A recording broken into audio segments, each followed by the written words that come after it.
I am Sajjad and I am limitless. I love cycling because it gives me the platform to compete against my peers at the same level and give me the chance to explore places I wouldn't normally go to. If you haven't picked up your bike in a long time, go up and pick it up. The euphoria and the great feeling that you'll get and the freedom you'll feel is just one of a kind. Introducing Limitless, the British Cycling, Disability and Paracycling Programme. More clubs, more facilities, more opportunities for disabled riders.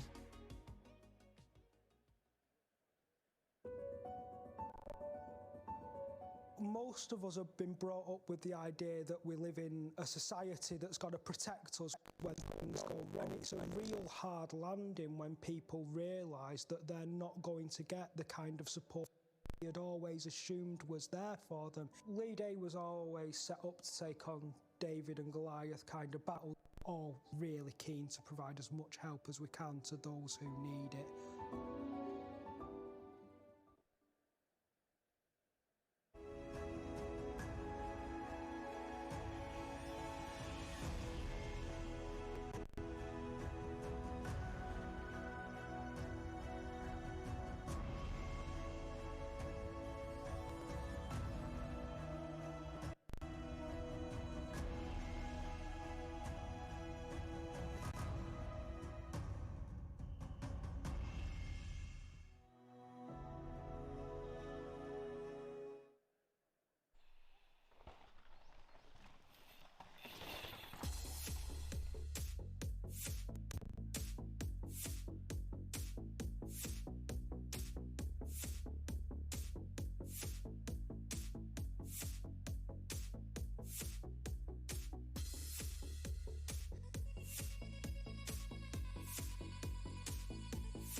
Good morning and a very warm welcome to you all for day 2 of the 2024 British Cycling National Track Championships. We are back in the home of the National Championships at the National Cycling Centre here in Manchester, and I am absolutely delighted to be bringing you the full live stream of action today for day 2 of the National Championships. The crowd is already coming into the velodrome. It is hotting up nicely, lovely and warm in here, and riders are already down in the track centre getting ready. My name is Joanna Roustel. I will be your commentator for the full day today, taking over from the wonderful Marty MacDonald yesterday, who will be back tomorrow. I will be joined by Charlene Jones later on and John Gildea, I believe. So there's an excellent guest joining me on the live feed all day today. So like I say, we will have all the action live. We have a total of 9 titles to be decided at the National Track Championships here today. We've got a morning session. The racing will start at 9:30, so just a few minutes' time, and we will get underway with the women's sprint qualifying. We'll be racing till gone 3 p.m. for this first session. Then we'll be back at 6 p.m. this evening for the final session where there are more titles to be decided. So absolutely action-packed day. And as I said, back at the home of the National Championships at the National Cycling Centre. Recently refurbished in the last couple of years. My first time here since it's been refurbished, but this velodrome was Britain's first indoor Olympic-sized cycling track, opened back in 1994. Home to the Great Britain cycling team, multiple Olympic and Paralympic champions who have trained here over the years, many of whom will be competing at the National Championships today. We've got so much action to bring you, and I am super excited. Just seeing a few close-ups of some of the riders warming up in the track centre at the moment. The first of our events will be the women's sprint, and we start off with the women's sprint qualifying. So we're just seeing Georgette Rand there for the Velo Club Lincoln. She's just warming up on the rollers in the track centre. We'll start off with the women's flying 200 metres to qualify for the women's sprint. In a few moments' time, I will be sending you down to Track Centre to Charlene Jones, who will be bringing you interviews and insight from the Track Centre, as well as joining me up in the commentary box later on. So I'm looking forward to seeing who Charlene is able to speak to and what she's going to have to bring you today. Very, very exciting day of racing. And as I said, the crowds are also getting in here as well. And we're coming down to Charlene in a few minutes now. Here you go, Charlene. I'm here in Track Centre with the track in the background, the finish line, with our national sprint champion, Pete Mitchell. Absolutely phenomenal riding yesterday. Pete, can you tell us a little bit about your comeback? Because this is your first British Nationals in how many years? Yeah, it's been 5 years since I've raced, which sounds like a very long time. So yeah, it's crazy how time passes. But yeah, I mean, basically it's amazing to be back, I guess. Everyone's been focusing on the kind of comeback, and I didn't really set out to have a comeback. I just started kind of training to keep fit, and I enjoy riding my bike. And as I got faster, I thought, oh, maybe it's worth going for this. So yeah, crazy. That's crazy, considering that you're a coach yourself. You've been on the Great Britain programme before, and it's really, really, it's just inspiring to watch, because you're not a full-time athlete, are you? No, so I was a full-time athlete. I rode for Great Britain for 12 years, and then stopped my time with them, as I said, about 4 years ago. I then became a full-time coach, working with a variety of different riders. Done that for the last 3 years, and then I kind of have started getting back into it. But I very much had retired. I did my Facebook retirement post, like it was official.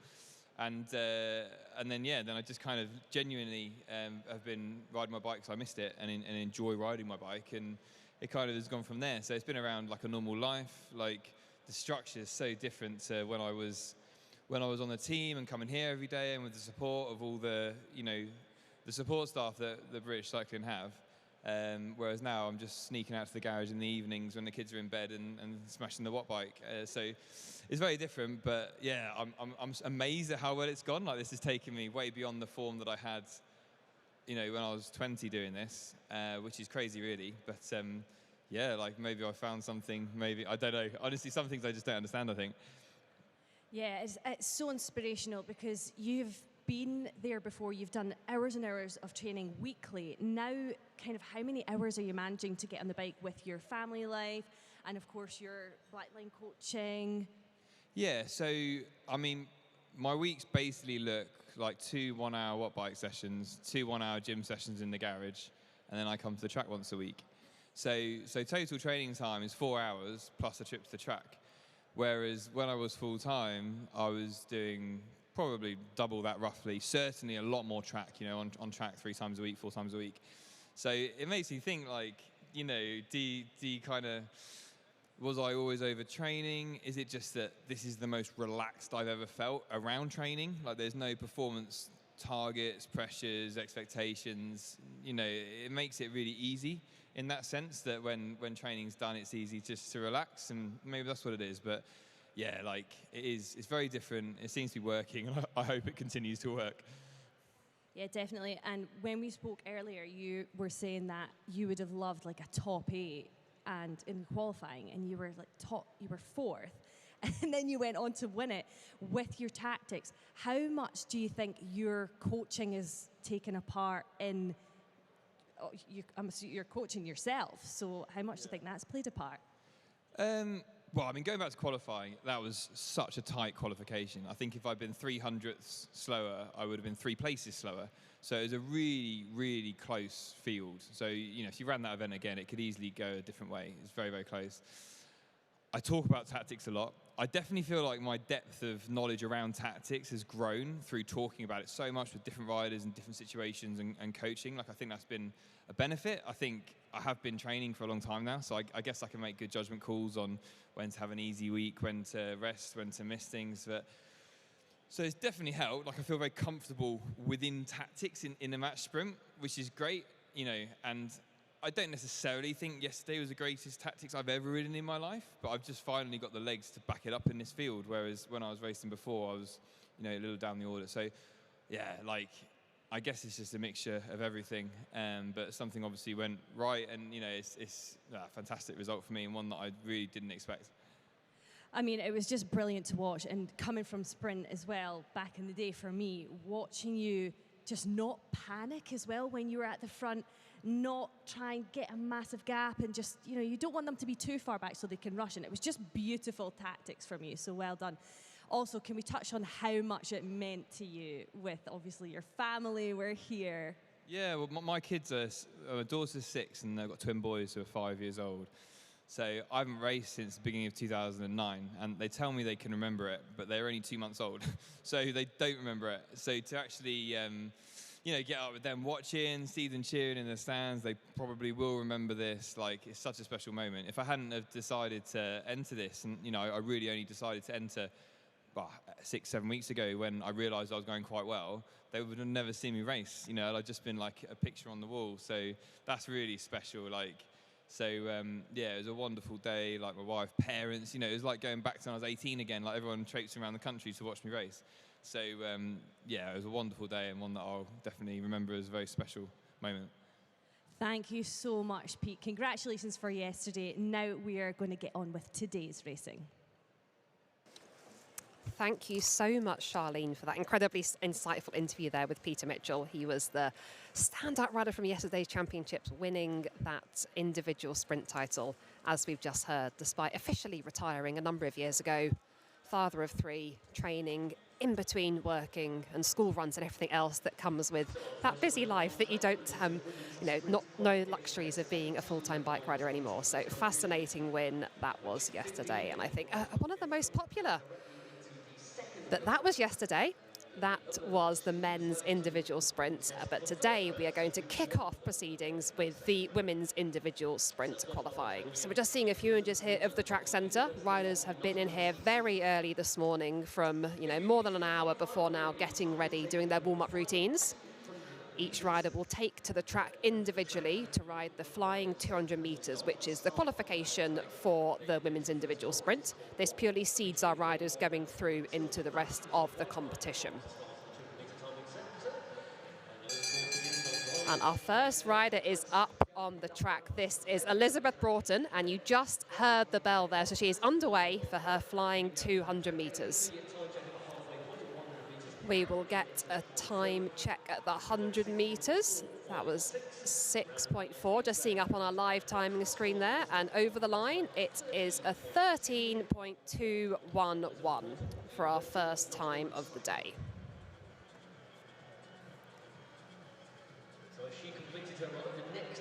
Just seeing a replay there, you could see her going over the white line in the first banking. That's the 200-metre line. That's where the clock starts. There is the 100-metre line at the end of the back straight. Then coming all the way to the finish here, 13.211 is Elizabeth Broughton's time. We've already got our second rider up on the track. This is Rebecca Howard from the Glasgow Track Racing Club. She's going very high on the track here. The key is that you want to be able to utilise the full height of the banking. So despite the fact that you're only timed for 200 metres in this qualifying, it's actually a very long effort. You're up on the track for a total of 3.5 laps. You come up in the back straight, come round to the home straight, you see 3 laps to go. You've got all that time around the top of the track to build up your speed. Here you can see out the saddle, down the home straight, hearing the bell, over the line, and the clock will start on this white line here now. Our clock is now live. Our second rider is going for her 200-metre time. 6.0 at the 100 metres, and over the line, we have a 12.2. So taking a whole second off the fastest time that we started with. Rebecca Howard is our new leader. Just going to see a few replay shots of her ride here. We've got a total of 17 riders taking to the start today for the women's sprint qualifying. The top 15 of those riders will qualify automatically for the second round, but 16th and 17th will need to ride the first round, racing against each other. and then we can progress through the competition.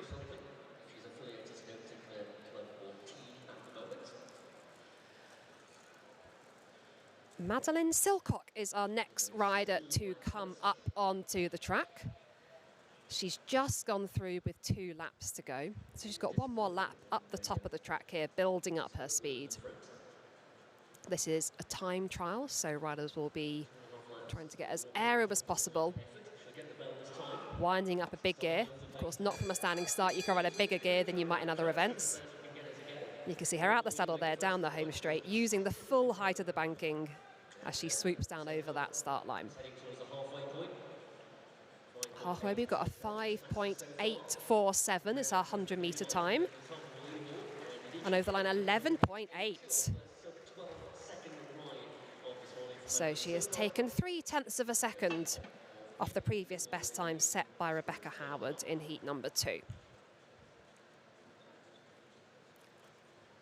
Just seeing 10.8 on the screen there, but I think it is 11.8 going off the scoreboard here in the velodrome that I can see. So next rider circulating around the track already is first rider representing Team Inspired. Now we have our 4th rider taking to the track. Rianne Edmonds of Team Inspired. Yesterday, the women's competition taking the victory in the team position. She's a Commonwealth Games medalist from the 2022 Commonwealth Birmingham Commonwealth Games. Track cycling, of course, took place in London, representing Wales.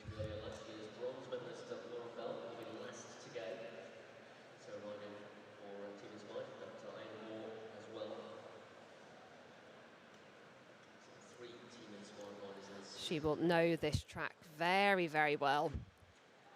Just seeing her now out the saddle again, swooping down that home straight, using that full transition here as she comes into the banking. The clock starts there. The 100 metres, we got a 5.4. She's 0.3 up already. And it's 11.046 over the line. Taken over 0.8 off the previous best time. So we are seeing these 200-meter times come tumbling down very, very quickly. It's lovely and warm here in the velodrome this morning. Early start for these riders.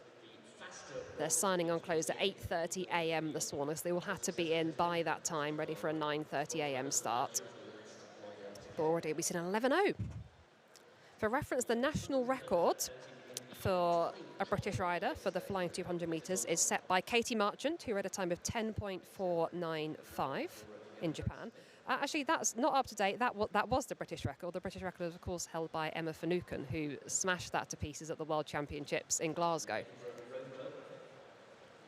So slightly out-of-date information there, I do apologise. But we have our next rider on the track now. It's Kirsty Johnson. She's a 3-time Scottish champion, representing the Edinburgh Racing Club. Her sister will also be competing in this competition today. And let's see her 100-metre time. That is 5.6. And that's what we see come over the line here is 11.5. Oh, seeing 11.483 on our live timing screen, actually. So time on your screens there, just being rounded up ever so slightly. But 11.483 looks like the official time.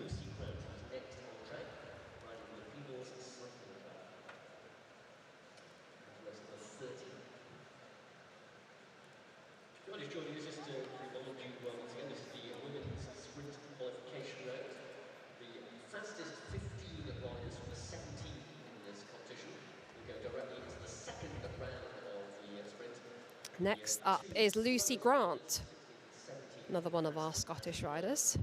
She took 7th place yesterday in the 500-metre time trial, the time of 35.444.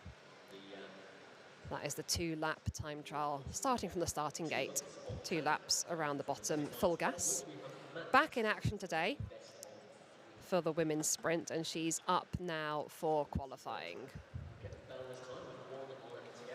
She is about to come round for the bell, and there you go, out the saddle, down the home straight, ready to stop the clock on the 200-metre line this time around. There we go. It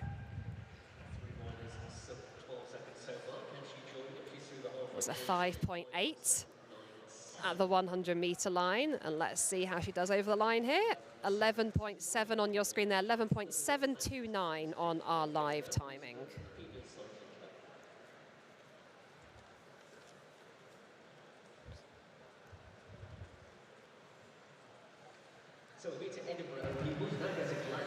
I'm joined now by Charlene, who's dashed up from the track centre after that wonderful interview with Pete Mitchell. Thank you for coming and joining me, Charlene.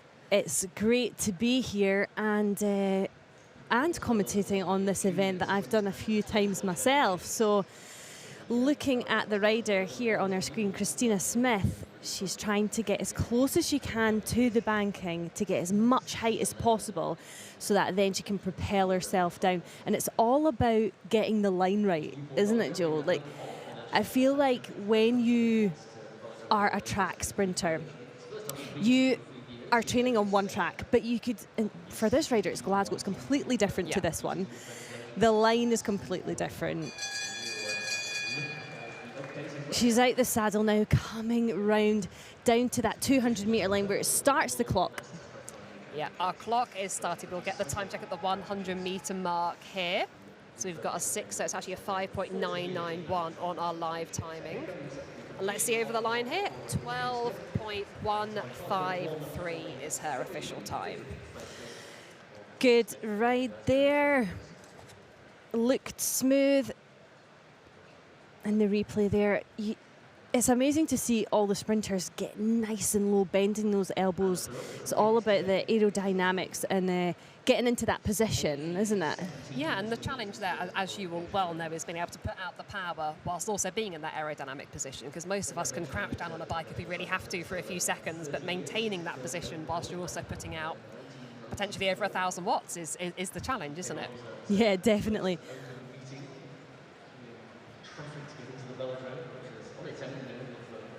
We've got rider number 3 on the track now, Anna Birrell. This is our 8th heat out of 17 riders who are taking to the start today. She's looking really comfortable on the track, trying to get as close to the barrier as possible. Out the saddle now. Looks like a massive gear she's on there because she's actually going really fast, but the legs are going really slow. Yeah, it can be very deceptive in these Flying 200s. Riders will ride huge gears. Just going to see her 100 metre time there is a 6.229. And let's see over the line here. Lunge for the line, 12.605. In these championships, is like we've ridden these championships so many times, Joanna, and it's all about trying to get a personal best, isn't it? Yeah, so huge opportunity for any rider to try and break a personal best today. And I think you spoke about this yesterday, but how hot it is here in the velodrome, which as a track cyclist, they love. As a commentator up in the stands, maybe not quite so much, but definitely for the riders, this really helps, doesn't it, the warm conditions? Yeah, it generally, depending on what the weather's like outside, it can make the air temperature, the air density, air pressure. Air pressure, Yeah. like, help me out. The air pressure thinner, which means it can cut through the air easier. Yeah. Beautiful position here from Emily Burgess, who's on the track. She's so close to the edge, she's almost touching the barriers. That is scaring me. Yep, and this is the line that you were talking about, Charlene, as we just come dropping off the height of the banking there. Key not to go uphill as you come into the start of this timed portion of the event. Down the back straight, already at full speed. It's a 5.945 at the 100 metre mark. And let's see that 200 metre time. 12.078. We've had a lot of riders around that 12-second mark, a few riders that have broken that 12-second mark. Our fastest time so far is 11.046 though. It's all about, selecting that gear. And actually, the 200 metres is a little bit, it's a longer effort than you think because you've got the build up to it. Yeah. So you might see some sprinters aiming to absolutely smash the start. Their first 100 metre split is so fast, but then they just hit a brick wall after that because they've maybe spent too much energy in their build up. Yeah, it's not just this 11 to 12 second effort that we're seeing on our timing. It's 3.5 laps on the track. You get taken up in the back straight. You've got all that build up. You're putting out a lot of power. I mean, in these images right now, it's deceptive, but she will be putting out a lot of power through those pedals right at the top of the track, trying to build up all this speed. And she will hear the bell this time. And this is the all-important line you've spoken about, Charlene, trying to get this exactly right, going downhill all the way to that 200-metre line. Yeah, Georgette Rand here on the track, absolutely flying down the back straight, maybe not as aerodynamic position as we've seen before, but she does look like she's going for a fast time here. Wow. 11.161 in second position so far. That is our second fastest time so far. Our fastest time is Rhiannon Edmonds of Team Inspired, who set a time of 11.046, but Georgette ran there getting very close with that time. Very, very impressive.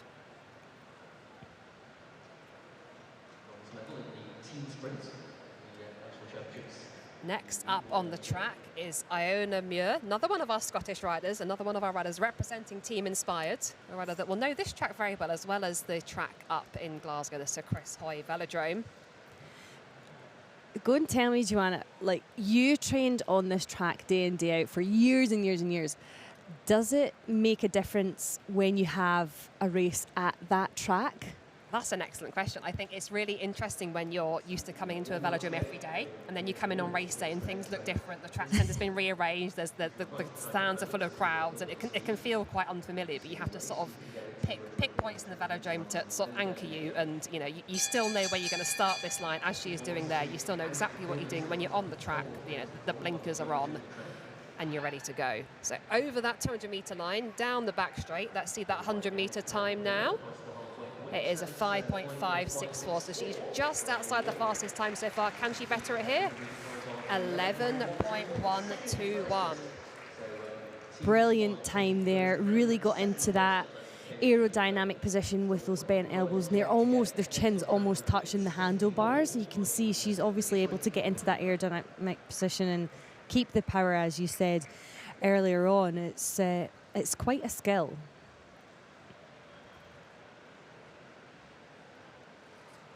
And we're rattling through these riders. On to rider number, the 12th rider to take the track now. It's Stephanie Hall, rider number 34. So we've got just 6 riders to go. 17 riders in total. They will all progress through the competition. The top 15 will automatically qualify for the second round, but numbers 16 and 17 will have to race off against each other in the first round to decide the winner of that, to take forward 16 riders to the next phase of the competition. You can see down the back straight, they're out the saddle, getting on top of that huge gear, out the saddle again, round the banking. There is the bell, down the home straight, using those transitions here, cutting that banking over the 200-metre line. The clock has started. Down the back straight, let's see that time at 100 metres, and we've got a 5.7. Down that home straight, lunging for the line, and it is 11.723, so our 5th fastest time so far. An interesting 200 metres there. I feel like if she had another half lap, she would have kept increasing her speed, so maybe needed to get on top of the gear a little bit earlier in her build-up. It's such a fine art, the 200 metres.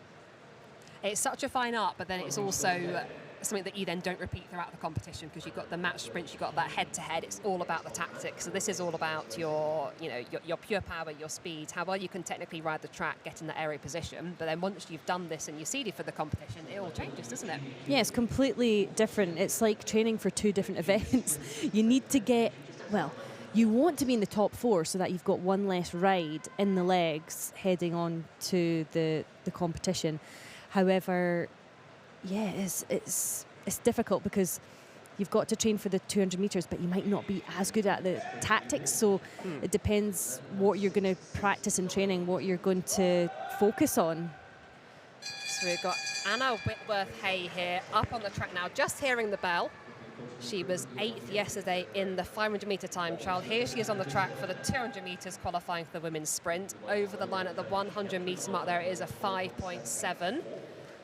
Let's see if she can improve on that as she goes over the line. It is 11.770, so 7th place there so far. Brilliant to see all these young riders take to the track. This Nationals has really been about it's been about the youngsters and also our retired riders coming back. I had a little chat yesterday with Marty about a potential comeback. Joe, I'm not sure if you heard. I heard it. I did. Yeah, I had the stream on in the background whilst I was working, and I did catch the bit where you said that you would fancy a try of it. Was it a team pursuit or a team sprint? It was a team pursuit. You said you were going to do the start. Yeah, I said I'll do the first 4 laps, and you can do the rest. Very ambitious for my can you fitness imagine levels. if it was the same distance but with 2 people? Yeah. I think we could do that. That I think I would- could maybe hang on for the last Yeah. 3K. Yeah. I don't think I could promise I could be particularly fast. Right, heat number 14 on the track now is Sylvia Mist, another one of our Scottish riders representing the Glasgow Track Racing Club, and she is underway. We're going to see what time she gets at the 100-metre mark, and it is a 5.7. Just 2 tenths down on our quickest time so far. Can she improve on that towards the line? 11.634, so 5th fastest so far. These times are going to start to drop as we get further on in the competition, and we can see there's a big effort down the back straight there. That little head tuck, just trying to get as much power out the bike.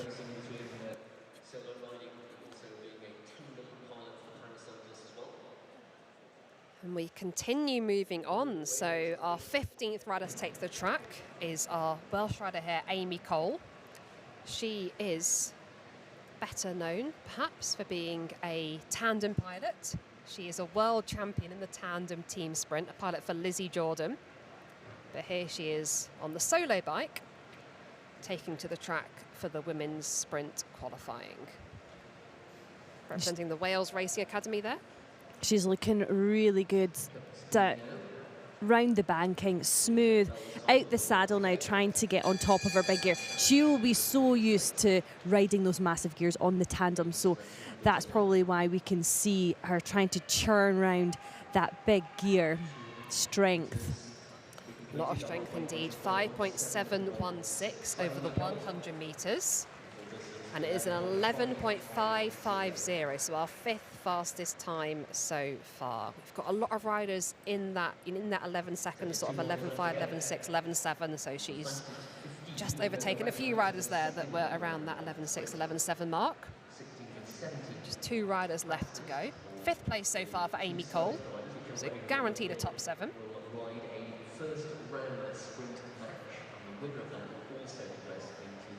Now up on the track is number 41, Sarah Johnson. We had her sister Kirsty Johnson already up this morning. Imagine racing with a sibling against a sibling. Well, that's like Eleanor Barker, isn't it? Yep, and that was and so Meg. good to see. Eleanor Barker and Meg Barker in that team pursuit, team Yeah. winning gold, wasn't it? Yeah. That was the first time they've ridden together. Yeah, At World a Worlds. Championships in Glasgow last summer, year to go before the Olympics, and they're both team pursuit world champions. So Gosh. that was spectacular indeed. Now, Sarah Johnson comes over the 200-metre line there, and the clock starts down the back straight, tucked into that aero position. Let's see the time at the 100-metre mark. It is a 5.967. What can she do in these last few metres here, lunging for the line? 12.100, so our 12th fastest time so far.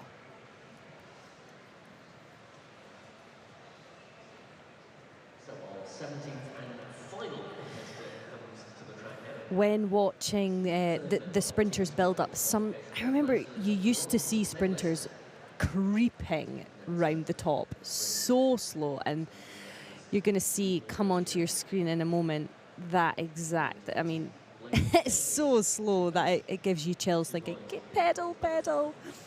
So this is Lauren Bell, representing Team Inspired. She is one of our World Championship medalists from the World Championships in Glasgow last summer. Very much trying to get her spot in the Olympic team for Paris this summer. She was 4th yesterday in the 500-metre time trial, and back up bright and early this morning for this women's sprint qualifying. You can see her already building up a lot of speed down that back straight, round the banking here. hears the bell, out the saddle, cutting down the banking there over that 200-metre line, and the clock starts. She's turning a huge gear here, holding a very aero position. We've got a 5.366 over the 100 metres. What can it be over 200? And it is a 10.845. She is our fastest qualifier, and she is the first rider to dip under that 11-second barrier. How special is that, Charlene? I mean, any ride that you're dipping under that 11 mark is pretty special. We'll see what riders have to show after that. It's going to be tough to beat, but we do have the reigning world champion still to come. We're not sure what kind of form these riders are going to be on at the moment, because they're going to be tapering for the Olympics. So and potentially aiming to get into the squad. So. Yep, so these are our standings for the women's sprint qualifying. That concludes the qualification this morning. So yeah, it's just 17 riders taking to the start in the end, and it is a 10.845 for Lauren Bell, who is topping the standings there. Round Edmonds with 11.046 and Iona Muir with 11.121. That's your top 10 riders on the screen there.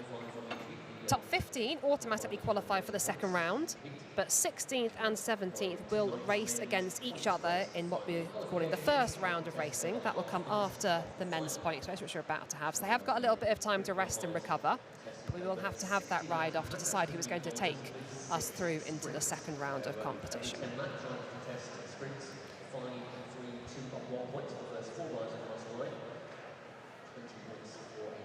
It's nice to see some shots of the track centre where riders are preparing for their heats, and it looks like there's a lot of points race competitors on the screen there.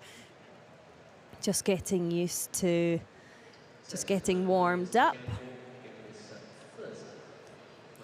Yep, so next up we have the men's points race qualifying. We will have 2 heats for this event. That is because we have enough competitors entered in.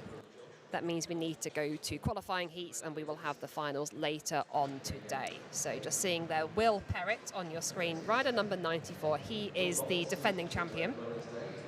Last year's silver medalist was William Tidball, and bronze was Josh Charlton. So got a qualifying heat this morning, 60 laps with 6 sprints.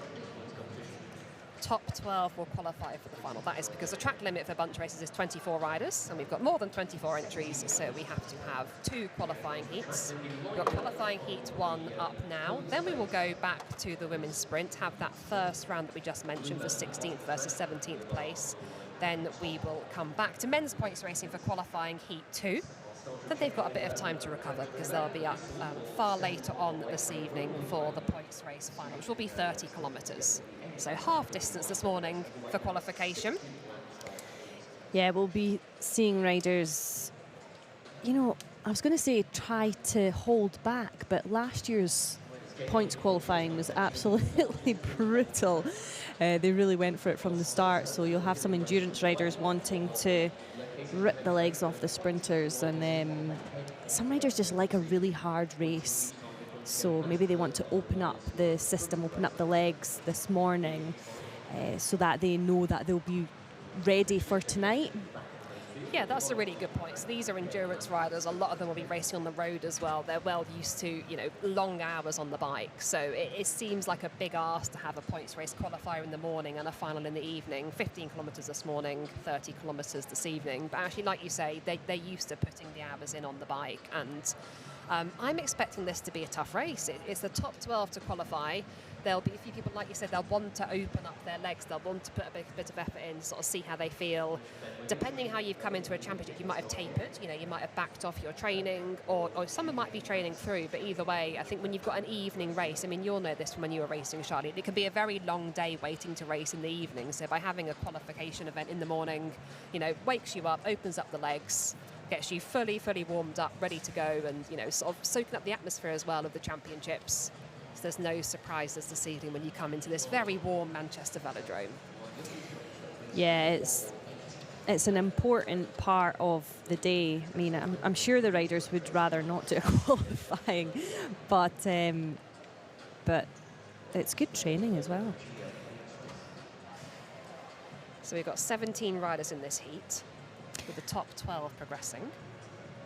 Yes, I guess in the qualifying you can kind of suss riders out. You can either hide in the bunch and just try to qualify, not show any of your tactics, or you can just go for it. And if you know that there are very strong riders in the bunch, then it's going to be important that you try things.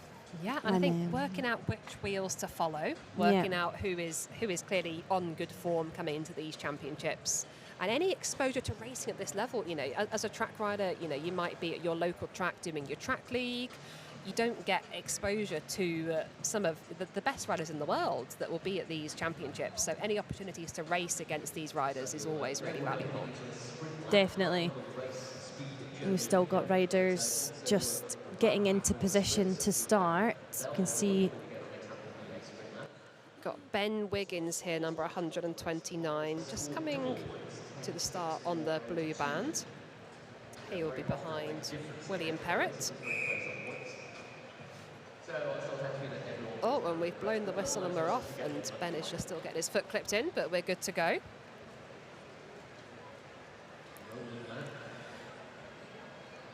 We're going to start off with a rolling lap, so neutralised lap to begin with. There are 60 laps on the board. Once the commissaires are happy that the whole group is together, we're ready to get underway. We will hear the gun fired and the racing will start. There we go. You've got some interesting bars, handlebars in this race. We can see there number 31, Rhys Edwards, kind of has, it's almost like a road bar with the tops that you can just rest your hands on. Really interesting. These have come back into play recently, but I'm not sure, just for comfort. Yeah, so for any fans of track cycling equipment and the aerodynamics, there is a huge amount of research and development that goes into these things. I've also caught Will Perrett's handlebars. I've also caught my eye, so we'll wait for some sort of close-ups. Right at number 94 is William Perrett, our defending champion. There is some really interesting, exciting kit on display here at these championships. It's really great to see junior riders getting stuck into this type of racing. We've got Rhys Edwards from Train Sharp Dev Team. It's his first nationals. He's come from Scotland, and he's the silver at the Scottish Junior Points race. So he's good at the old points race. We'll see how he gets on in the elite standings.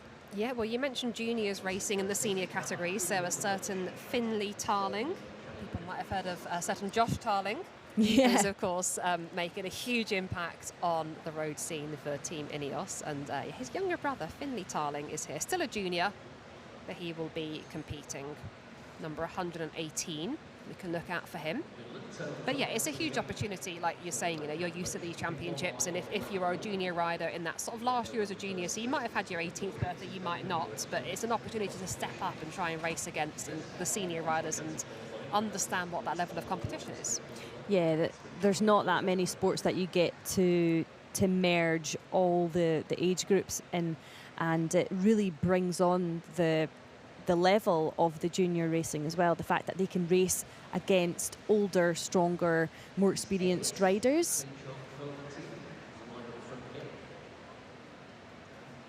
Very, very valuable. Number 31, as you already mentioned, Rhys Edwards, just opening up a small gap on the front there.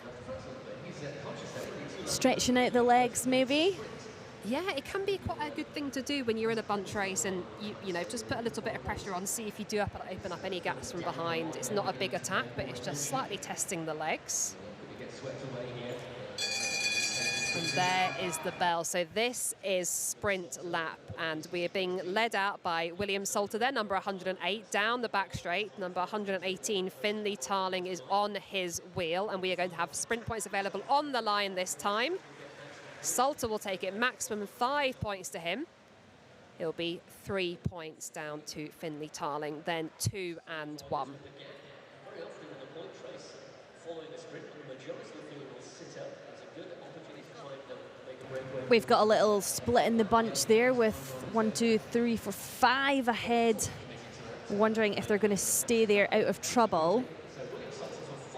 Yeah, so we've got a small little gap opening up here for our first few riders. So just a little gap opening up after that sprint, but not quite worth pushing on at the moment. And we all come back together. Joe, Through 48 laps to go there. Joe, if you were riding a points race, what would you do?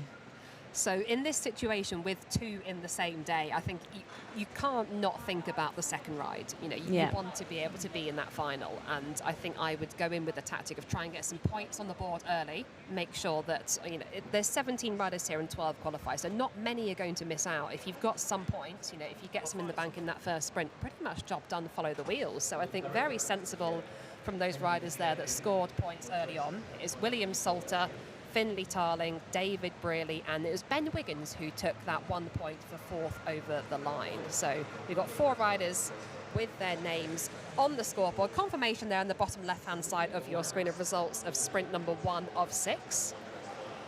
There's a lot of riders in that field with 0 points at the moment, though, so work to do. Already halfway through to our next sprint.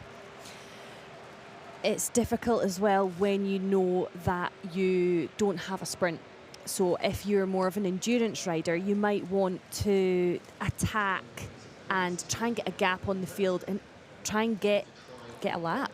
That's going to be your best chance. We see that actually in world level, as we do have points race champions that do not have a sprint because they've just taken 2 laps on the field. Yep. So probably worth explaining. So there's points available on the line every 10 laps in the sprints, 5, 3, 2 and 1. But if you gain a lap, you get 20 points. So you can potentially rocket yourself right up that field with a 20 points for a lap gain. However, as you say, Charlene, everyone will be wise, so there'll be certain riders that are known for not being as strong in the sprint that will try and do that tactic. And normally better to wait later on in the race to do that, particularly in a longer event like the Seeding 30 kilometres. You know, you're going to have a lot of tired legs up there towards the end, but in this qualifying event, a little bit harder to do. But you can see now riders are getting in position for this sprint. We're going to get the bell this time. And here we go. Sprint is very much underway. Down the back straight, out the saddle there. Riders jostling for position, just coming around the outside there, trying to get the points on the line. Is he going to do it? Yes. Archie Fletcher takes the maximum points there. We've got number 51 who was also up there, Nathan Hardy. We'll wait for the confirmation of all the points winners very shortly. After a sprint like that, it can sometimes be a great time for those riders that don't have sprints to attack the field, because the sprinters are going to be really, really tired, and we can see here that's exactly what's happening. They've kept the pace high. They're not wanting to let anything come down to the last minute to qualify. So we've got a little gap. The top 4 riders here. Yeah, we've got William Perrott here, our defending champion. We've also got Ben Wiggins there in third wheel, number 129. Number 47 is Michael Gill, our individual pursuit national champion from yesterday, catching his opponent in the final. So we know he's on incredible form, and this is a very strong group that is making a move now. Yeah, very strong. If they decide to work together, it looks like they are, then they're going to get those 20 points. We've also got Keir Gaffney as well. On the screen there, results of sprints 2 of 6. So Finley Tarling and William Salter scoring again, having scored in the first set of sprints. And that is the standing after sprint 2 of 6. So it's William Salter, our winner of our first sprint now, with 6 points. Finley Tarling on 5, Archie Fletcher also on 5, and Nathan Hardy on 4. But this is a really exciting group of 4 who are up the track now, and they are working very well together. 4 riders, almost a sort of perfect lineup there to have that number of riders working together, isn't it, Charlene? I mean, it's a team pursuit, isn't it, Joe? We've got 4 riders, and you can see there Keir Gaffney is feeling like he wants to gain from being in this group. He's not taking many turns at the front. That's what I'd be doing. Especially when you're in company like this, you want to just be taken round. The bunch behind is chasing, though. They're not wanting them to take that lap. So at the moment, I'd say they've got about a quarter of a lap, if that. So we've got the advantage of being in the velodrome here in the stands, and we can see the full track. So we've just had the bell go for these sprint points. We do have 4 riders away who are working well together. William Perrett is heading up this group of 4 at the moment. Number 94 in the blue Skinston is about to come over the line and take the maximum points there for a sprint number 3 of 6. Second over the line was number 47, Michael Gill, our individual pursuit national champion. But he's just carried on a little bit there, realised not everyone is quite as keen, swings up the track, swings back down again. Now this is this decision-making point of the race. We've lost this group of 4 that was working so well together, but they do still have a gap over the rest of the field. We're down to 3 now. Keir Gaffney has gone, unfortunately. Ben Wiggins is still there. William Perrett is there, and Michael Gill is there. What a set of 3 names we've got there, Charlene. Yes, definitely. With bunch racing, it is important to almost stay out in front, stay out of trouble, and that's exactly what they're doing. They want to qualify and stay in a relatively safe position.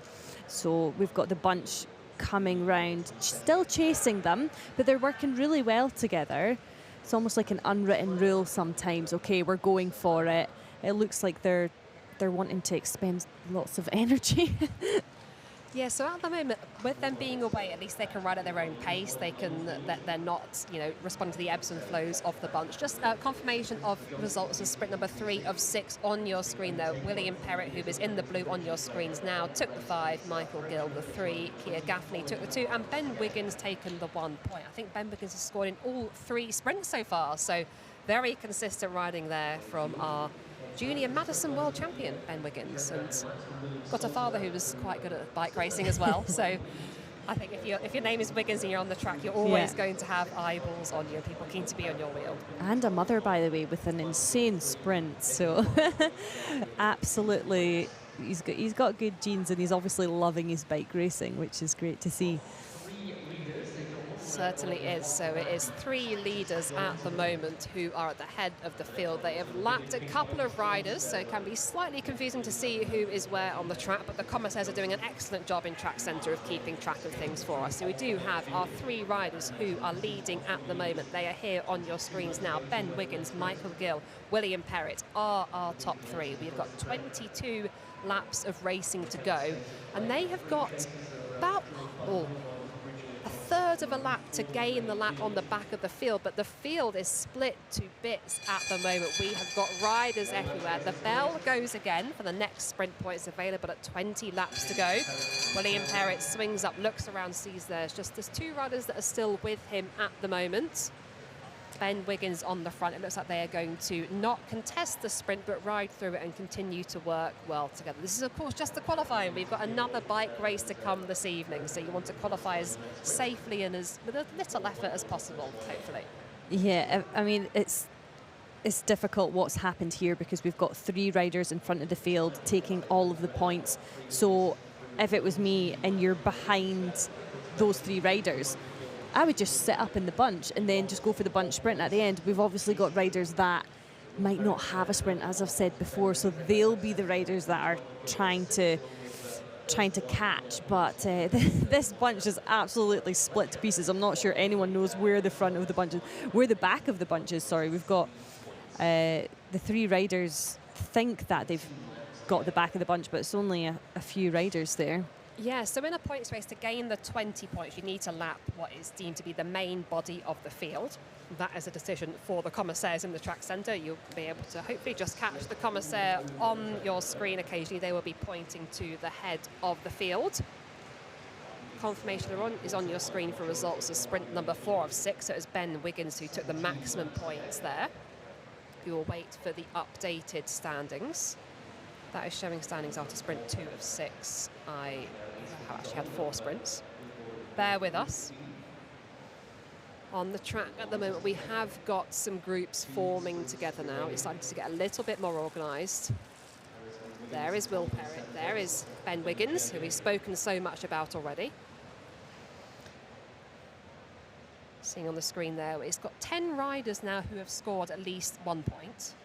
It is 17 riders that will qualify out, no, 12 riders that will qualify out of 17 riders in the race. So the question is, for all those riders on 0 points, if you finish on the same number of points as someone else, how does that work out? So in the final sprint, if you finish on the same points, the person who crosses the line first or ahead is going to be the winner, in terms of if you both have 5 points and you both cross the line and I'm in front of you, Joe, then I'm going to win. Yeah. Yeah. So if you're equal on points, it is down to that final sprint. Yeah. And then double points on the final sprint Yes, as well. yeah. So you could propel yourself from right now. Well, if we've only got 7 points as the top points, if they don't score any, we could potentially have someone who has no points get 10 points and win the whole qualifying. Also, what we need to look out for is we have had a few riders losing a lap. I'm just looking at our live scoreboard at the moment that is just showing that. So, of course, if you lose a lap or you don't finish the race, you won't be in those standings, and it is the top 12 that will qualify. So very important for the riders to pay attention how many riders are still left on the track. This is our next sprint number 5 of 6. And oh, wow, Finley Tarling there, our junior rider, number 118, just nicks the maximum points on the line there. What a talented young rider there.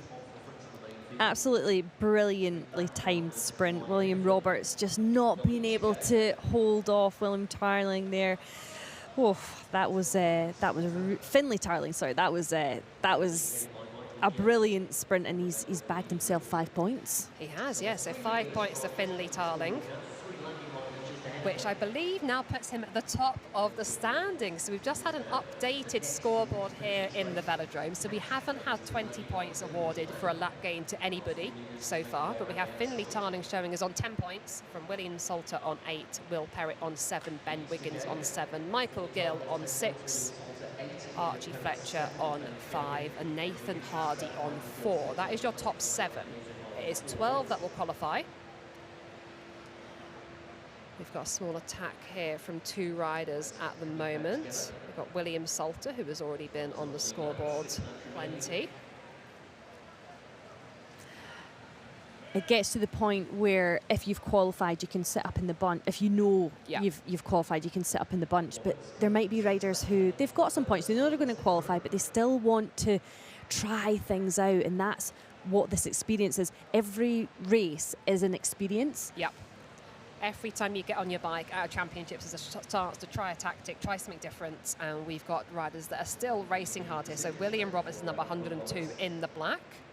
And then we have number 90, which is Ryan Oldfield for the Halesowen Cycling Club. And it looks like we're all back together. We've got just 4 laps to go now for our men's points race qualification heat number 1.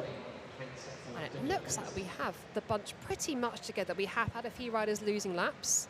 And the challenge here for the riders that are still in the race is knowing exactly where they stand. They'll be able to get a chance each lap when they come down the back straight to see the scoreboard. But unlike road cycling, you haven't got a race radio in your ear. It's up to you to be able to read the race in front of you, keep an eye on the scoreboard, know who you need to mark and know what you need to do. So we've got a lot of riders that will know that they're safe. They've got plenty of points on the board. They haven't got to worry about being in that top 12, but there will be a few riders that may need to watch out. Let's count how many are left here at the moment. 2 away. They make it 14 left in the race. So just 2 riders that will miss out on qualification potentially. And there is the bell for the final sprint. Got Timothy Torrey trying to take this. Oh no, it's not. It's number 108. William Salter, who has scored so well already this race. He's going to take the maximum points there on the line, final sprint, secure his qualification. The question is, who is inside that top 12? It's almost like an elimination, isn't it? Yeah. It's with the scratch yesterday, it was pretty much whoever was the last 6 is out, but it all depends on how many points you've got in this race. but that final sprint could mean a lot for the end of the table, the leading table there. So we're just waiting for the confirmation of who is qualified and who has missed out the last 6 riders. We're seeing some replay shots on the screen at the moment of that final sprint.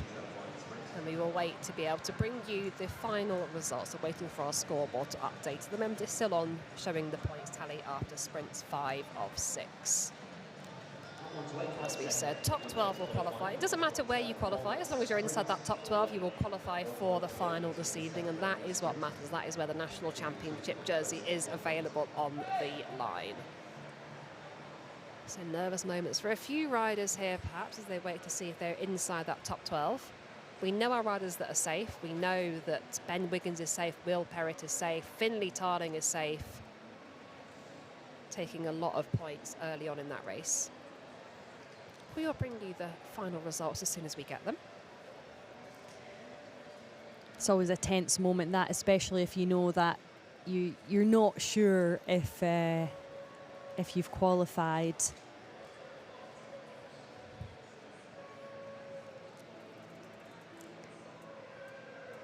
Beautiful scenes of the track centre. And if you look down, you can see all the mechanics, the coaches, the helpers. The beautiful thing about Nationals is your family can come down and help you and be your helper. Sometimes that's good, sometimes it's not so good. I used to say to my dad to go and sit in the stands when it was warm-up time, but it's always great to have them around for support. It certainly is. So we now have our final results of the qualifying Heat 1 of the men's points race. We're just seeing them on our timing board in venue. We have William Salter heading the standings with 18 points, followed by William Roberts with 10. Finley Tarling is also on 10. Ben Wiggins on 7. Will Perrett on 7. Michael Gill on 6. Archie Fletcher on 5. So that is your top 7. 8th, we have Nathan Hardy on 4. We then have riders who have lost a lap. At 9th place, Timothy Torrey. 10th place, David Brearley. Keir Gaffney takes 11th. And I've just missed who's going to take 12th there. But we had 15 riders finish. 2 riders didn't finish. So 3 riders won't qualify. And there you go. On your screens now, results of the men's points race qualifying Heat 1. That is your top 10. William Salter taking maximum points there, 18. Familiar names there, Will Perrett, defending champion, in 5th. But as I said, a few riders losing laps, and that is why we've got riders on minus points there. So rather than have a 20-point lap gain for the riders that we saw gaining a lap, instead we have had the riders that have got lapped take minus 20. That's why we've got some unfamiliar scores on the board, but bear with us, it all does make sense, I promise. And there you go, there is place 11th and 12th. So it is James Sweeney who takes 12th place and will qualify. Unfortunately, Rhys Edwards, Ryan Alderton and Isaac Lawrence just missing out. It's difficult, that, isn't it? But again, it's important to come down, get the experience, enter these races, and every day's a school day. Certainly is. So all good opportunities to race your bike at the highest level in the UK at the National Championships.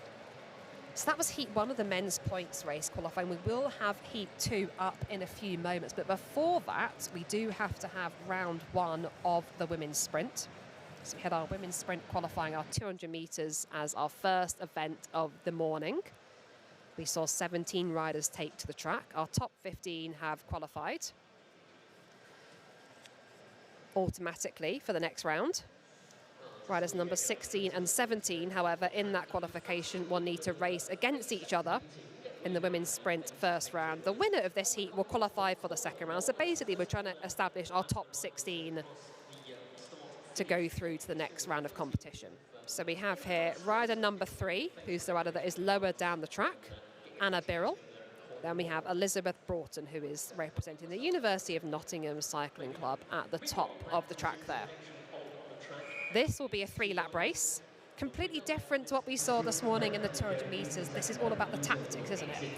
Yes, it's the race that we call the cat and mouse race, because They're always looking round their shoulders. There's lots of tactical races.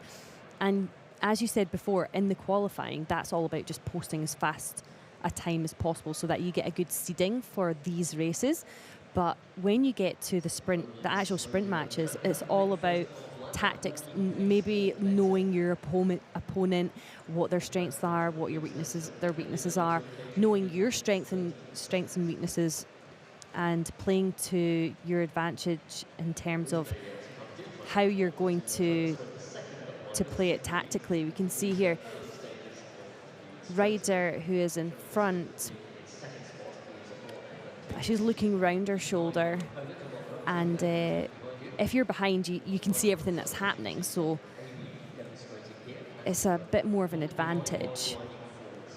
So from our Flying 200, Anna Birrell, who is rider number 3, she did a time of 12.6, and Elizabeth Broughton, who is the rider at the back in the dark kit, she did a time of 13.2. So on paper, there's a fair chunk separating them in that 200 metres. So it is Anna Birrell, who is the rider in the sort of white and black kit, number 3, who is the faster rider on paper.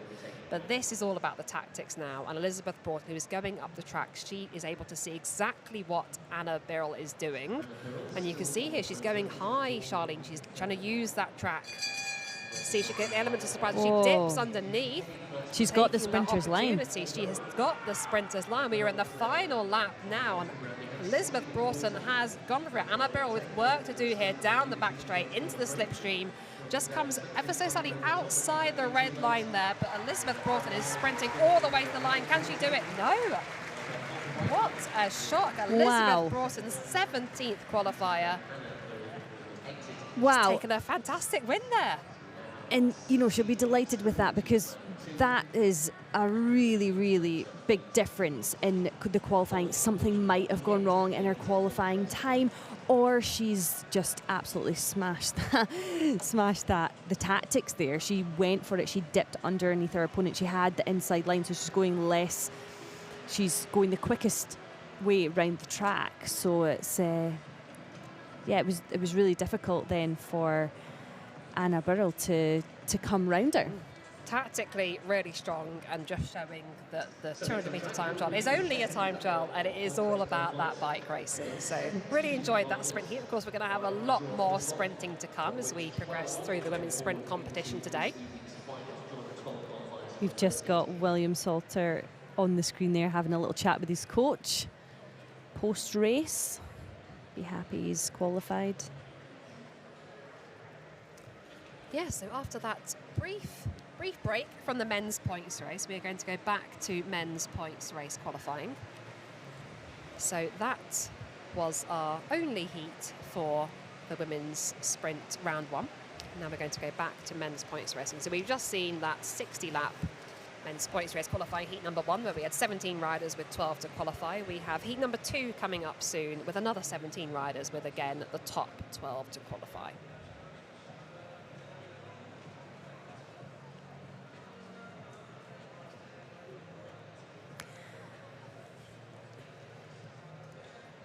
Well, breaking news from the first points race qualifier, and I can tell you that rider number 31, Reese Edwards of Train Sharp Development Team, has been disqualified for using a non-compliant bicycle. The actual disqualification is a D33 for use or attempt to use any non-compliant material with a bike, electronic device, etc. So he is disqualified from the first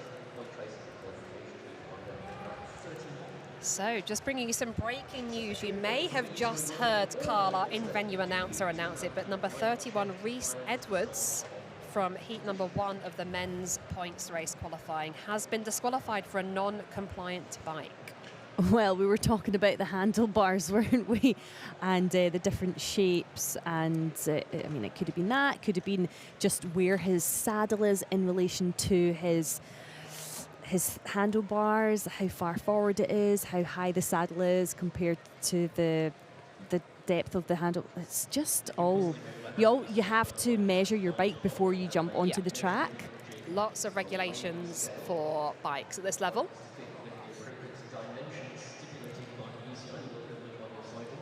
also has to be a It's also minimum weight, of course, 6.8 kilograms. So we are waiting to hear exactly what the issue was with the non-compliance. We are just bringing you the live information as we're hearing it in the velodrome. Very lucky to be in the National Cycling Centre today and getting you all the information as up to date as we possibly can. But it does sound like Rhys Edwards has unfortunately been disqualified. We will have 12 progress from heat number 1 of the men's points race through to the final this evening. That will be a 30-kilometre race this evening, so 120 laps. We've got 15-kilometre qualifiers, so 60-lap races. And then we have 6 sprints.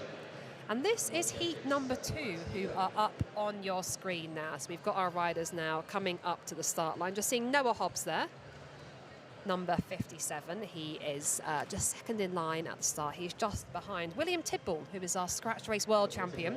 There is William Tibble. They're riding for Saint-Piran in the black kit. That Super Worlds last year was absolutely wild, wasn't it, Joe? We had so many world champions crowned in that week, and it was just a stacked program. It was amazing to have the para program mixed in with the elite program. It was just so inspiring, I feel, because they don't necessarily have as big a crowd usually, so the atmosphere was just brilliant and also the opportunity for all the riders in the squads to support each other and be there to watch each other race. They don't usually get that opportunity. Well, 100%. So here in Manchester at the National Cycling Centre, the Olympic team and the Paralympic team all train here on the velodrome, and often sharing track time, sharing the gym, various facilities, support staff. But then come to competition, normally World Championships are pretty separate. But at the Super Worlds in Glasgow last summer, not just all the disciplines together, but the para events also there, all in the same place at the same time, which is a luxury that we also have here at the National Championships. So a very popular one, and lots of really exciting racing that we saw there last summer. You were lucky enough to be in that velodrome, Charlene. I was working remotely, but you were lucky enough to be there for the full seven days of competition. Did we have the racing over there?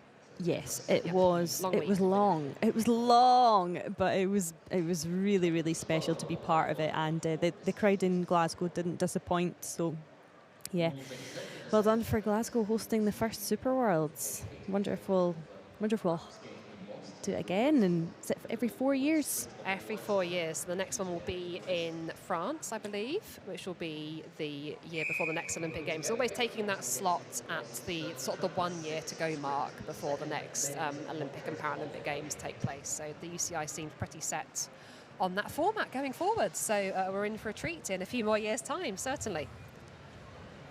So, heat number 2 is underway for the men's points race qualifying. Day 2 of the British Cycling National Championships here at the National Cycling Centre in Manchester. I've said the word national an awful lot of times there, but you get the idea. The gun has been fired and we are underway. So we have 17 riders on the track here. The top 12 will qualify and will go through to our points race final, which will take place later on this evening. And we will have all the action live from all the qualifying events this morning, all the finals this afternoon and this evening. You do not have to miss a moment of any of it on the British Cycling YouTube channel. You can get involved as well. You can use the hashtag TrackChamps to get involved. Tell us what you think, ask us any questions. Please do get in touch. So we are underway. We're just seeing 58 laps on the board now. So the first sprint will come at 50 laps to go. We'll hear the bell at 51 laps to go.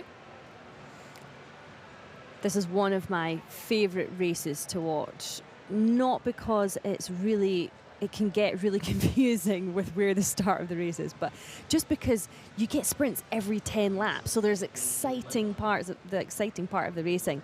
It's not just, scratch race right till the end, you're waiting for that sprint. But this race, you have the opportunity for riders to really make it a tactical race rather than just like full on wait until the end for the sprint or trying to get laps. It's all about tactics.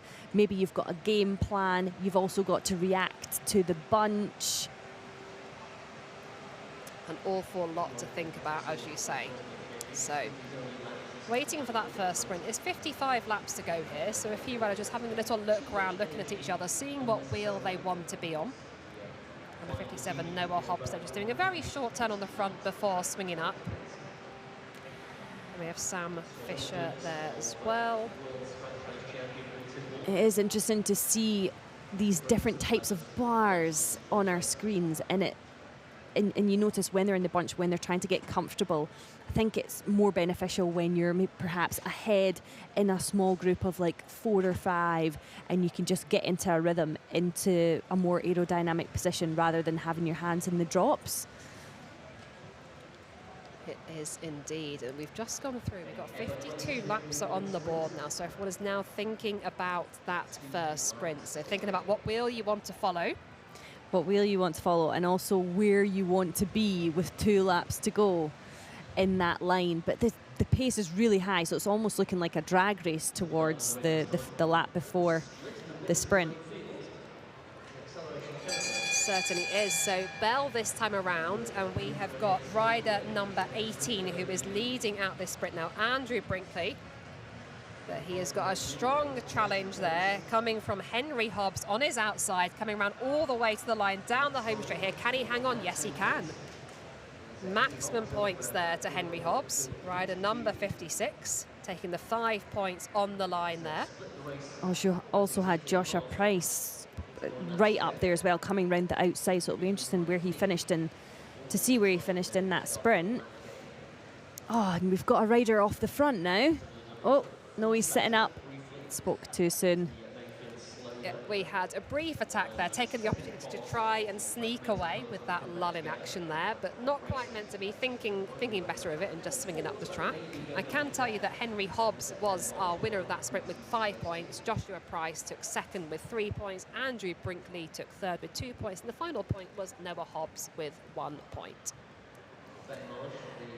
The pace of the bunch has really slowed down now. And things have settled down, riders looking round at each other, no one really wanting to take it on, and this is more of a points race that I would have liked for my qualifying. But we're still early on, we could see it be blown apart, but... We certainly can. So it's Callum 12s there on the front at the moment, just putting the pressure on ever so slightly before swinging up. When the bunch is strung out along the bottom of the track on the black line, the pace tends to be a lot faster. And then when you see the riders spread out along the track up towards the banking and the barrier, then that tends to be when the bunch slows down. So that's an indicator of how fast usually the bunch is going.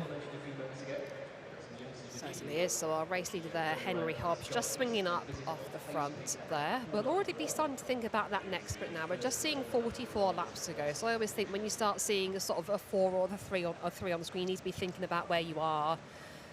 A 2 on the screen, it's getting, everyone's jostling for position by that point. When you see a 1 on the screen, the sprint is very much underway. Of course, points available when it does say 40 with a 0 there. So, but already thinking about that sprint. We've got a little move off the front here. We've got rider number 30, Denom Edwards there, who was pushing on the pace. But now we've got a slight counter move here by Joshua Gilbert. 2 laps to go to the next sprint.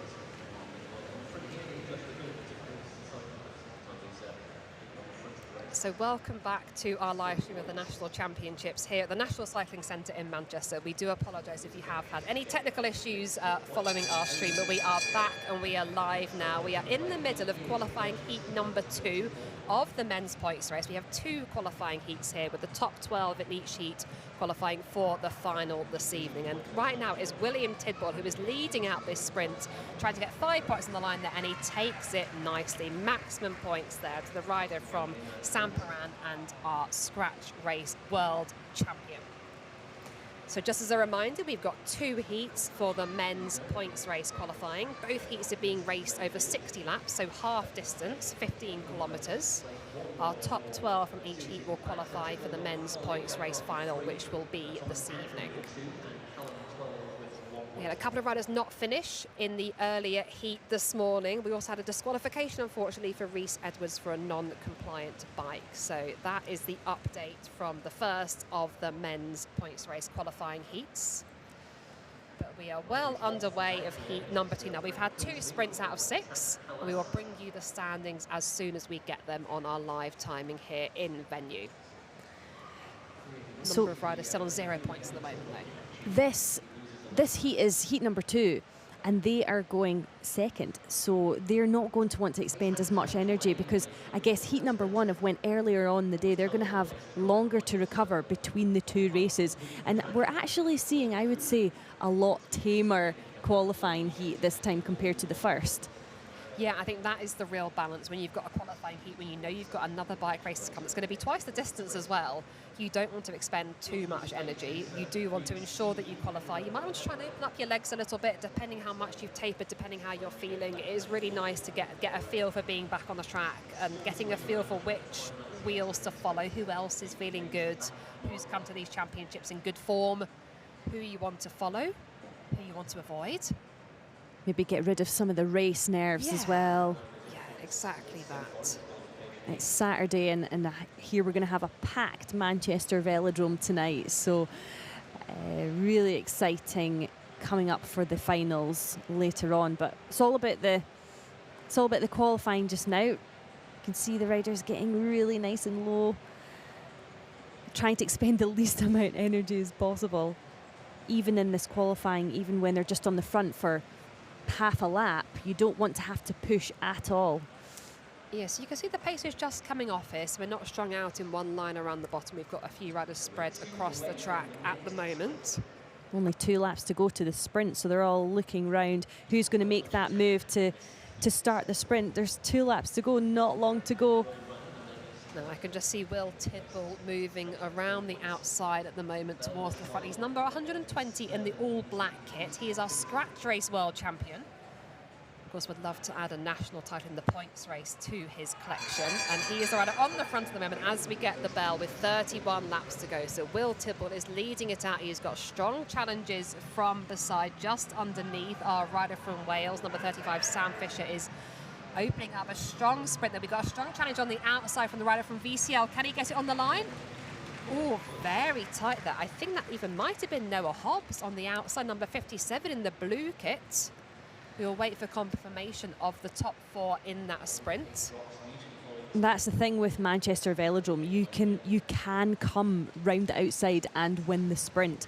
Not in the finish, not in the straight, because the straights are quite short, but it all happens in the bankings on this track. Just seeing Will Tidball there. He was well up there in that sprint. Didn't take the win, didn't take the maximum points, but we'll wait to see exactly where he finished. It could have been Noah Hobbs on the line. Noah Hobbs came a long way around the outside. And I got confirmation it's actually Sam Fisher who took the maximum points there. Then Will Tidball in second. I think it was Noah Hobbs in third.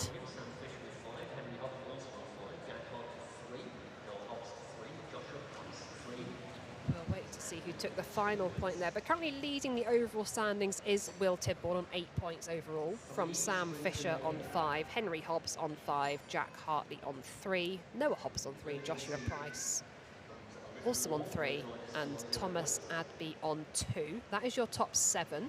It is your top 12 that qualify. We need to keep an eye out if anybody loses a lap or doesn't finish the race. That'll be one less rider for those still qualifying to worry about. And that is the confirmation of the sprint of the top 4 in sprint number 3. Sam Fisher, Will Tidball, Noah Hobbs and Dylan Belton Owen from the VCL base at Herne Hill Velodrome in South London, taking that final point on the line there. We've actually got Noah Hobbs has a fairly, probably a third of a lap gap on the field. He's ahead of the field at the moment. There we go, there is that shot. Just see Noah Hobbs at the bottom of your shot there, just about to come over the finish line. And yeah, as you say, he's got a gap on the field. He's been able to sneak away.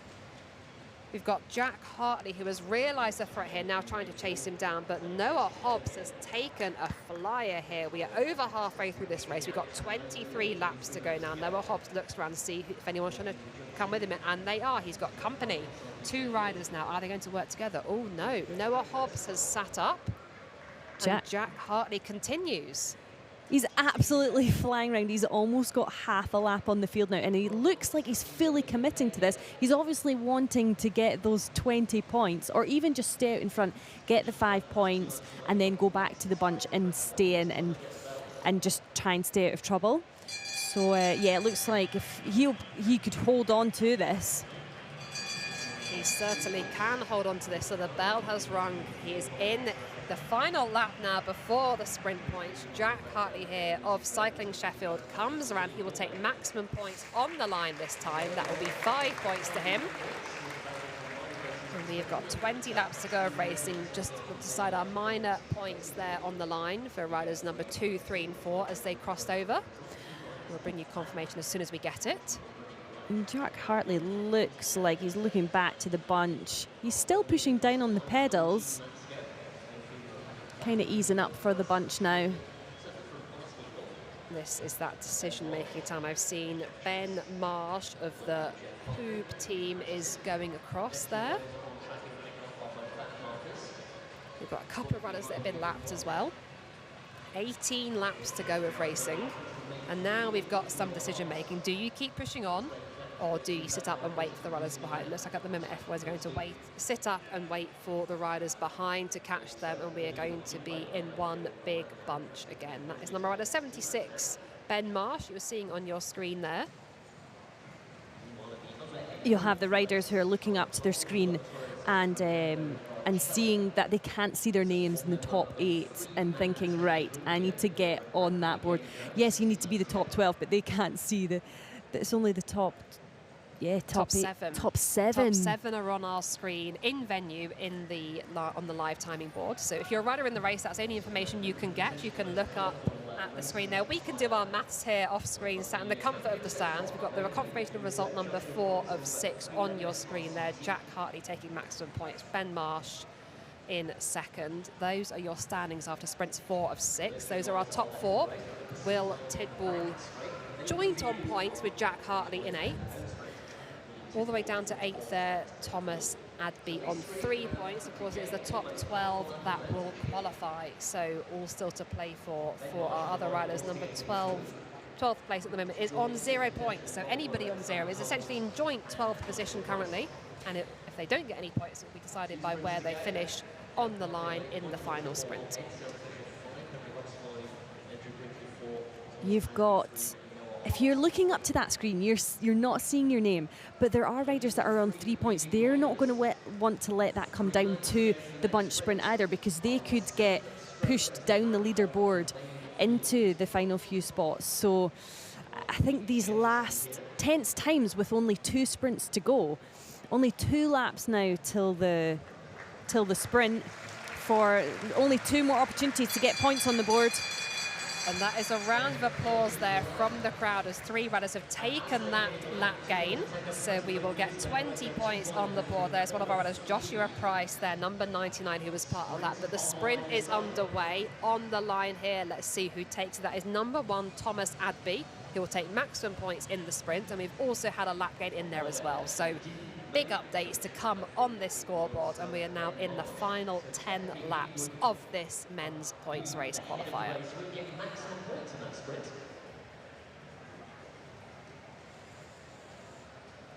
So we will bring you confirmation as soon as we can of the points winners in that sprint and of exactly who has gained a lap. So 20 points are being given to Joshua Price and Callum 12 for the lap gain. Number 99, Joshua Price, number 123, Callum 12s.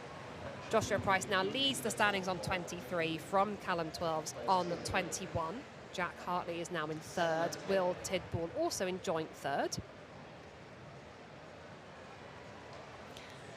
This is it. Final 7 laps of racing. We have a group of 4 who are just ahead of the bunch at the moment, but they're not working too well together. We've got the bunch chasing them down from behind. We're going to have 6 laps on the board this time. Will Tidball now at the front in that black kit, number 120, just trying to close the gaps ahead of him at the moment. Wants to ensure that he's safely through to that points race final tonight with no issues whatsoever. Just seeing Noah Hobbs come to the front as well. The thing with the British National Championships as well is that some of the riders will have been peaking and tapering for this event, and then you'll have other riders who are potentially on the programme, the British programme, and they're maybe in a really heavy training block, but they're still wanting to get the race the racing in their legs, the tactics, and that's potentially what's happening in this field. Yeah, so you never know quite who has fully tapered for an event and who hasn't. But once you're on the track and in the thick of a bike race, of course you always want to win, no matter how tired your legs are or what phase of training you're in. We're now into the final 4 laps of this men's points race qualifier, and we have got a move coming down the back straight, number 131, Connor Williams of the Train Sharp development team, and he has taken a fly. He comes down the home straight now with 3 laps to go, and he has got a huge gap straight away. He's got more than a quarter of a lap on the rest of the field. He's going to come round to see 2 laps to go this time, and this could be maximum points to him on the line at the end. What a move there. He's looking so smooth. After almost 60 laps, he's had the energy to really time his move to perfection, coming round for 1 lap to go now. This is it. Bell is being rung this time. Connor Williams is away on his own. He will take maximum points in this final sprint. He will ensure that he is qualified for that final tonight.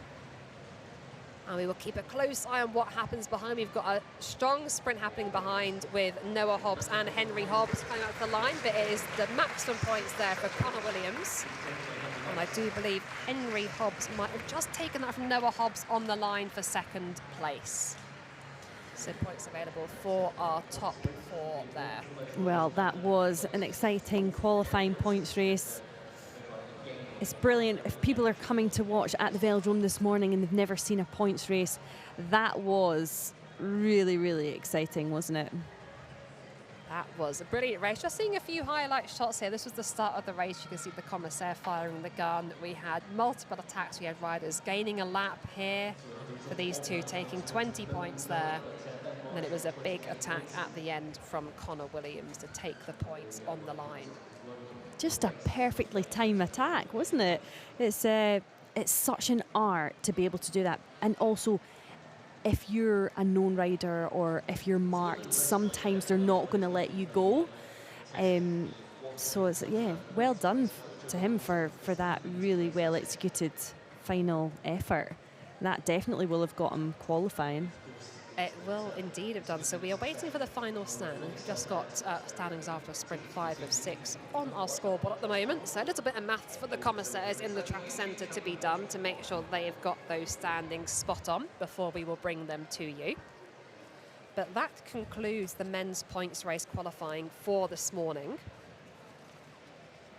So we've had heat 1 and 2, and the top 12 riders from each heat will be up later on this evening for the final, which will be a full 30-kilometre race.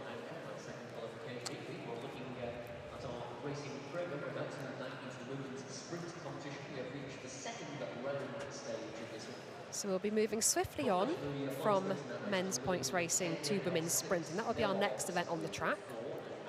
As and when we get you the results of the men's points race qualifying heat 2, we will bring them to you. Oh, it looks like our scoreboard has just been updated. So our winner of heat number 2 is Ben Marsh from Joshua Price, Callum Twelves, Henry Hobbs, Connor Williams, Jack Hartley, and then William Tidball in 7th place. That is our top 7. We will wait to see who gets inside that top 12.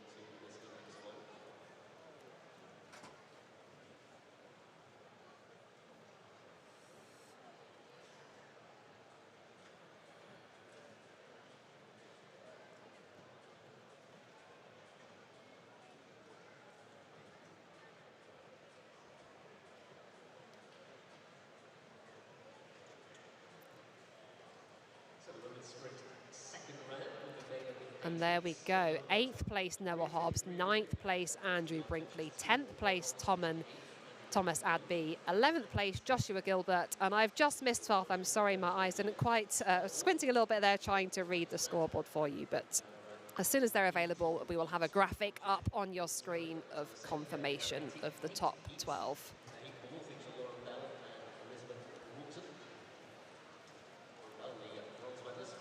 So we're just waiting for confirmation of those results. Once we get them, we will bring them to you. Top 12 going through to the finals this evening.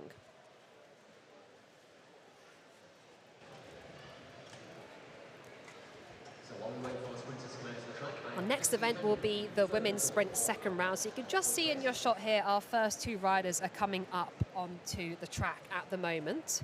So heat number 1 will be Lauren Bell, who we're seeing here, who is rider number 2 for Team Inspired. She's just come up to the line. Sorry, I'm seeing her. Your shot will see her very soon against number 8, Elizabeth Broughton, who we just saw take that fantastic win in the first round.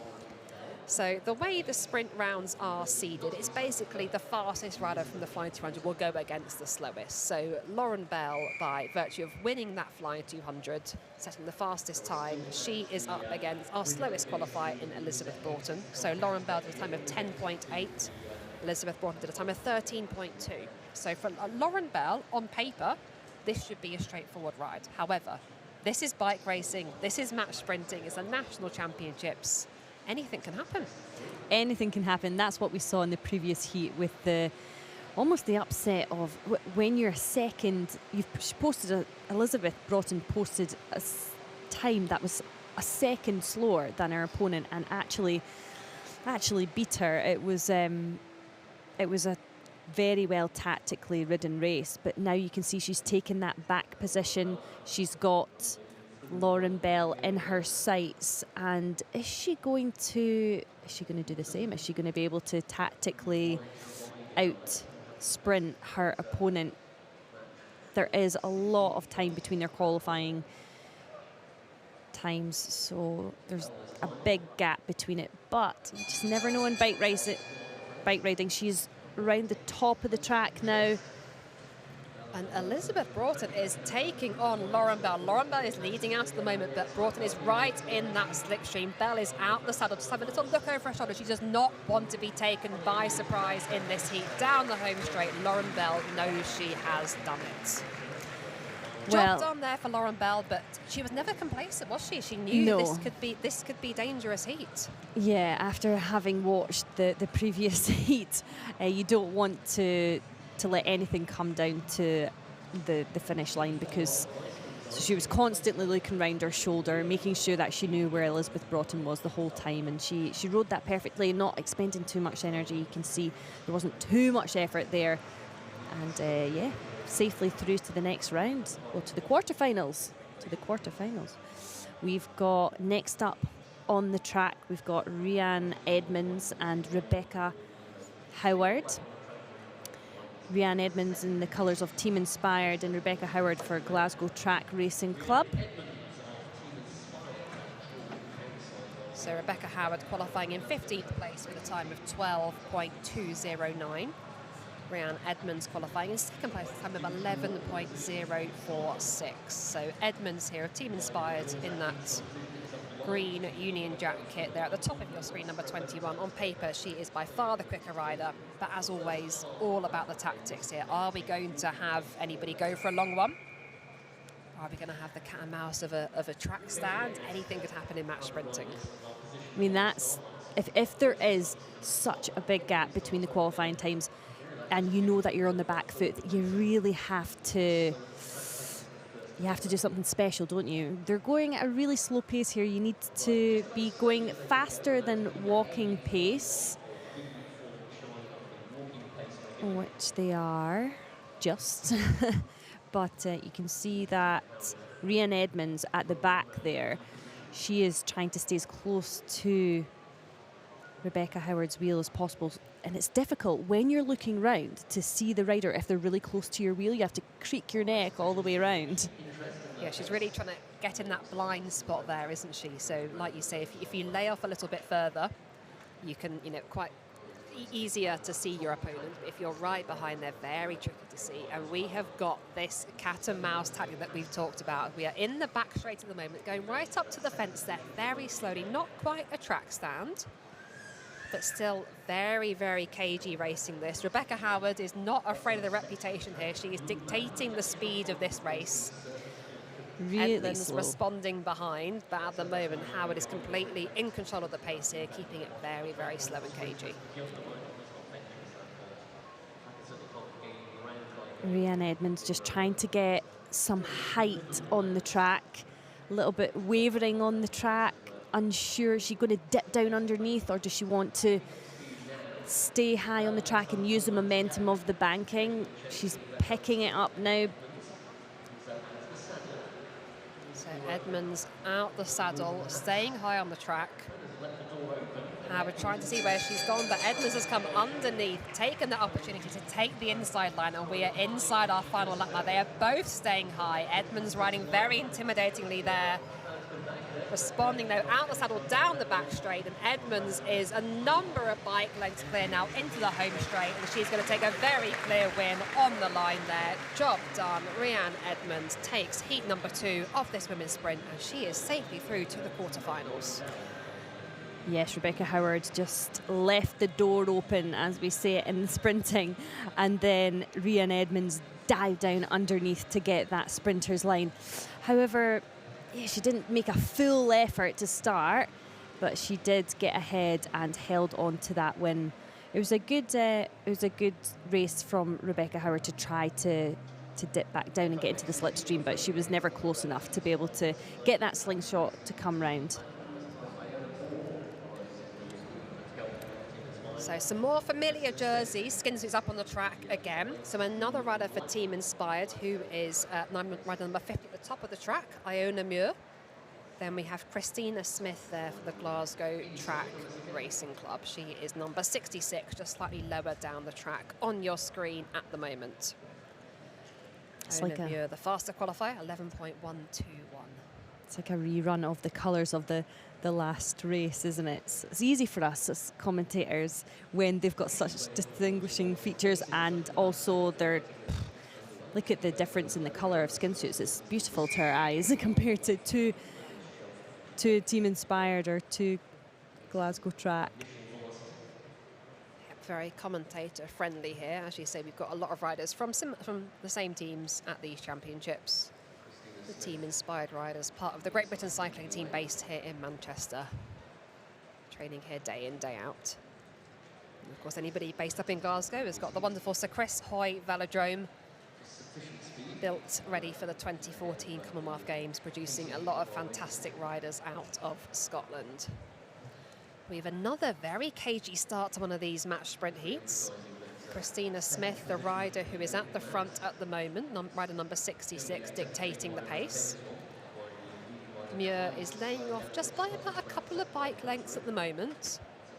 So this, as we were saying in the previous hit, actually makes it easier for Smith to see Muir because she's that little bit further behind, so not quite in that blind spot. Yeah, you don't have to turn your head as far round. You can use your peripheral vision a little bit more. It's difficult when a rider wants to go right behind you, and that's the element of surprise, though, isn't it? But no one really wants to take it on from the front of the race, heading up the track. This is the point in the race where it changes, where you're like, maybe I do want to be in the front. So is it going to happen? Is Iona Muir going to dive down underneath her opponent? Nope. Smith's not going to allow her to do that, and she's ramping up the pace at the front of the race now. So Christina Smith is the rider out the saddle, but Muir takes that inside line, dips underneath, and she is now in control. We hear the bell this time. Both riders out the saddle, staying high as we go over that finish line. But Iona Muir is in control at the front here. She swoops down the track. We're down the back straight, and she has drawn out 3 bike lengths there. We come around less than 100 metres to go down the home straight, and Muir is going to take this by a huge margin. Wins heat number 3. These match sprints are all about, just as a rider, getting experience for your later rounds. So every match is important. It's obviously important to conserve as much energy for the bigger races coming up ahead, but you have to win your heat. So trying out some tactics can be exactly what you need to do. This is going to be a good heat coming up next, I think. So as we go through these heats, our riders are more closely matched on paper from our sprint qualifying this morning. So we've got 16 riders over 8 heats, and essentially fastest qualifier starts off against slowest qualifiers. As we progress down, we're going to have some very tight competitions. Heat number 4 now. up, the riders up on your screen at the moment. We have number 58, Georgette Rand, against number 41, Sarah Johnson. Now, Rand qualified in 4th place with a time of 11.161, so incredibly close to the time of Iona Muir for Team Inspired. Sarah Johnson qualified a little bit slower, 13th place in a time of 12.1, so almost a second separate these two riders on paper, but of course all about tactics now. So we need to keep a close eye on Johnson, who is the rider at the back at the moment. She's in the red skin suit with the black shorts on the Cervelo bike. Rand in the blue skin suit at the front. And already we've got quite a gap between these two riders. So already at the moment, Johnson is really sort of laying off. But as I say that, she's coming behind. Is she going to take the opportunity to come round? This is not as cagey as the starts that we've had so far.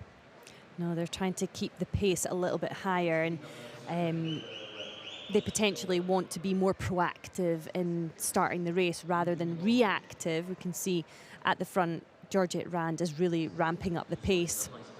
Doesn't want to allow her opponent to come in front of her. And this must be her tactic. Ride it out from the front. She needs to get a little bit height now because her opponent's coming round from the back. Johnson using the height of the track there, but Rand staying low, hugging that black line, putting that power down in this final lap. Johnson is gaining on her as we come down this home straight. Can she do it? No, she can't quite get back on terms. And Rand takes heat number 4. Convincing win there for the rider from Velo Club Lincoln. Definitely, she had the confidence there, knowing that she'd posted the faster qualifying time out of the two, and just used it to the best of her ability.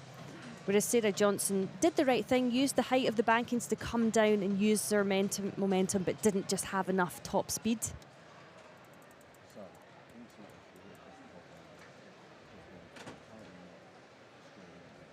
But we are recording. Okay. So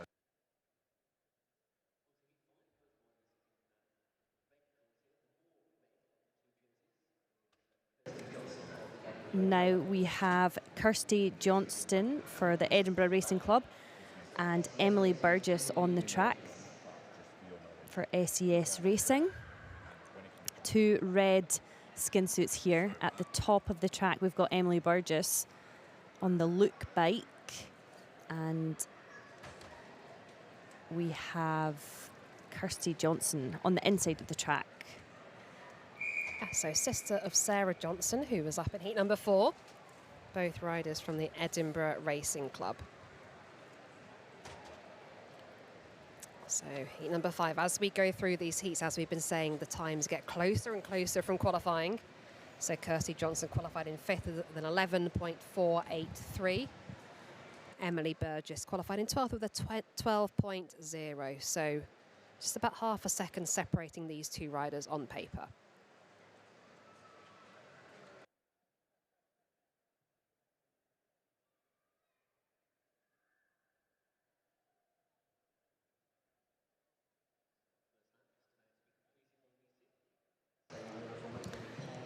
Two red skin suits, however, different teams and different colour bikes, so kind of a little bit easier. Dolan bike at the front and a Look bike at the back. Yep, the Look bike is Emily Burgess, number 9. Number 40, Kirsty Johnson, is on the Dolan bike, and the race is getting underway. We are coming around for the bell this time. Both riders out the saddle, down the home straight, over the finish line there, and we are both staying high above the blue line, only dipping down now, down to that red, and it is neck and neck right on the wheel there for rider number 9, Emily Burgess, right in that slipstream. Can she come round down this home straight? Has she got any more power? No, it's Kirsty Johnson who leads all the way to the line there, taking heat number 5. Sometimes it's difficult to leave a little bit later there. She was just a little bit too close to the wheel in front of her. She didn't get that gap. You actually want a little bit of a gap so that you can rush into the slipstream and then get the slingshot round, and unfortunately she went into the slipstream a little bit too early, didn't quite time it right, but the faster of the two riders, Kirsty Johnson, moves through to the quarters. 3 more heats to go in this women's sprint second round. So that was heat number 5. We've got 3 more heats to go. 8 heats in total. The winner of each heat goes through to the quarterfinals. So no best of threes at this stage of the competition. It is simply the winner does progress. So heat number 6 now, at the top of your screen for the Wales Racing Academy. Amy Cole, well known for being a superstar tandem pilot and a world champion from the World Championships last summer in Glasgow in the tandem team sprint. Bottom of the track, in the black kit, rider number 64, that is Madeline Silcock. And these riders are closer and closer together in qualifying. Amy Cole, a time of 11.550. Madeline Silcock, a time of 11.882. So just 0.3 separating these two riders on paper. Not a lot in it at all. We're going to have more and more technical, tactical races as we progress through these heats. Definitely, it's difficult to kind of understand who's going to win this one, because they're both strong riders, and Amy Cole has advantage starting at the back. She can see what's happening. If she can get herself to the front and be proactive, then she might have a chance. She is the faster of the two riders. Madeline Silcock at the front maybe wants to hold on to that position.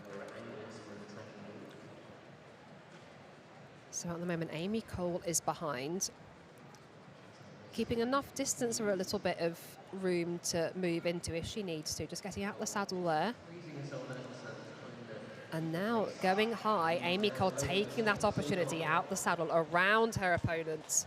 And she now has the lead of this race. We're going to come through for the bell this time. This is our final lap of racing and the sprint is underway. Amy Cole out the saddle, taking the inside line here on the black line. Strong challenge here from Silcock, right on her wheel, down the back straight, coming alongside Cole here as we hit the 100 metres to go.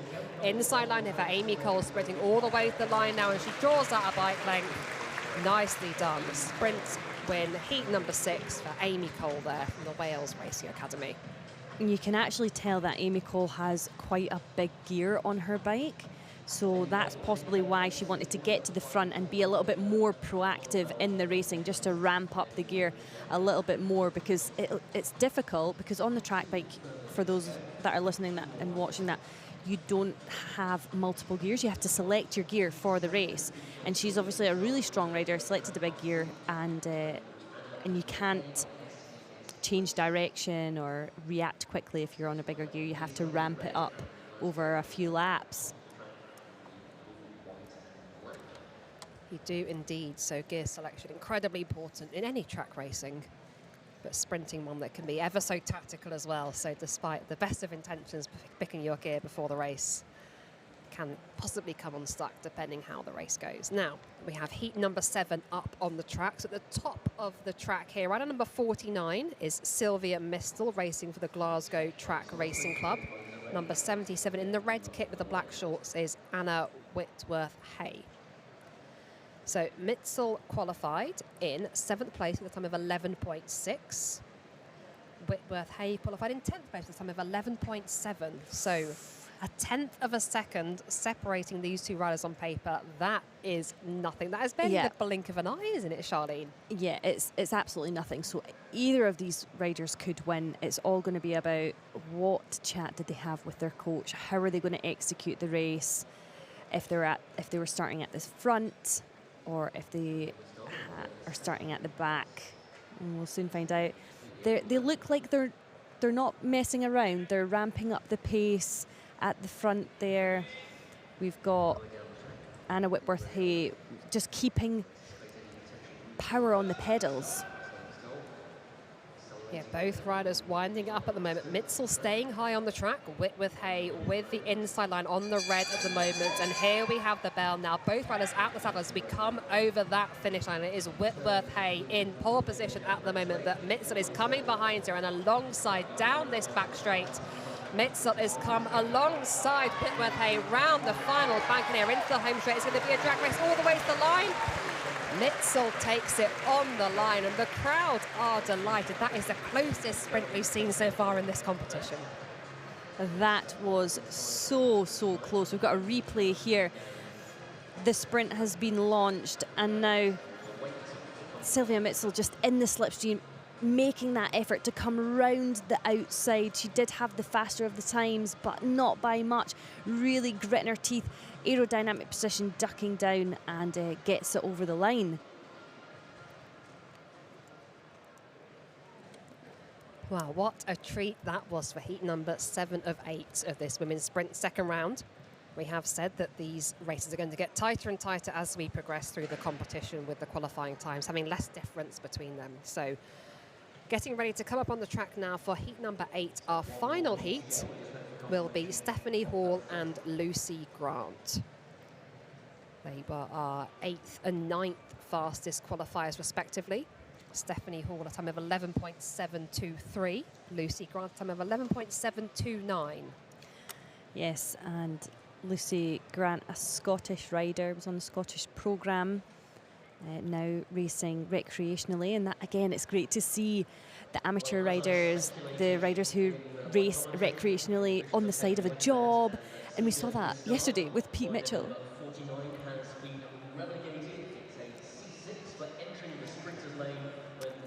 We have just heard that from the previous heat number 7, rider 49, Sylvia Mistel, has been relegated.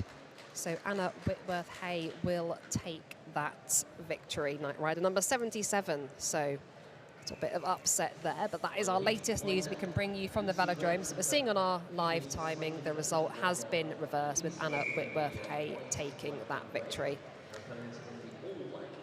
Back to heat number 8. On the track, we have Stephanie Hall, who is the rider number 34 in the all-black kit at the back at the moment, against Lucy Grant, rider number 30, who is in the red, white and black at the front for the Peebles Cycling Club.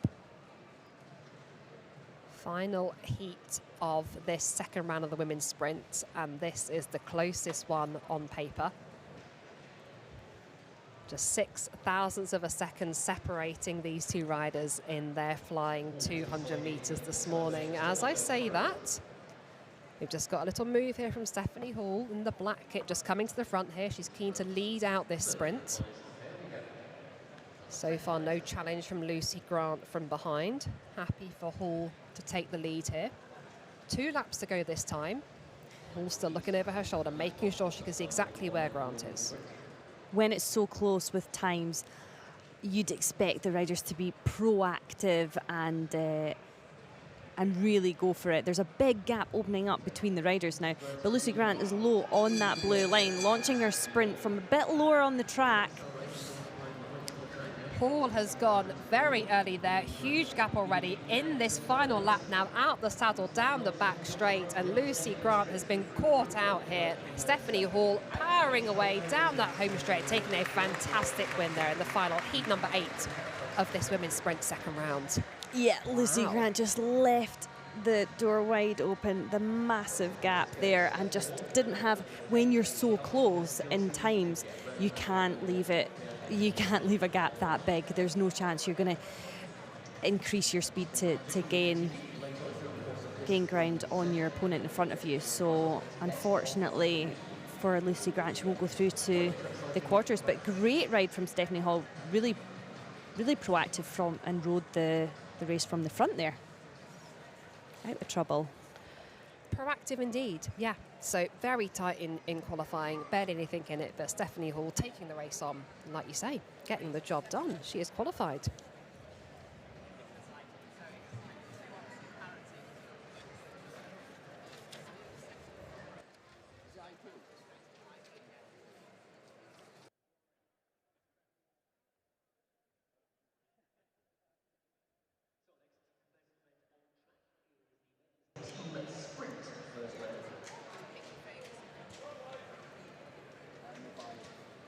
Looking forward to the next event on the track, which is the men's team sprint first round. We've got 11 teams that are going to take to the track, and yeah, this is the event that British Cycling focus on a lot with the sprinters. There's 3 riders, and your first rider, they start in the gate. Their job is to get the team up to speed, basically just ride as fast as they can for that first lap. Then you've got rider 2 and 3 coming off the back of that rider one and trying to finish off the race. But each rider has their role in the race, and you'll see soon exactly how that plays out.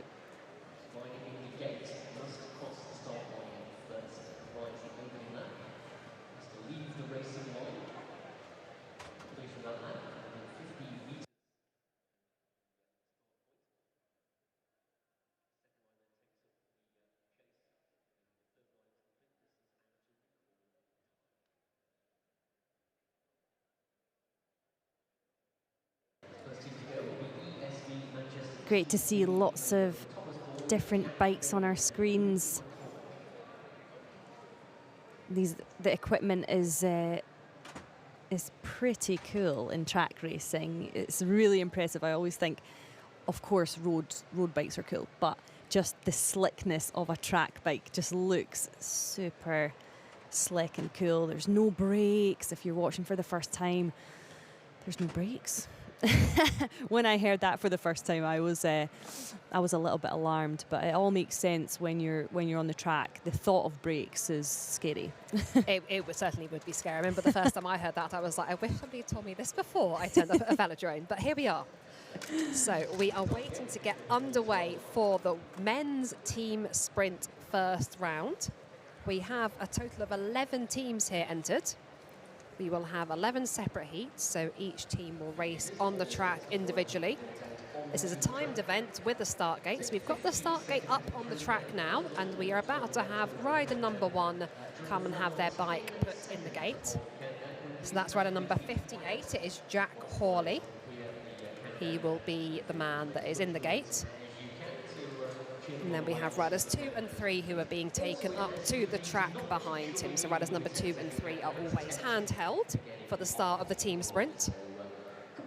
With rider number 1, the one in the start gates, which will be released by our timing system here in the velodrome. So at the moment, we're getting the 3 riders up on the track. Once we have the indication that everybody is ready, we will our countdown will begin. It has begun. I can see that here in the velodrome. It's just ticked past 40 seconds to go. We will hear a beep at 10 seconds to go, then beeps from 5 down to 0, and then we will get underway. That was the 30-second to go beep. This is the team EMB ESV Manchester B. So based here at the Manchester Velodrome, we've got Thomas Boyd, who is at the top of the track in position number 3. Then Luke McCormick in position number 2, and Jack Hawley, who is man number 1 in the gate. Into the final 10 seconds now. Beats will start here at 5 to go, and we will get underway.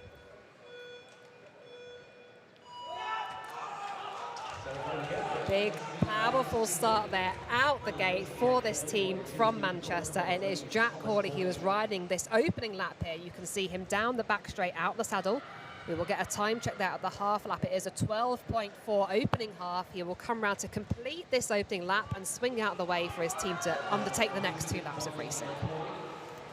And the rider number 2 is just the joining block, so important for that rider to keep the momentum that rider number 1 had, and slingshot as he's coming round now, that rider number 3 to finish the job for the last lap.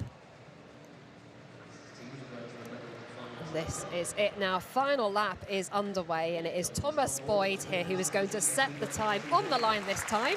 Set a ready benchmark, and it is a 49.315.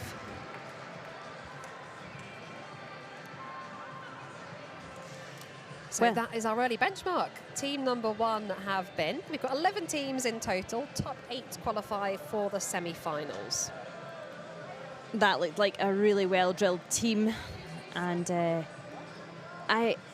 what happens is with rider number 1, their job is just to get out the gates in time and just absolutely blast it for as fast as they can for 1 lap. And the idea is that their second half of the lap needs to be faster than the first, so that they transition and they pass on a really fast transition to the second rider. But to finish off, imagine being in position 3 and having to finish off the ride. You're holding on for dear life for the first lap. Second lap, again, and then someone moves out the way and you've got to push the wind for the Yep, last lap. and the wind hits you, so very long way to go for whoever is lucky enough to be in rider number 3 position. And of course, multiple rides in the same day. We've got the qualifying heats now. We then have the semi-finals later on, so early afternoon here in this morning session. Morning session going until gone 3 o'clock. So loosely using the term morning here. Then we have our finals this evening. Love the team sprint. I always loved racing the team sprint because it's a team effort, and you've all got your role to play. And of course, if you're winning medals in a team, it feels nice. It feels nice to be doing it with someone. So we're just seeing Zach Green come in the gate here for the Who BCC racing team. This is their second of their 2 teams that will take to the start in this competition. Then I've ran number 2, Thomas Alcock in position number 2. And then William Flatow in position number 3, number 36.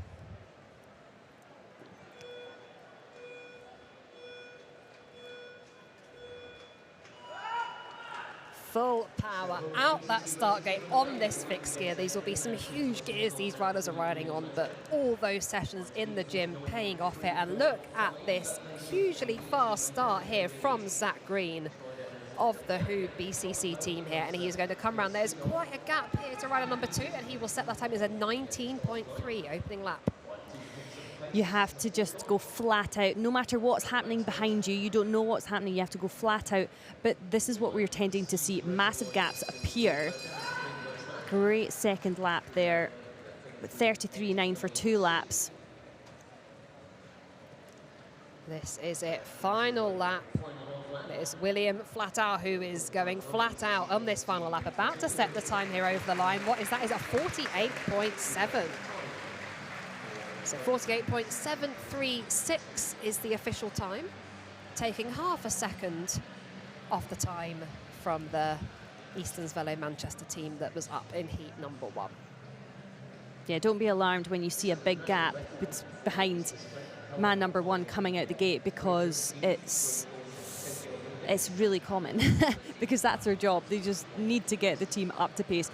If you're in position 2, then you've got something to chase, and that's great. And you've still got the slipstream for up to how many meters is it?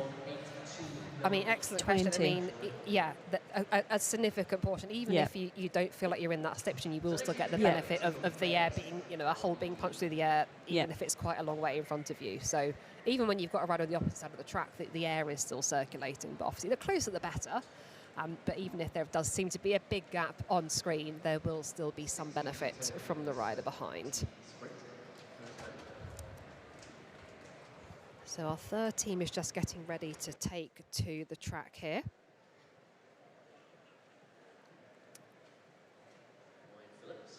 We have Ryan Phillips taking to position number 1 in the gate.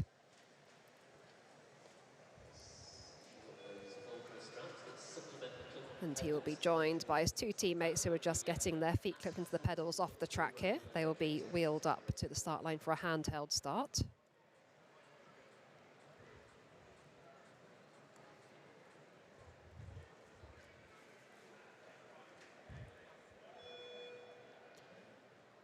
Looks like Daniel Crease is in position number 2 and Edward Baker in position number 3.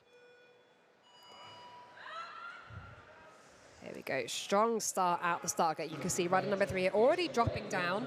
Little bit of a gap opening up and a hugely fast start here already, and some huge gaps down that home straight. Some work to do for these riders. It is a 12.4 opening half lap.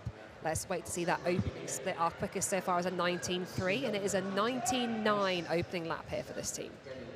Yes, Edward Baker just was off the back there, but possibly tactical. Now in the slipstream as he comes through for his final lap. Looking good as he's going round the back bend. We're in the back straight.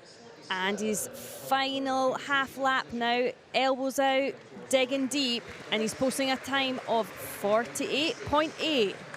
Oh, well, very close there. Just 1/10 of a second slower than the Who BCC racing team. So that was a 48.836. So currently second place overall. Out of 3 teams. 11 teams making up these heats here this morning, with our top 8 to qualify for the semi-final, which will be early afternoon.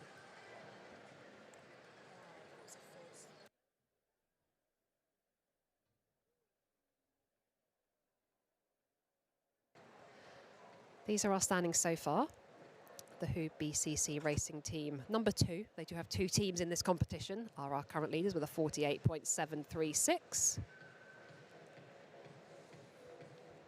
We'll wait for our next team to take the track, which will be the number 1 Who BCC racing team. So we have 3 other riders for this same team here taking to the start. We will have Bram Otwell, Jack Pearson and Noah Woodhouse.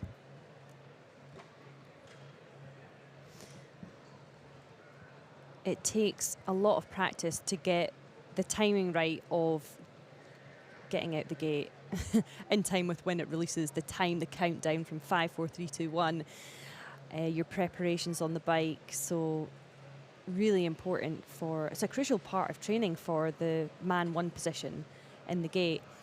Man 2 and 3, P2 and 3 have the luck of being held up, but you can see them maybe pointing left and right to get centred. Yep, so you pretty much know that start gate is going to be square on the track, for want of a better word. When you're handheld at the start, you can give that little indication to make sure that you do feel straight. So listen, we've got Noah Woodhouse in the start gate, Bram Otwell in position number 2. And then Jack Pearson is at the top of the track for this heat. And we are off, underway. 48.8, the time to beat that has already been set this morning. 48.7 actually the time to beat. And let's look at the time check for this first half lap. And it is an 11.3 opening half. That is a hugely quick opening half here. Let's look at the time for the first lap. And it is an 18.3, so no one has got anywhere near that so far. Absolutely rapid out of the gate, and the 2 riders behind are benefiting a lot from it. They're in the aerodynamic position here, coming into the home straight. Rider number 2 peels up. We've got rider number 3, Jack Pearson, finishing off the ride. He looks really comfortable on top of the gear, spinning those legs. He's got a grimace because that last lap is going to be taking it all out of him. And as he comes up to the line to clock a time of 47.062, fastest by 1.674 seconds, putting them into first. Yes, that is a huge chunk taken off the best time by their teammates, of course. The Who BCC Racing number 2 are our previous leaders. And it is now the team number 1 from Who who are topping the standings with a 47.062. Just seeing some replays from that ride here, that lunge for the line. And job done for them, waiting to see exactly where they will finish in these standings. Top 8 go through to the semi-final. Of course, the better you qualify, the higher you qualify, the better. But time to get back on the rollers, spin the legs, and wait to see where you'll be for the semi-finals. We've got Pete Mitchell. Oh, he's got his name on his skin suit. How cool is that? On our screens, he is the national sprint champion from yesterday, and what a sensational performance and racing skill we saw from the, I'm not going to say veteran because he's only 34, but he's younger than me, so be careful. Same. But yeah, he came back from, he's not raced for 5 years. I interviewed him before, and it was just beautiful to see. He's got a family, had his 3 kids in the stands, and they'd never seen him race. So really, it was phenomenal. He came in, he said to me, oh, last year I wanted to lose a little bit of weight. in the summer, I started training in the garage gym and started to do a few walk bike sessions a week, and here I am. Not bad, Pete. It's a really, really wonderful story. And of course, he had a fantastic career before that. He was very much part of the GB team. He's been to the Paralympics. He's piloted the tandem. So he's raced at the highest level. But to have had that comeback, as you've just outlined there, training around, having a family, and running the Black Line coaching company, which is, that's his business. That's his full-time job. training around that. So hugely popular win yesterday in that individual sprint for Peter Mitchell, and who is up on the track now, ready for the Black Line team to take the track for the team sprint. It is James Brightwell who is in the gate. Peter Mitchell, who we've just been speaking about, is in position number 2 with Matthew Meanwell in position number 3.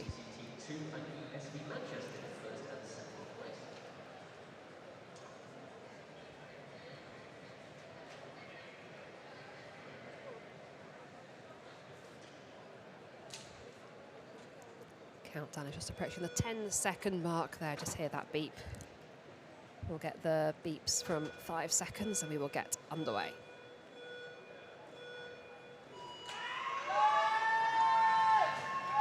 And the crowd are roaring. Really popular team here in this Manchester Velodrome, the Black Line team. And let's see this first half lap. It is a 12-2 opening half.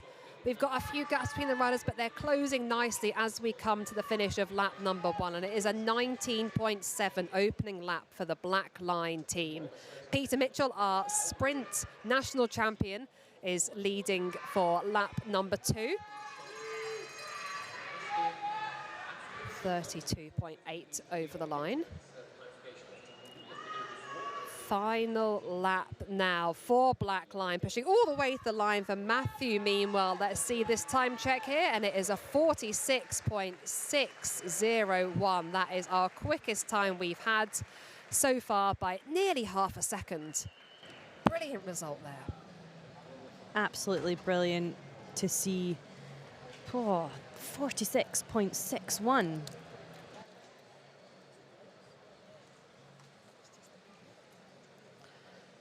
Seeing the replays there of that heat for Black Line. 46.601 is their time. It is the top of the standing so far. They're heat number 5 of 11. Confirmation on your screens there of everybody's times so far.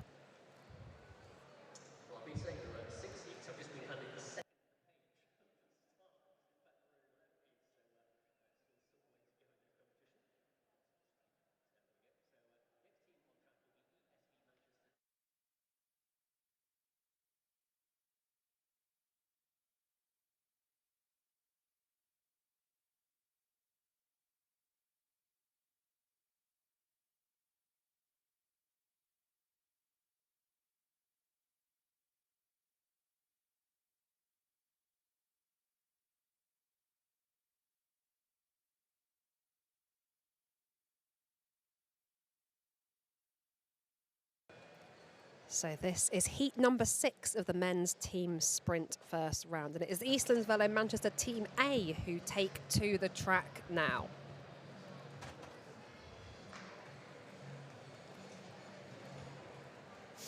Countdown is on, approaching that 10 seconds to go point. Top of the track there we have Matthew Rotherham, who will be the final rider. Tom Morrissey is in the gate and Oliver Alul is in rider position number 2. We are underway, and look at these huge gears that are being pushed off the line here. The Eastlands Velo Manchester team gets into formation down the back straight, setting the time of 12.017 for that opening half lap. And we are just coming into that gap there, approaching the end of lap number 1. And it is a 19.514. That is an extremely quick opening lap. We are well into lap number 2 here. And Matt Rotherham is sat there in position number 3, ready to be let go. This team looks like they're absolutely flying round. Now we have Matthew Rotherham on the screen. He's going to finish it off. He looks like he is absolutely flying. He rode the kilometre with Neil Fackie yesterday, and he's over the line in a 46.204. That is the new fastest time. That is our new fastest time indeed. So taking almost 0.4 of a second off the time of Black Line. It is a 46.2 compared to a 46.6. So it's the Eastlands Velo Manchester Team A who are currently leading our men's team sprint first round. Yes, you'd expect Matthew Rotherham to be the third rider when he has such a long sprint, doesn't he, from the kilo training on the tandem with Neil Fackie. It's amazing to see the tandem pilots transition between the para and the individual events. Yeah, time on the solo bike, racing as individuals, but benefiting from all that time on the tandem, all the extra mash you're trying to move off the line from a tandem, and the skills as well you develop from racing on a tandem. We, of course, have tandem match sprinting as well. We have tandem team sprint that we've seen at the World Championships. So very, very skillful riders, these tandem pilots, and it's great to see them racing here on the solo bikes as well. We are just getting our next team onto the track now. It's the Wales Racing Academy. It is Joseph Collett who will be taking to the start in position number 1 in the gate. We're just seeing Harry McNaughton here about to get wheeled up to the line, and it will be Stefan Lloyd as well, who is the rider in position number 2. Harry McNaughton at the top. The clock is already counting down. Once that rider in the gate is in position and good to go, the commissaires give the indication for the clock to start, and that starts counting down. Beep at 10 seconds, and then beeps from 5 through to 1, and off we go.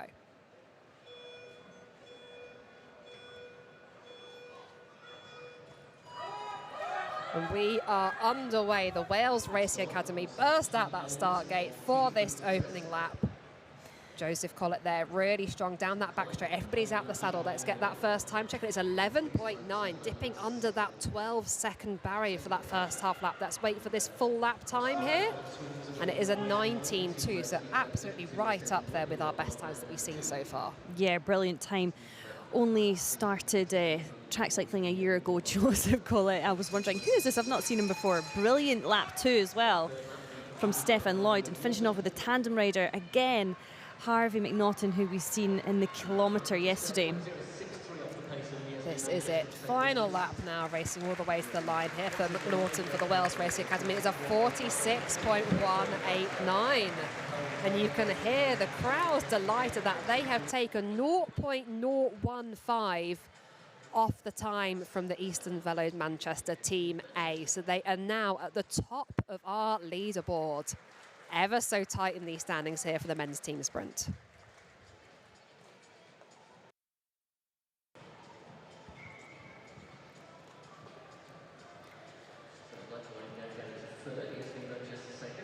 Yeah, they look like a well-drilled team, that Welsh Racing Academy, and their coach, Rebecca Draper.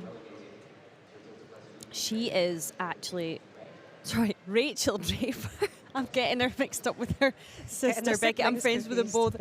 And Rachel Draper is absolutely smashed being the Welsh cycling coach for the sprint. It's the whole sprint programme, the development, the women, the men's, and the role that she has to take on from being an ex-rider has been amazing. She was actually coaching a lot of the Welsh development riders who came through and are now on the programme, the females, but she's now in charge of the men and the juniors as well.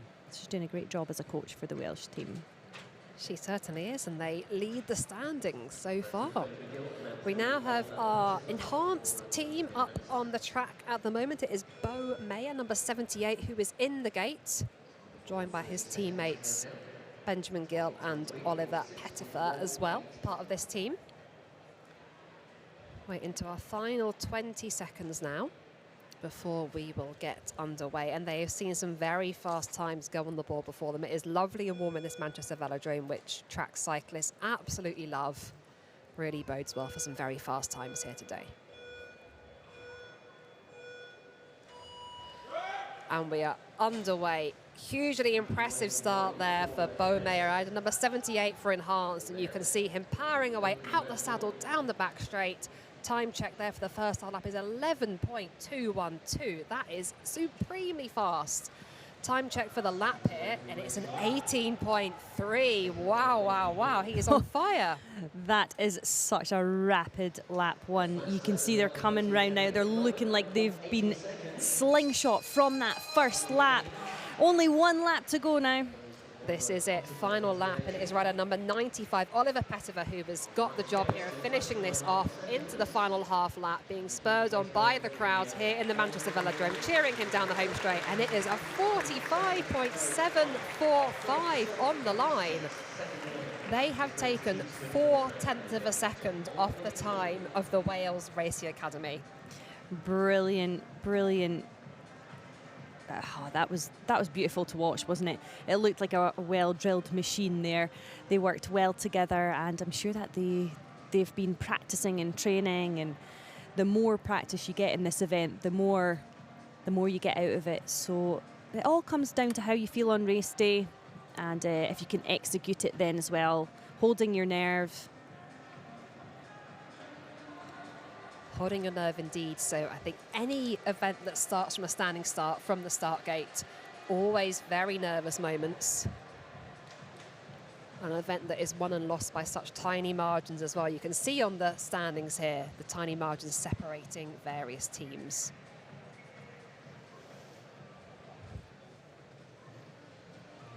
So Team Inspired. That was heat number 8 of 11 that we've just had. We're now approaching heat number 9, which will be Team Inspired number 2. So we have 2 Team Inspireds here this morning in Manchester. Riders from the Great Britain cycling team taking to the track.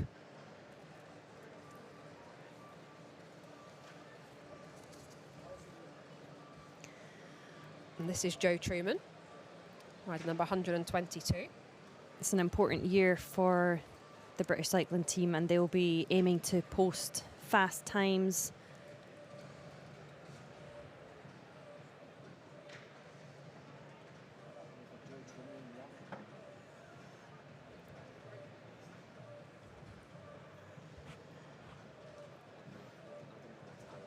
So this is Joe Truman, who is having his bike put in the gate at the moment, very much part of the Great Britain cycling team setup. We saw him recently at the European Championships, where he took 4th place in the kilometre time trial. He's there with the Green Hope bike in the start gate, and just being joined by his teammates on the line now. It's quite cool seeing those bikes. It's quite cool seeing those bikes with the colour on it. I'm used to seeing British cycling with the all black bikes, but we've got some BT bikes here, and they're sporting all different bikes. But yeah, the Lotus Hope bike there looks beautiful in the start gate.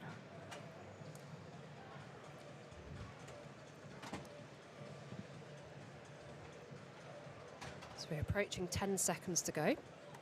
Truman looking very relaxed in the gate, just get himself pumped up, ready for that full gas effort.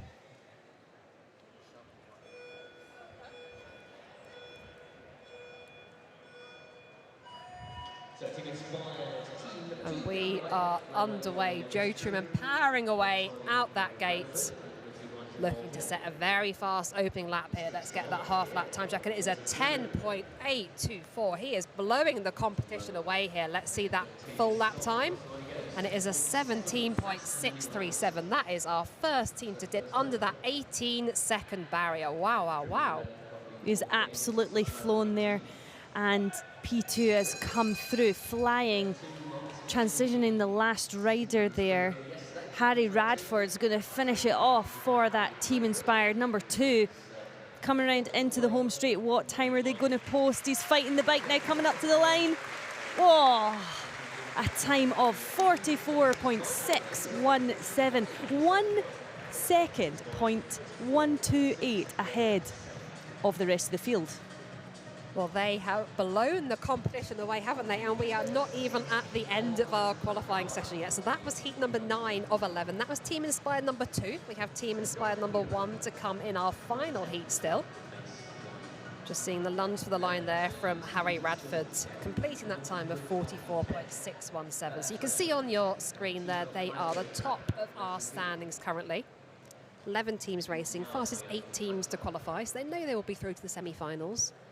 But of course, waiting to see where they will finish in these standings. Joe, did you ever do a team sprint? I mean, I've done them in training. It's very nervous because it's won and lost by such tiny amounts, and you know that if you mess up at that start, you can ruin it for all your teammates, and that is the pressure on your shoulders. Get on the wheel. Immense. You, of course, know a lot about team sprinting. Oh, love the team sprint. I would have loved to have given it a go as the three for the women. Yep. I was competing when it was only 2, and I was always P2 in the team sprint. I had a good start, but I was better at finishing. And I remember my team sprint partner, Jenny Davis, she was a powerhouse and she would always absolutely fly out the gates, and I was just trying to get on her wheel from the start, which propelled me forward for the second. That's what it's all about. Well, you had a Commonwealth Games medal. Silver in medal. Delhi. Yeah, that's... I remember it well. I remember watching it on TV. Yeah, slept with it under my pillow since then. As you should do. Pride and joy. So the Glasgow Track Racing Club are on your screens at the moment. Isaac Small is in the gate, ready to get underway for heat number 10. We've got Lewis Arthur in second position there, and in third we've got William Munday. So what can they do? Are they going to post a faster time than 44.617? 11.8 for that opening half. Let's get that full lap time check. It's a 19.2. Remember, we saw a 17.6 from Team Inspired 2 just now, which really has blown everybody away. Halfway through here. Lewis Arthur is on the front now for the Glasgow Track Racing Club. And he swings up, and his teammate William Munday is through for this final lap. Half a lap to go now, in a world of pain, but a wonderful crowd here in this Manchester Velodrome. Bright and early on a Saturday morning, ready to cheer him on. It is a 46.405. And that is enough for 5th place overall. Looking like they're going to qualify with that time, so we'll be happy with that. So it's the top 8 teams that qualify. We've only got one more to go. The Team Inspired number 1.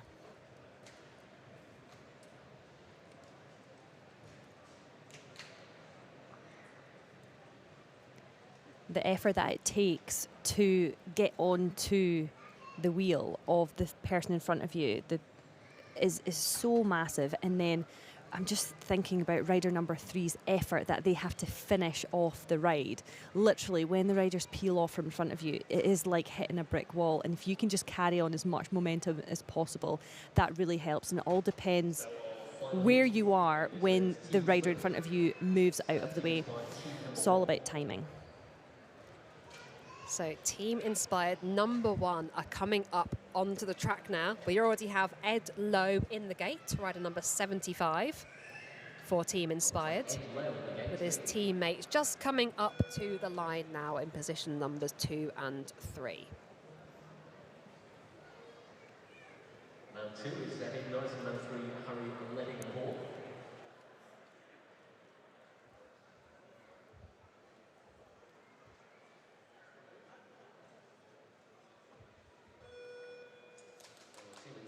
Inside our final 10 seconds now.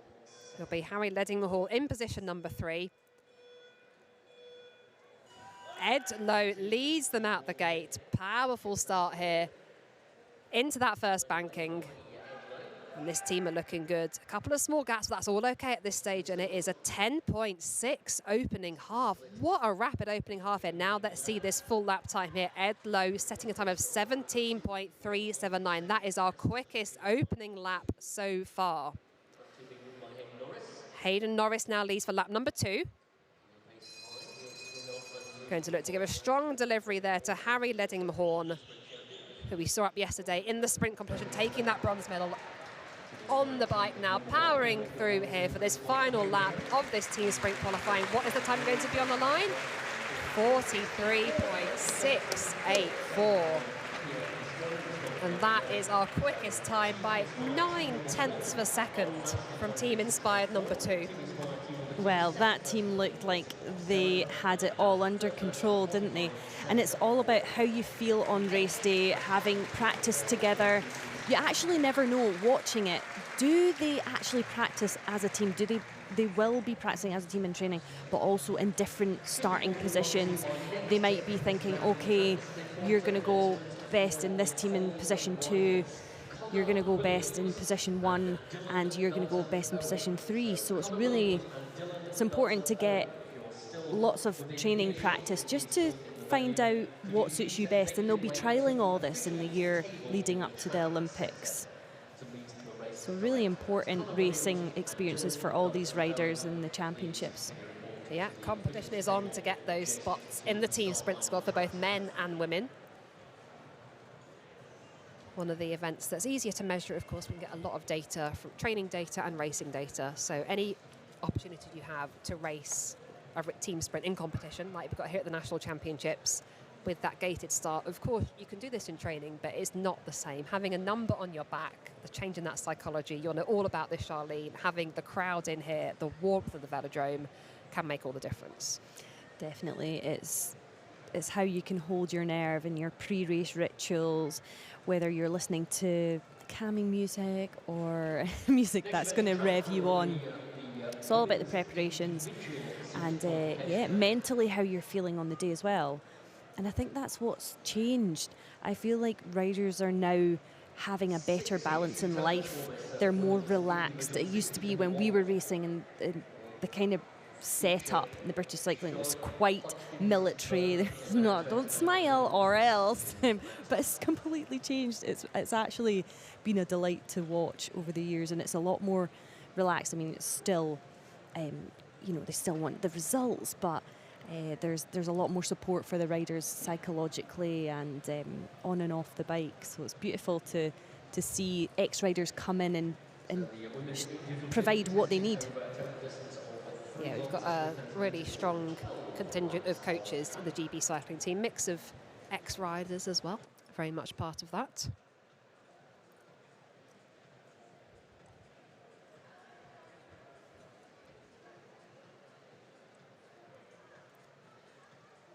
And your next event that is coming up on the track will be the women's individual pursuit qualifying. So we will have a 3-kilometre race. We've got 6 heats, 2 riders per heat. The top 2 from qualifying will race for gold, with 3rd and 4th will race for the bronze. Joanna, this was your event. Was past tense. Was. You love this, and go and tell me a little bit, because it was never my event. Like, what does it take to ride this event?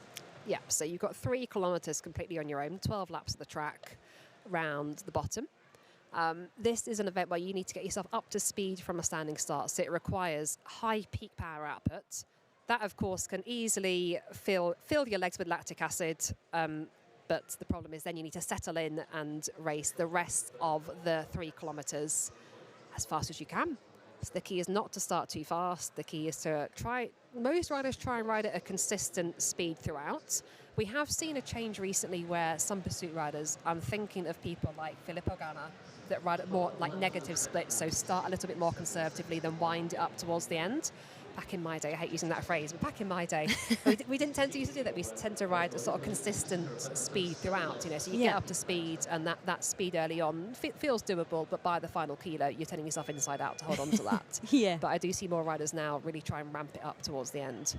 So we will see what schedules and tactics are used here in the qualifying. Yeah, it's really interesting. And these riders, such as Filippo Ganna, he's come from road. Yeah. So you're wondering whether it's okay, they're conserving their energy in the first 4 laps. They know that they're just going to get faster and faster and faster because they've got the endurance and they can go that speed for a long time. All sorts of ways to approach an individual pursuit. This is heat number 1. We're about to get underway here. In the back straight, we're just seeing Millie Thompson there for Solar Cycling. And in the home straight, we have Charlotte Hodgins-Byrne for Das Handling Bikes. The beautiful thing about pursuit racing as well, if you're watching, is that split screen. And you've got the pursuit line, which is halfway down the straight, and you can see how far in front one rider is in front of the other. It's a really exciting race, especially when it's close, because that can just yo-yo back and forward, which we have a lot. So it'll be interesting to see both riders starting off fairly fast. So we're lucky enough to have access to the qualifying time submitted for this event. So Charlotte Hodgins-Byrne submitted a time of 3:49, and it was a 3:47 for Millie Thompson. So that was their best times since January last year. So within the last year, essentially, that they submitted in order to qualify for these championships. And we will look at what the split is once we are a kilometre in. It looks like Millie Thompson is just slightly ahead. No, it's Charlotte Hodgkin-Brown. Just saw a slight issue there, perhaps in Millie Thompson, just taking her hand off the bars, but she looks to have settled in again now. Charlotte Hodgkins-Byrne is leading early on here, though, and she's gaining on her opponent. She will have her in her sight now. Now, this is the best thing that can happen in individual pursuit, having somebody to chase and having somebody in your slipstream. But, oh, no, problems for Millie Thompson because she has swung up the track. So we're lucky enough to be in here in the velodrome. Millie Thompson has swung up the track, is not completing her qualifying ride. Charlotte Hodgkins-Byrne has come through underneath, and she continues. Millie Thompson has decided to come off the track. So I'm not sure if there's a technical problem there. We will find out for you as soon as we possibly can and let you know. Yeah, unsure what happened there. She's looking down to her crank, so possibly a technical issue. But it's all about the qualifying time here, and Charlotte Hodgkin-Brown is going to be trying to post as fast a time as possible. It can be a little bit more difficult posting a fast time in the morning, because by the time it gets to the evening, with all the people in the track and the heating's been on all day, and the air pressure can lower. So the fact that yesterday we had some between 2 and 5 seconds faster posted in the evening than it was in the morning. So it's all about trying to get that fast time in the morning when your legs are a little bit sleepy. Yeah, legs are a little bit asleep, but this qualifying time is key. You need to be in that top 2 if you want to race for the gold. 3rd and 4th will race for bronze. Riders in 5th to 8th position will race a minor final, so they will get a second ride, which I think is really important at this level to be able to come up on the track and ride twice. You know, if you travelled all the way to Manchester, huge event, you ride that individual pursuit, you don't quite make the top 4, but it still gives you the opportunity to do another ride and try and put another time on the board, perhaps improve that personal best. Well, she's coming round now, and she's only got 1 lap to go. This is where the legs feel like they're going to fall off, so the crowd's really getting behind her. The crowd are getting behind her, indeed. A lonely ride out there now on her own. Nobody to chase down, unfortunately, for Charlotte Hodgkins-Byrne, but she's coming round for this final lap.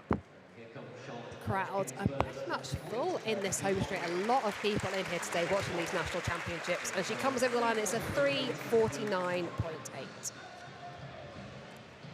And that is the benchmark time. Average speed 46.990 kilometres an hour for 3 kilometres.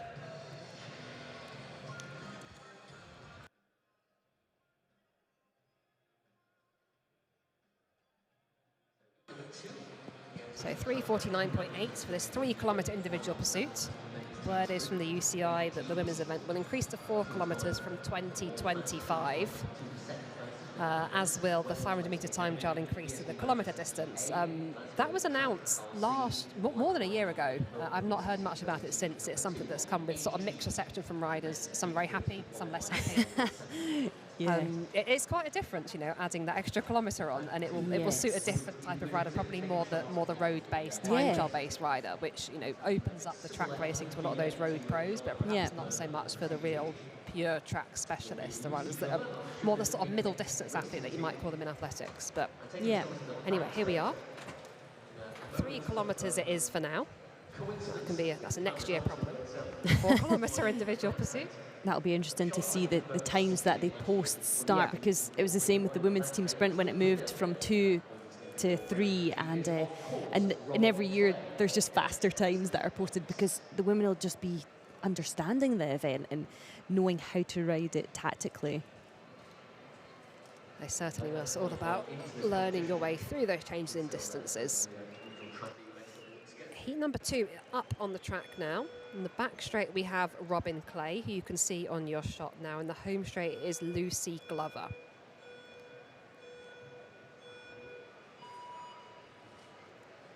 We are underway out the start gate, getting that big gear up to speed. Of course, you're not seeing the same, quite such powerful starts as we see in the team sprint, because you want to get up to speed as efficiently as possible. You don't necessarily want to do it all in that first quarter of a lap. You want to get yourself nicely on top of that gear without expending quite too much energy, and then get into this aerodynamic position. Then after that, you want to be hugging the black line, the bottom of the track, the shortest distance round the velodrome Far easier said than done, of course, tucked into this aero position when you're in a world of pain towards the end of an individual pursuit. Riding a bike in a straight line is far more difficult than you might imagine. Yes, and now we're starting to see riders really try to get tactics in terms of how aerodynamic can you be. And you can see the rider on the screen now, Lucy Glover. She is almost not looking forward. She's looking down at that black line, and that is, her hands are almost in front of her eyes, and she's using her peripheral vision. And yesterday we've seen some of the pursuit riders sort of come up to the red line in the back and home straight. Would you say that's a good thing to do? Did you do that, or do you think just hugging that black line? I think it depends on the velodrome. It depends how fast you're going. Yeah. So the faster you're going, the more difference these things can make. But yeah, the idea is to try and make the track more bowl-shaped, more circular than oval. Yeah. So the Manchester Velodrome has got quite nice dimensions to it. So the Glasgow Velodrome is more of an oval shape. It's longer straights and tighter bankings. The Manchester Velodrome is already quite smooth to ride, so probably less necessary on this velodrome. But you get personal preference, and riders will do that testing. They'll look at their times, they'll look at their power, if they're lucky to have enough to have SRM cranks on their bike, and see which makes the difference. Here we're seeing Robin Clay at the moment. Her opponent is Lucy Glover, both young riders. Lucy Glover just 18 years old, Robin Clay 20 years old. Their qualifying times for Lucy Glover was a 3:46 and for Robin Clay was a 3:43. Those are their times that they submitted when they entered the competition. So they could have gone quicker in training before that, we don't know. But looking to improve on those times in the official competition environment. Lucy Glover is ahead. No, Robin Clay is ahead of the race. And you can see that when we have the split screen. She's almost got our rider in sight, actually, coming out of turn 2. Just a few more meters. Robin Clay will just about have Lucy Glover in her sights. Just seeing the encouragement there from the coach for Lucy Glover. Here comes Robin Clay. Just going round the banking now. As she exits the banking, she will now almost certainly have Lucy Glover just about in her sights. So you can see here on this wide shot of the velodrome how much of a difference it makes just having that character chase. Aerodynamically, you will just about be in that, not fully in the slipstream, but you'll be benefiting from the circulating air of the rider ahead of you. But the psychological advantage of having that rider's chase and the psychological blow for the other rider to hear that bell rung before their own bell, knowing that they've got a rider coming up behind them. Final lap now for both of these riders. Keep an eye on that clock. Looks like we're going to see some huge personal bests here. Robin Clay down the back straight, and it is a 3:37.6. Wow. That has taken a huge chunk off her time that she submitted for qualification for this event, and it is a 3:45 for Lucy Glover. So both riding personal bests from the data that we have available to us. So excellent rides there from both riders.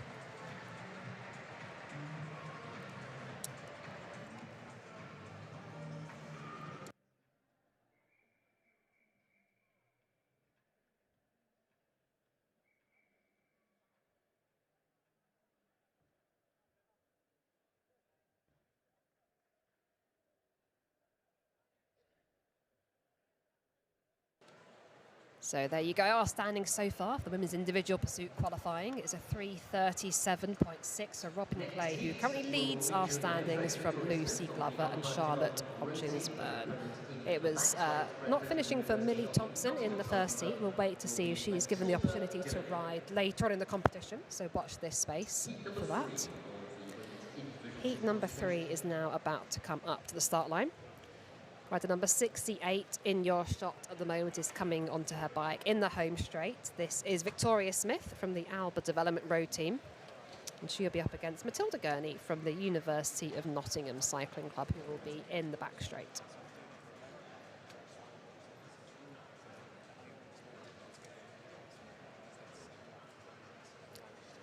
Countdown clock has started. We're inside 30 seconds now. We'll get that gradual hush of the crowd as we get into those final 10 seconds. Yeah, there's nothing worse than the crowd getting behind 5, 4, 3, 2, 1, and then you miss. They're out of sync.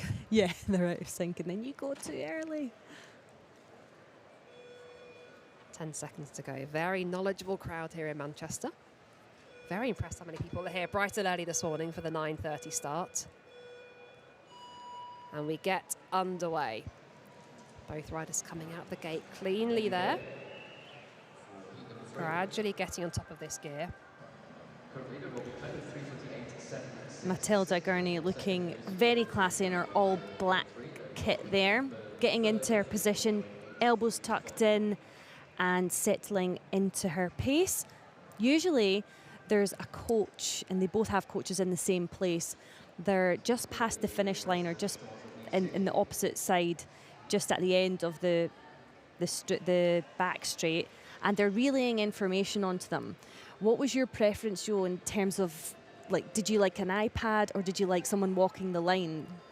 I quite like somebody walking the line. So basically, your coach is your stopwatch. So unlike a road time trial, you've got no computer on your bike where you can read data. You can't see your speed, your cadence, your heart rate, your power, any of that. All you've got is your coach giving your indication by the side of the track. And yeah, like you say, you get lots of different tactics from coaches. Some will be standing there shouting encouragement and shouting lap splits. Some will use the iPad to display the lap split. We also see the tactic of walking the line, which is essentially where you pick a lap split before the race that you want to ride. So let's pick a random number, a 17-second lap. If you're at a 16.9-second lap, they will take a step up, indicating that you're too fast. And if you're at a 17.1, they will take a step down, indicating that you're a bit too slow. Those sound like tiny margins, but the art of pursuiting is knowing how to judge your lap pace within a tenth of a second, which when you're well practiced at it and spend a lot of time on the track does become more familiar. Come race day, legs are fresh, crowds are in here cheering you on, full of adrenaline. As far as that can go, completely out the window. So you're very grateful for your coach to be there to just indicate if you have started way too fast or way too slow. So very, very useful to have that feedback from a coach if you can. So if they're walking towards you, it means you're too slow. That's slow. Bad. Yeah. I just had in my head, like, coach walking towards me, bad. Coach walking away from me, good. Good, yeah. Coach up by the finish line in the banking, really good. Coach in the banking as I exit it, really bad. And that was sort of my gauge. And you know, pursuiting is all about feel. And you've got to get through 12 laps. You're pacing yourself. And you know when you get to halfway through, am I going too fast? Is this a pace I can continue? If you're thinking, yes, I can easily continue this, you're probably not going hard enough. If you're thinking, I can no way continue this, you're going too hard. And if you're thinking, I'm not sure, that's probably about right. Of course, very subjective measurements there to go off the I'm not sure voice in your head during a pursuit. But that's probably the most basic way of explaining it. For anybody that hasn't had the luck of racing an individual pursuit themselves, it's a very painful ride out there. Very painful. You loved the pain though. So did I. I was saying yesterday I would have loved to have ridden a kilometre, but looking at the racing here, we've got, it's actually a really close race. This is a really close heat. So very closely seeded riders. So Victoria Smith's qualifying time is a 3:42. Matilda Gurney's qualifying time is a 3:41. That was their PB submitted from the previous year. So we were expecting a close ride on paper, and just there, barely anything in it as we come into this final lap. Keep an eye on the clock. Is a personal best in sight. Victoria Smith just in the lead at the moment. And let's see these times on the line.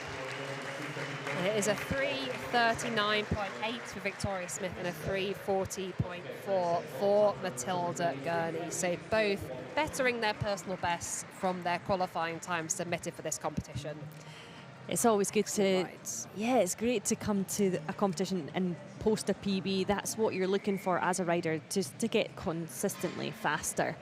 You're not going to be able to do that every ride, and in training it all comes down to your taper, and basically a taper is when you've trained really, really hard, then you kind of ease off before competition to allow all the hard work to just soak into the muscles, rest, let it all soak in, and then hopefully with a little bit of speed work, a little bit of resting and activation work, you can use everything all your training, and it comes together on race day. But getting that taper right for race day can be really challenging, and it might be different for everyone. Okay, my taper is I need to do a really, really hard ride the week before, or it could be I need to rest for like 2 weeks. And it's completely different for every rider. What works for one doesn't necessarily work for the other. It is, and also that can change throughout your career as well. As you get older, as you've got more sort of hours worth of training in the legs, more years worth of training, and what worked one year won't then work the subsequent year. So you're always learning as an athlete, always making those adjustments as you go. So our riders up on the track now for heat number 4. We have number 45, Grace Lister, and number 46, Karis Lloyd.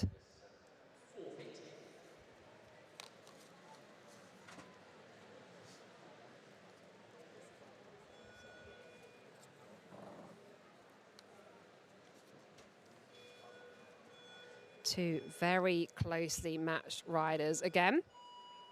And we are underway. Just seeing Grace Lister there, taking to the start. Back straight is Karis Lloyd. So from their qualifying time submitted, Grace Lister's personal best is a 3:40.6, and for Karis Lloyd it's a 3:39.2. So just over a second separating them from their personal best from the last year. So two very closely matched riders. This is what I love about Pursuit, is when it's close, you can have them yo-yoing in front of the other. In terms of it, when you look at the Pursuit line here, we've got on the screen, we've got Karis Lloyd just marginally ahead of Grace Lister. And that's what makes Pursuit riding exciting, looking at that Pursuit line and seeing the difference between the two riders. And it can change. As we said before, some riders are now starting off slower, and others are starting fast, trying to hold on to it. So it just depends on what type of rider you are. Certainly does. So I'm just catching sight here of Coach Chris Newton, who is trackside for Grace Lister. Just giving her indication of how she's doing on her pace. Just seeing her as she comes round down the home straight. Both supremely talented young riders that we've got on the track here. Very exciting future prospects ahead of them. It looks like Grace Lister is just up on her pace at the moment that she wants to set, and Karis Lloyd is just down on her preferred qualifying pace, judging by the coaches walking the line.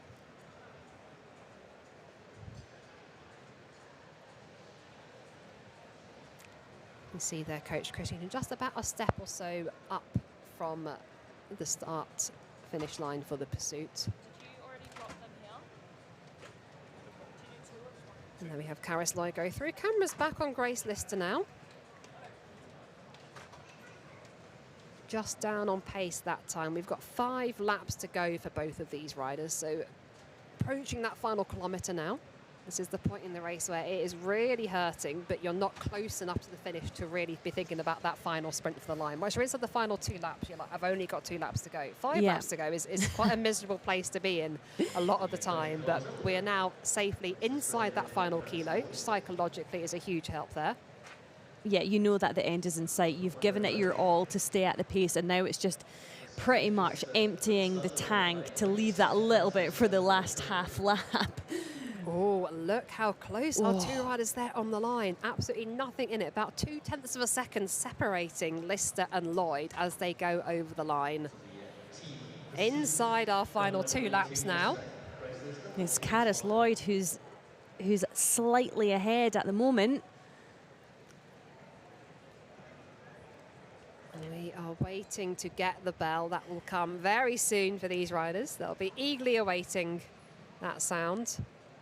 But it is now Karis Lloyd who is just drawing out a lead here over Grace Lister. The bell sound in the back straight, now in the home straight. Karis Lloyd is in the lead of this heat as she is in her final lap now. Half a lap to go. And it is now up to 4 seconds the difference. She will just about have Lister in her sight as she comes in towards the finish. And it is a 3:39 for Karis Lloyd. And for Grace Lister, it is a 3:44. Wow, that was a very close race early on, but towards the end, Karis Lloyd really came into her own there in that final kilometre. Yes, sprint finish there from Karis Lloyd. To be able to increase the pace when your legs are so full of lactic acid is really impressive. But Grace Lister wasn't able to hold on to that pace, and she was almost fighting the bike in the end, trying to get as much energy as possible and as much power through the pedals to propel her forward, but it just wasn't enough to hold on to that pace. And you know what happens, like in the end of that pursuit, it's so difficult to hold on to it, and it all depends on how you're feeling on the day. It certainly does. So our standings there, Karis Lloyd's 3:39.7 puts her in second place so far. Is Robin Clay, who's up in heat number 2, who still has the fastest time.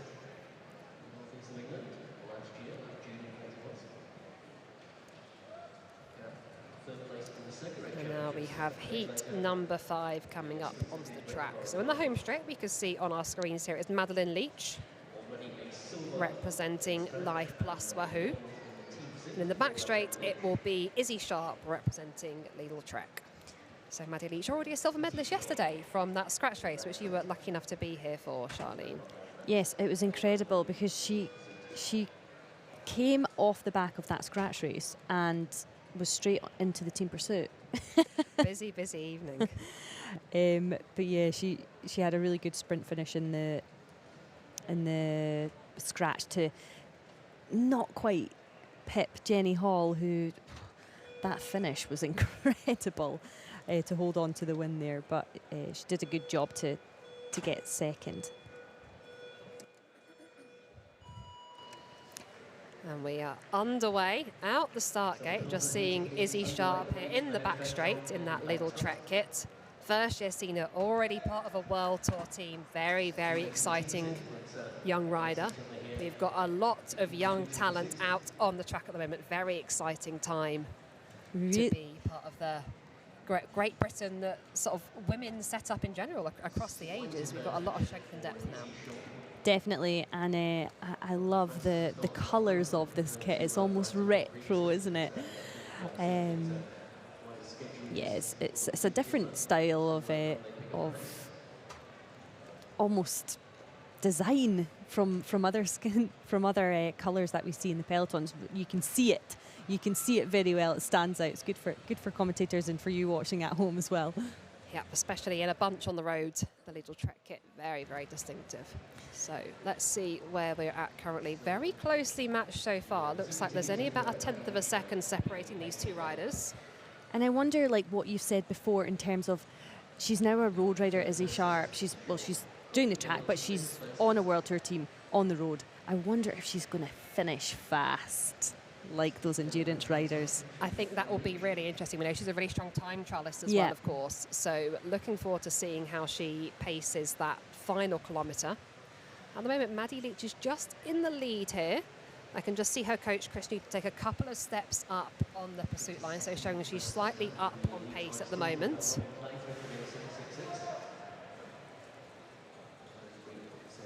Izzy Sharp looking so smooth on the bike at the moment. It's beautiful to watch when the pedalling technique just looks effortless. Yeah, it's really interesting to watch the position these riders are holding. So an aerodynamic position, but still being really solid, just putting that power through the pedals, no lateral movement on the bike. And also you can see here holding that black line and just dipping under that black line, which, if you can do it, absolutely excellent. Taking that shortest route around the track there for Maddie Leach. Definitely, but there used to be foam blocks out, so you really did not want to be going below the black line. You didn't want to set that to fate. No, you didn't. So coach encouragement there for Maddie Leach as she comes over the line. Our camera's just focusing on her at the moment, and she is gaining on Izzy Sharp. We can see on this wide shot on the track. You won't quite have her in her sights at the moment, but Madeline Leach is gaining on Izzy Sharp. She's getting some encouragement there from coach Chris Newton on the line, and it is about 2 seconds now that separate these two riders. We're approaching our final 2 laps of racing. So this is where it is really hurting, but you can smell the finish at this point, and that is so motivating. You see that 2 on that lap board, you know that you're in the final 500 metres of the race.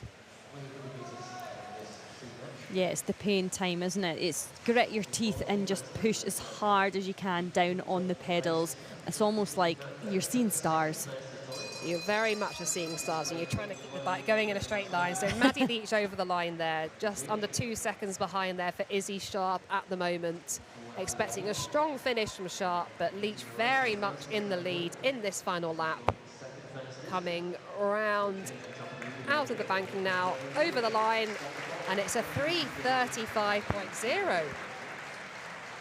And in the back straight, it's a 3:36.4 for Izzy Sharp. So Sharp gaining a bit of time there towards the end, just taking the difference down to 1.4 seconds.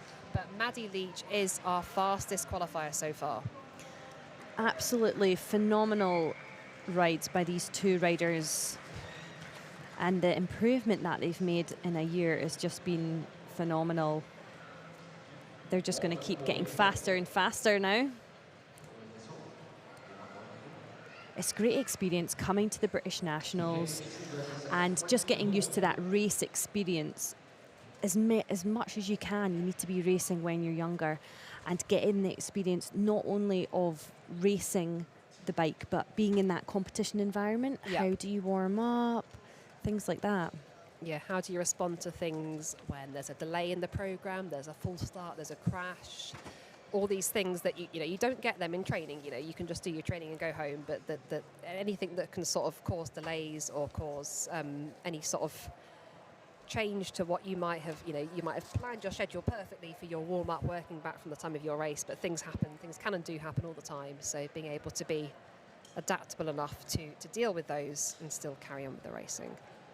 So now we have our final heat coming up onto the track now. Our cameras right now are on Kate Richardson, riding for Life Plus Wahoo. She is in the home straight. Really exciting young rider. We saw her in action at the Track Champions League this winter, getting stuck in with some of the best riders on the track in the world. And she will be up against Frankie Hall in the back straight.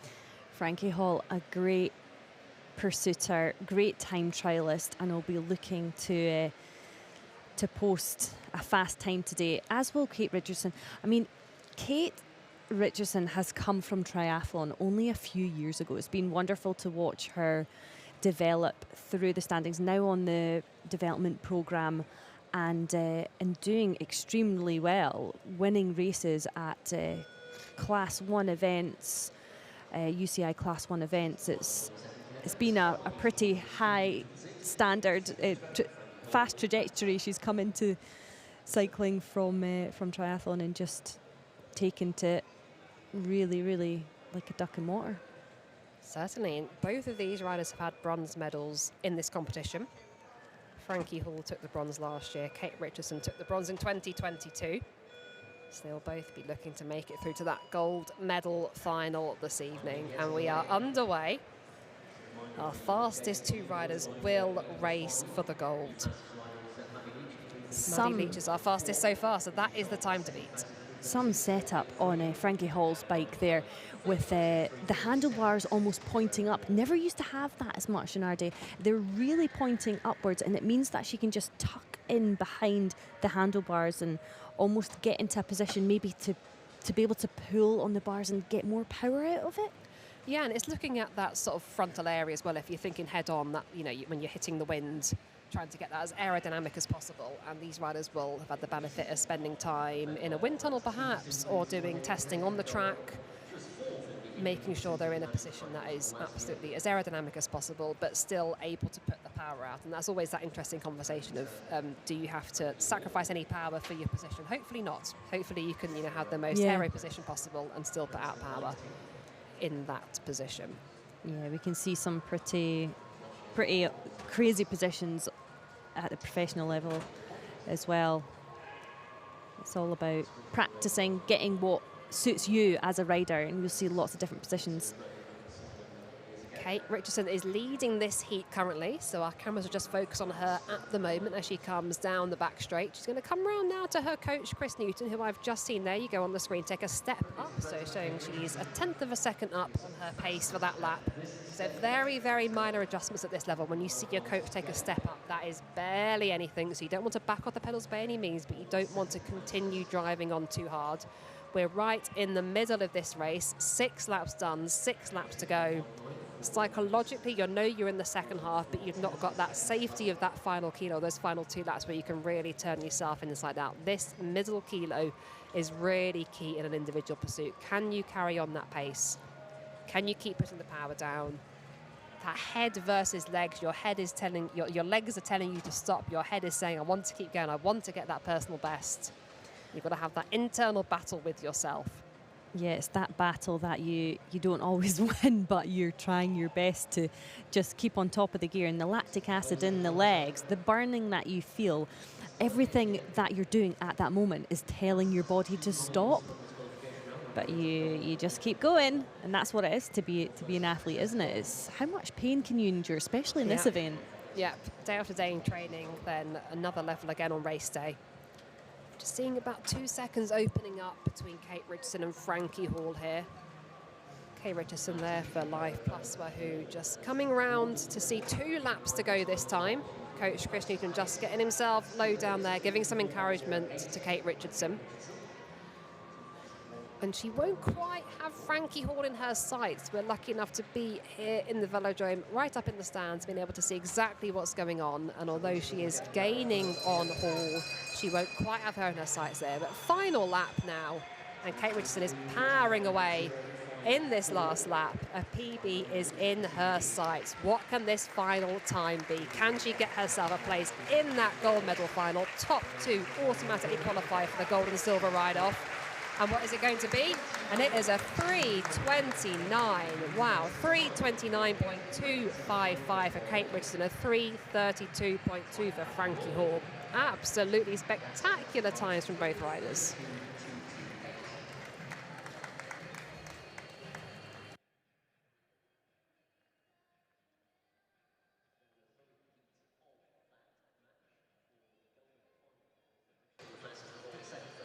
Wow, what a final heat we had in the women's individual pursuit.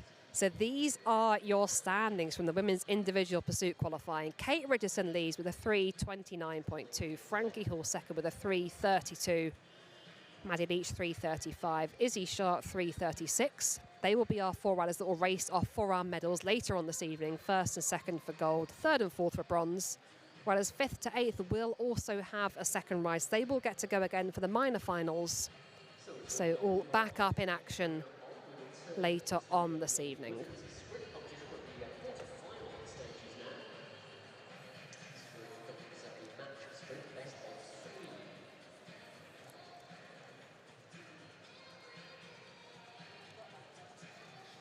So our programme moves on. And we will be back to women's sprint. It's the quarterfinals coming up now.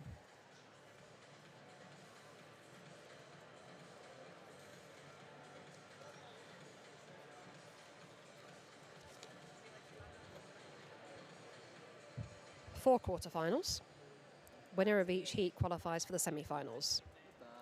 3-lap race, as we've seen before, for the sprint competitions. A lot of tactics at play, a lot of cat and mouse potentially.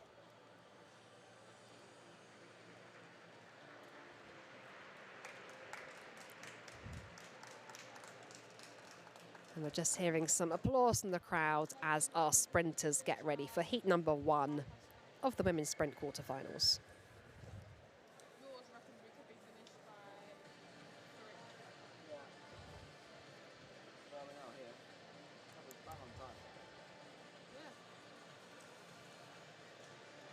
Just seeing your heats up on the screen there on that graphic. And our riders have just been wheeled up to the line. Heat number 1 is Lauren Bell riding for Team Inspired. She was our fastest qualifier this morning. Our only rider to dip under that 11-second barrier with a 10.845. And she will be against Stephanie Hall, who rode an excellent race earlier on and has got herself through to the quarter-final stage. Stephanie Hall qualifying in 8th place with 11.723. So on paper, Lauren Bell, the quicker rider, by almost a second in that flying 200. But we have seen Stephanie Hall racing really well. So Hall is at the back here in the black kit. Lauren Bell is at the front in the green kit with the Union Jack representing Team Inspired. Lauren Bell, a World Championship medalist in the team sprint, very much going for selection for the Olympic Games this summer.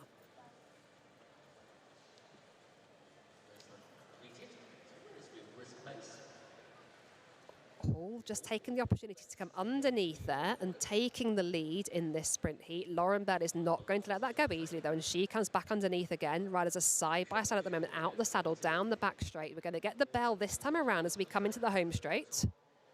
Bell is keen to have that final line. There goes the bell. Final lap of racing now, and Hall goes high up the track. Excellent tactics there. Swoops down, gets on the wheel of Lauren Bell, but Lauren Bell is too powerful here. Down the back straight, seated acceleration, and she draws out a bike length on her opponent. Down she goes over the line. Nicely done for Lauren Bell.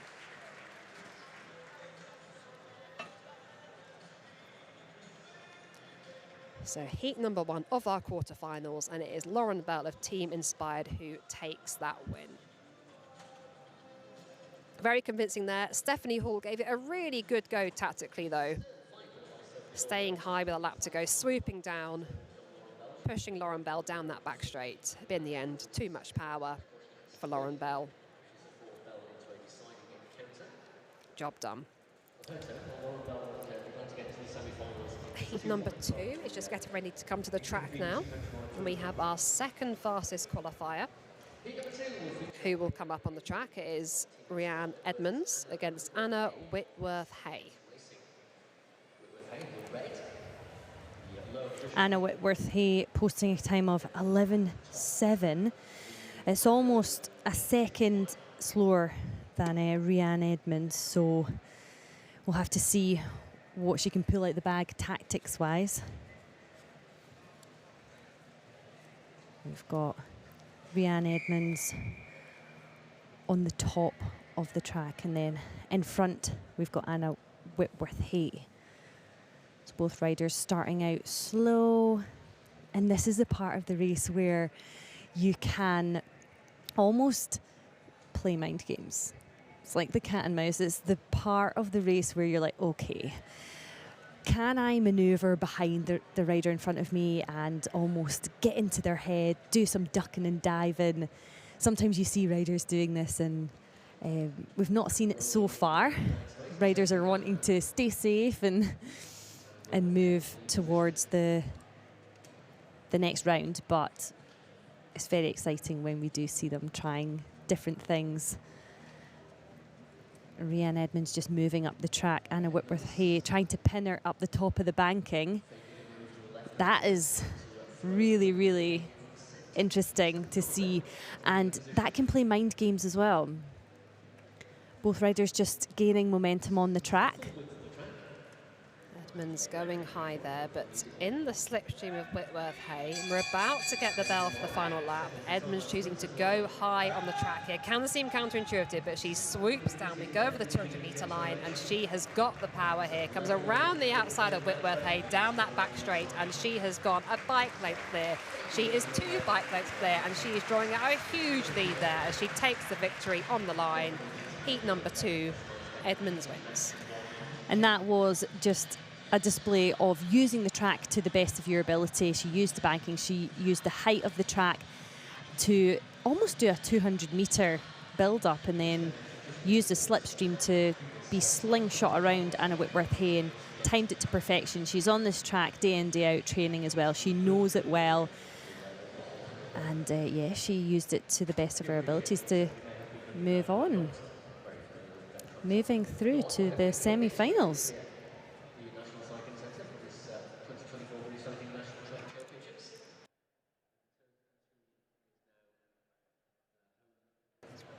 Sorry, it's best of 3, so Anna Whitworth-Hay has an opportunity to level it out in the next race.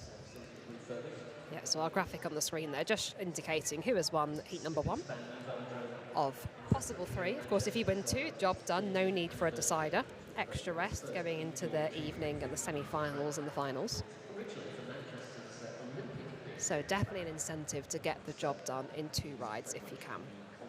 So up on the track now, heat number 3, we have Amy Cole at the top of the track, rider number 16, representing the Wales Racing Academy, and Iona Muir of Team Inspired, who is rider number 50 in that green Union Jack skin suit. Iona Muir just taking the lead position there. The riders just slowly round the track, but Amy Cole is quite far back, which will mean that Iona Muir can see her opponent quite easily without having to creak her neck round too much. The pace isn't as slow as we've seen in the other races, and that might be because they're on slightly bigger gears. They also want to make the race a little bit more proactive, and afraid of tactics of getting it wrong. Sometimes when you're on top of the gear and you wind it up, there's less room for something to go wrong, basically. Yeah, so some riders will want to keep the race slower, other riders wanting the race to run off at a higher pace. And it all depends, part of that is what you're good at as a rider, but also what is your opponent's weakness. So are you racing to your strengths or are you racing to their weaknesses? So lots to think about. Really good support from the coaches in the track centre as well. And we have got the bell. We're into the final lap of this heat, and Amy Cole has got a lot of power here coming around the outside. Both riders swoop down. It's Iona Muir who is in the lead at the moment. Amy Cole up onto the wheel alongside her opponent there, Amy Cole, around the outside, coming out of turn 2. Has she got the power to do it? No, Iona Muir just hangs on there, half a bike length on the line for Muir. The thing with Manchester track is it has really long banking, so you almost have to make your move a little bit earlier, almost in the back straight, because you know that you're going to get slung out the banking, and it's a short straight, so you've not got a lot of time to make up room, so you have to make your move before you get to the banking. Certainly do. We just saw a replay there of heat number 3 of our quarterfinals, and we now have heat number 4 coming up onto the track. So top of your shot here, you've got rider number 40 in the red, that's Kirsty Johnson, up against rider number 58, who is Georgette Rand. It's only 0.2 of a second between these 2 riders, so we should get a really good tactical race. If there's not much between you, you want to be proactive, you want to be making the first move and in control of the race. Yeah, so far tighter on paper as we progress down to heat number 4. So this could be very interesting tactically. And the whistle blows and we are underway. Already a cagier start than we've seen in the previous heats. Rand is our rider at the front, who is setting the pace at the moment. Johnson sitting a couple of bike lengths off. Rand having a few looks over her shoulder, checking where her opponent is, checking she's not going to be taken by surprise in this heat. Johnson just gets a little closer though, just coming up the track a little bit. Almost just playing around, working out, is Rand going to respond? How quickly is she going to respond? Is she keeping an eye on her or not? Yeah, that's mind games as well, isn't it? And it's trying to intimidate your opponent, and that's so important in the sprint. It's, can you get inside their heads and think, listen, I want this, and I'm going to show you that I want it because I'm going to play with your mind. Here we go. Johnson in second position at the moment. Rand is still leading, and they're both winding up the gear at the bottom of the track at the moment. Both riders staying low. As I say, that Johnson goes high right up the track, swoops down, uses that transition, but Rand has a huge gap here down the back straight. What can Johnson do? Can she get on terms? As she is closing the gap gradually, is down to a bike length. She's got onto the wheel. Can she come around? No. Rand holds on, takes heat number 4. Quarter-final match A goes to Rand.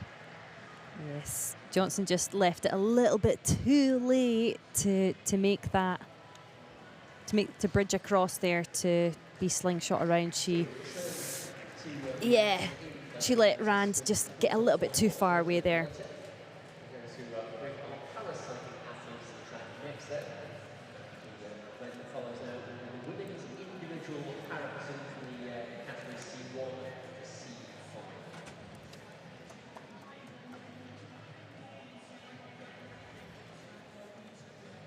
confirmation on the screen there of the result of quarterfinals heat number 4, race 1, going to round best of 3. So we will be back with more women's sprint quarterfinal action after our next event.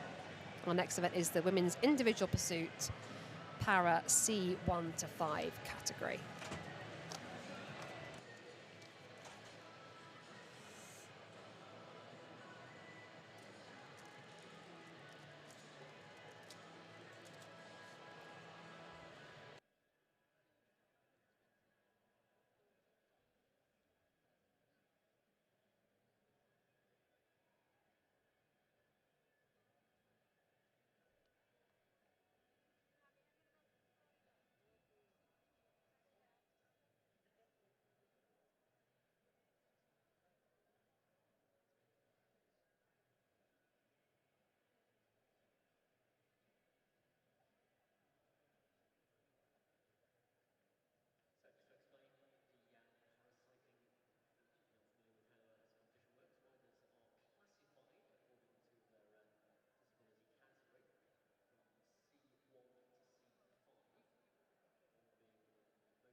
So we can see on our screens now Katie Toft of the Story Racing team. She will be our first rider to take to the start for the women's individual pursuit for the paracycling categories C1 to C5. Her category is the C1 category. We then have 4 riders from the C2 category and 2 riders from the C5 category. The times will be factored. So it's 100% of the times for the C5 riders. If you're a C2, it's an 88.28% factor, and for C1, it's 87.80%. Now, my maths, whilst live on air, isn't quite good enough to do those sums quickly in my head, but I'm sure our scoreboard will update quickly as needed to bring you the factored times. It's a 3-kilometre race, so we're just getting the start gate out on the track now for this individual pursuit. Katie Toft will be on her own in the first heat, but after that, heats 2, 3 and 4, there will be 2 riders on the track at a time, racing against each other.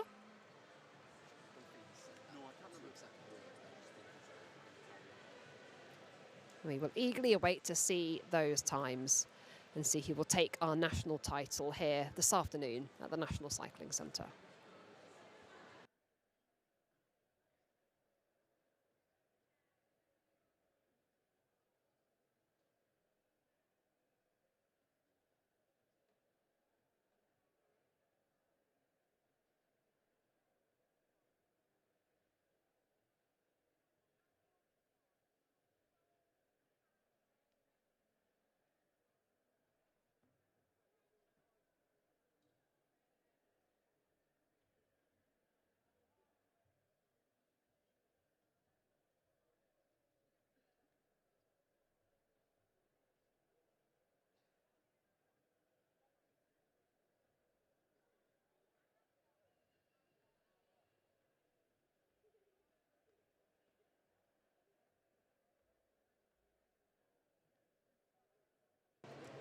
So we've got Katie Toft just being helped up onto the track for heat number 1, a distance of 3,000 metres, 12 laps of the track. Posting the quickest time possible. Just getting clipped in there. Glancing up to the timing board. She's got 15 seconds to go, getting in the zone.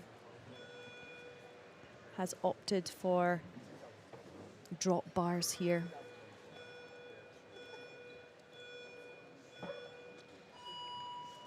And she is out of the gate. She's pushing down on those pedals, aiming to get on top of the gear. Getting settled into the saddle now, in the back straight. And really pressing down onto the pedals to get on top of that gear. She's coming down round for her first lap now, with 11 laps to go. The crowd are behind her. It is a very lonely, lonely world out there when you don't have someone on the other side of the track. So it's nice to have the Manchester crowd behind her. It's very, very difficult out there on their own. And she's got her coach behind the start-finish line with a tablet. This is the technique that she's opted for, and they've obviously been working on in training. He's got a tablet and it's got numbers on it depending on whether she's ahead of schedule or whether she's behind. She'll see that. And now coming through, she is on schedule, it looks like. This is a long way to go round for these riders.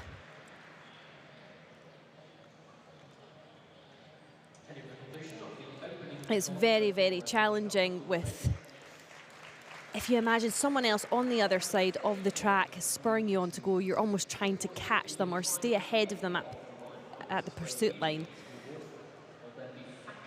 Elbows bent there, trying to get as aerodynamic as possible, and sometimes the riders opt for the drop bars for more control over the bike as well. She's got a 5-spoke wheel in front rather than double discs, just to allow her more control over the bike.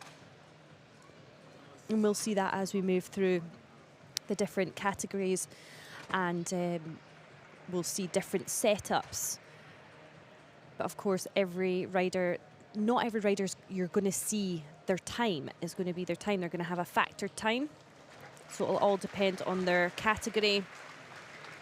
And we'll let you know the factored time as soon as we get them through.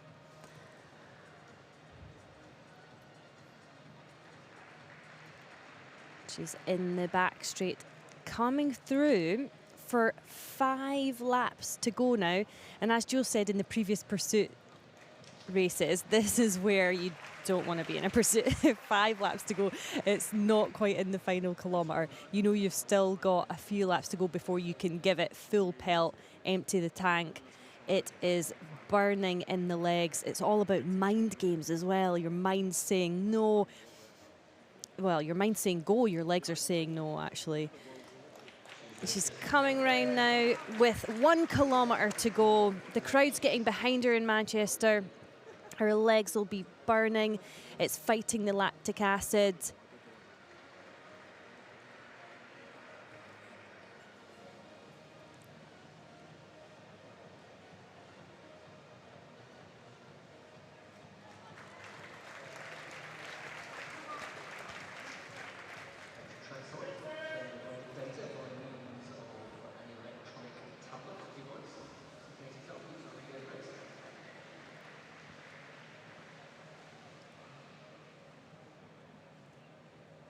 She's really holding that black line.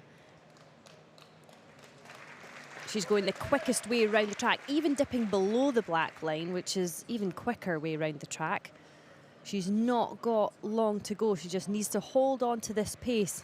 And now she can opt for emptying the tank. She's coming round the banking. When she gets into the home straight, she's got 1 lap to go. This is where you don't hold anything back. You empty the tank. You grit your teeth, elbows out, and just absolutely fighting the bike, pushing down on the pedals to get as much power out as you can. I assure you, the legs will be burning at this stage. And we're flying into the finish line for a time of 4:38.917, an average speed of 38.72 kilometers an hour.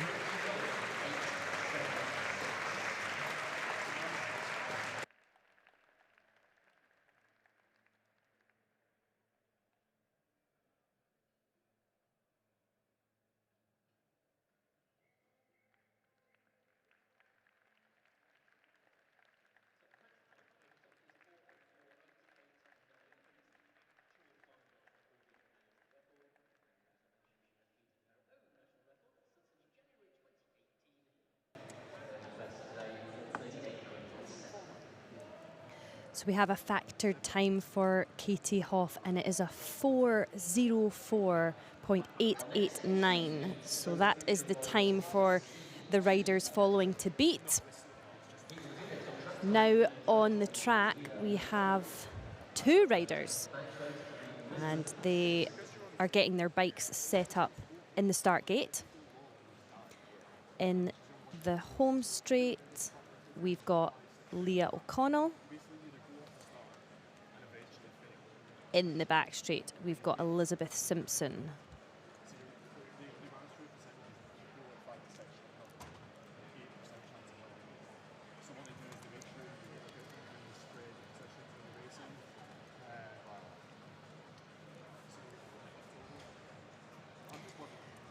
Really new riders we can see on our screen. It's brilliant to see.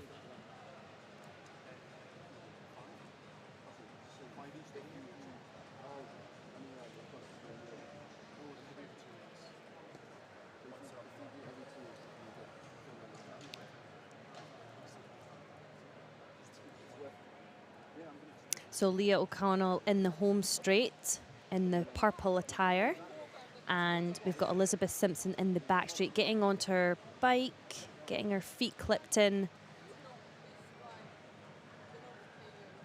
It'll be interesting to see what tactic they have for their pacing. Or is their coach going to walk the line, or are we going to see the tablets coming out? We've got Elizabeth Simpson with a disc wheel, and we've got Leah O'Connell in spoke wheels potentially, so she can control the bike a little bit easier.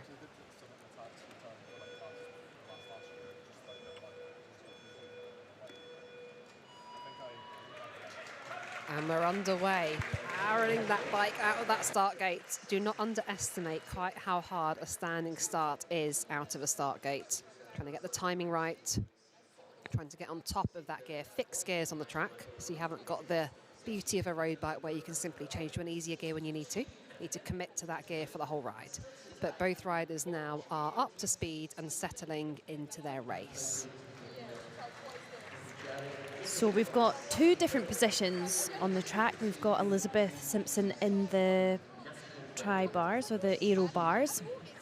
She's trying to get as aerodynamic as possible. And we've got Leah O'Connell in the drop bars, holding onto the top of the bars and really trying to hold that black line. So both riders trying to get round these 12 laps in the quickest time possible. They certainly are. So these are both C2 riders. So their time will be factored, but not to the same extent as Katie Toff. So it's a factor of 88.28% for C2.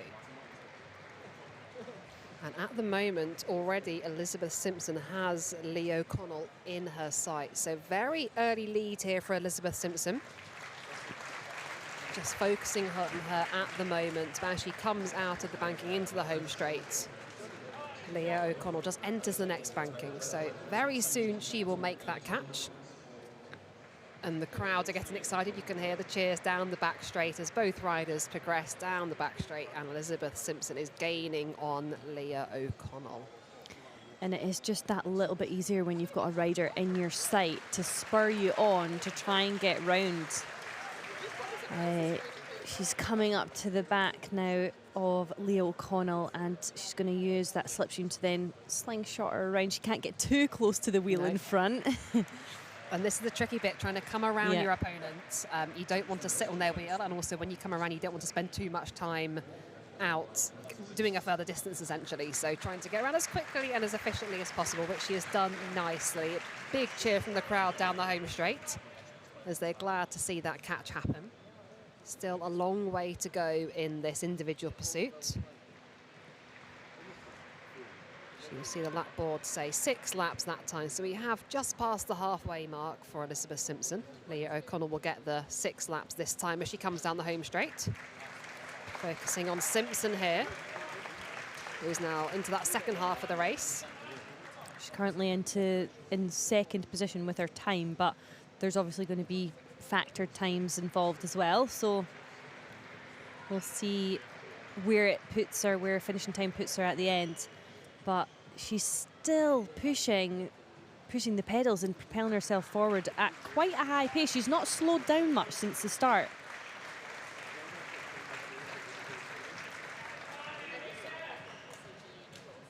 Lots of support from the crowd here. So Elizabeth Simpson down the back straight there. She will have seen 4 laps to go that time, so inside that final kilometre. Now coming down the home straight. We've got a pretty much full home straight here at the National Cycling Centre in Manchester. Lots of crowds made the trip here this morning, so really, really good to see. Support as well for O'Connell. Lots of support in the crowd for both of these riders. Simpson carries on down the back straight. Approaching those final 500 metres, so not long to go now. This is where it is really, really hurting. Challenge is to hold that line on the track, hold that position on the bike, keep putting that power down, even though everything is telling you to stop. It's mind over matter in the last few laps, isn't it? So, just the thought of that, of experiencing that feeling again, isn't very pleasant. But gosh, these riders must love pain. They're coming into, they've got 2 laps to go. Well, Leah O'Connell's got 2 laps just now. And that's the bell for Elizabeth Simpson. See what she can do in her final lap.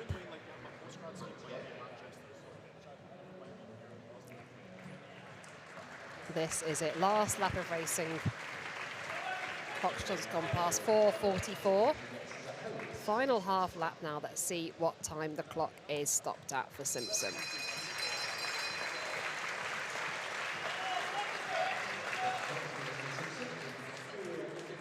And it is a 4:56.181 there for Simpson. And we will await the time of Leah O'Connell.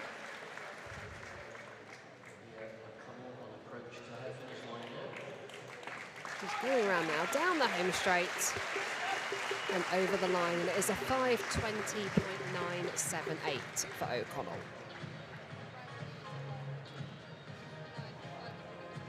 So both these riders in the C2 category, so we will wait for the factored time as soon as that is made available to us.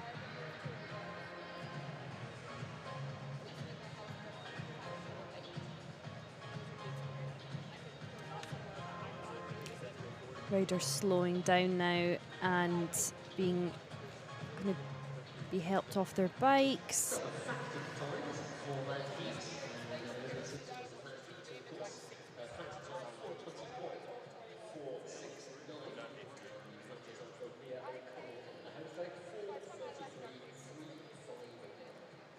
So our factor times are 4:21.469 for Elizabeth Simpson and 4:43.359 for Leah O'Connell.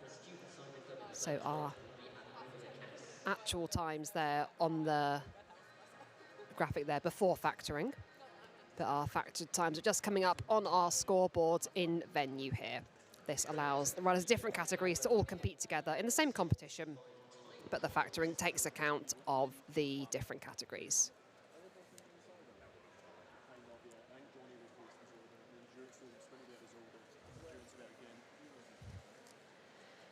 So now we have a rider taking to the track who is already a national champion from these championships, and it is Daphne Schrager. She will be up against Amelia Cass.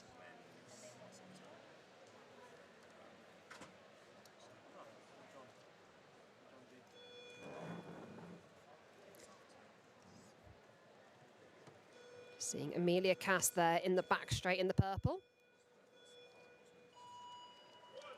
And Daphne Schrager in the home straight, already a national champion this week and a World Championship silver medalist in this event at last summer's World Championships.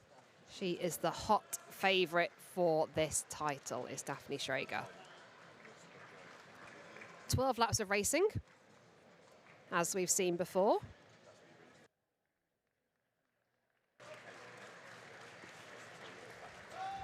Both these riders also in the C2 category. So we are well underway. Schrager putting out loads of power here. You can see her tucked into that lovely aero position, following the black line round the bottom of the track. And look at the gap that she has got over Cass already. Already opening up a huge lead for Daphne Schrager, who is our favourite for this competition.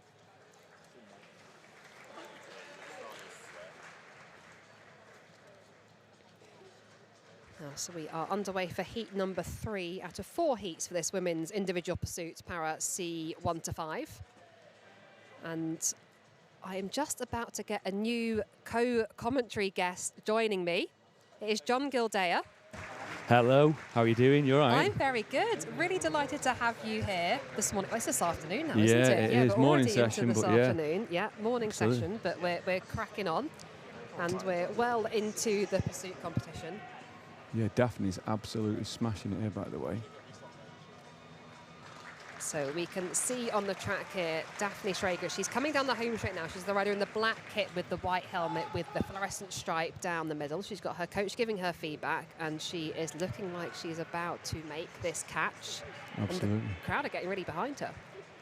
Yeah, she's sort of on a massive trajectory of improving. She's getting quicker and quicker, I think, as she gets more experience. Riding really well. John Hewitt there just giving her out the splits. So that experience of racing events like a national championships, obviously she's raced the World Championships. We saw her in Glasgow last summer, but this is still, you know, important for that development. Like you say, very much on that trajectory and improving all the time. And she's just made that catch, and the crowd are delighted. Still a long way to go for this pursuit, though.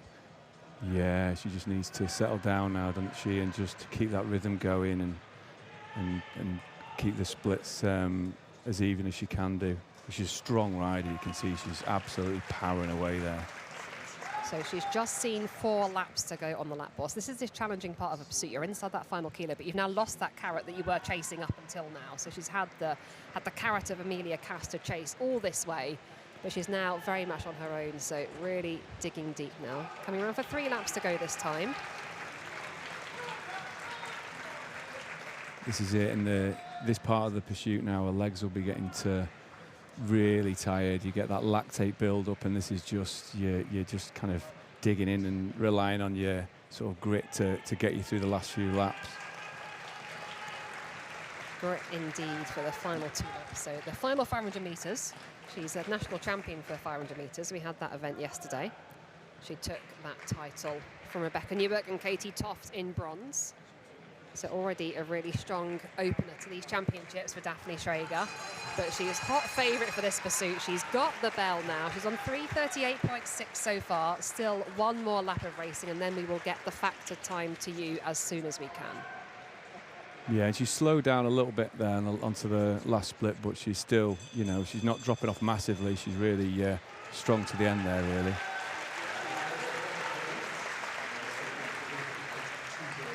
It's a time of 3:58.207 for Daphne Schrager.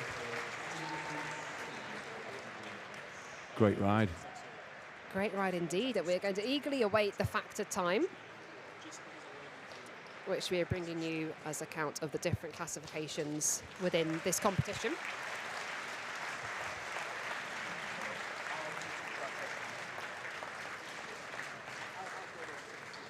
And now we've got the finishing time of Amelia Cass as well with a 4:15.883. Just seeing some lovely replay shots here from Daphne Schrager's ride. We have 1 final heat to go, and that will be Morgan Newberry versus Rebecca Newark, both in the C5 category. So 100% of their time will stand.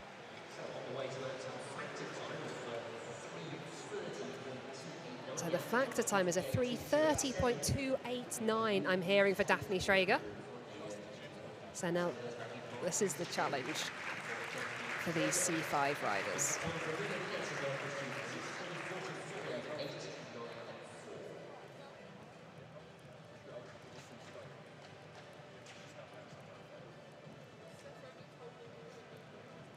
And that's a tough time there. I think that's a target that for these guys to go after. That is indeed a target. So 100% of the times will stand for the C5 riders. So they will have just heard the in-venue announcer, Carl, just say that it is a 3:30.289 that is the time to beat. So how do you deal with that when you're on the start line, hearing a time as phenomenally fast as that's the one you've got to beat? Yeah, I think these guys are probably going to be more concentrating on each other and trying to ride their own race into their own splits as well. Both quite experienced riders. So.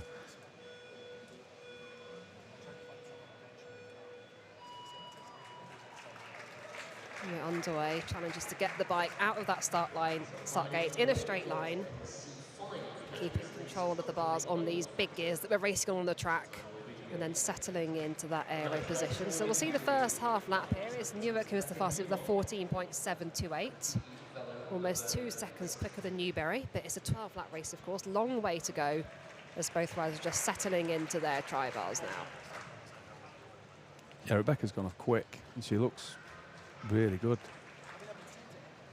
So this is the challenge on race day, isn't it? With the crowd in here, nice warm temperatures.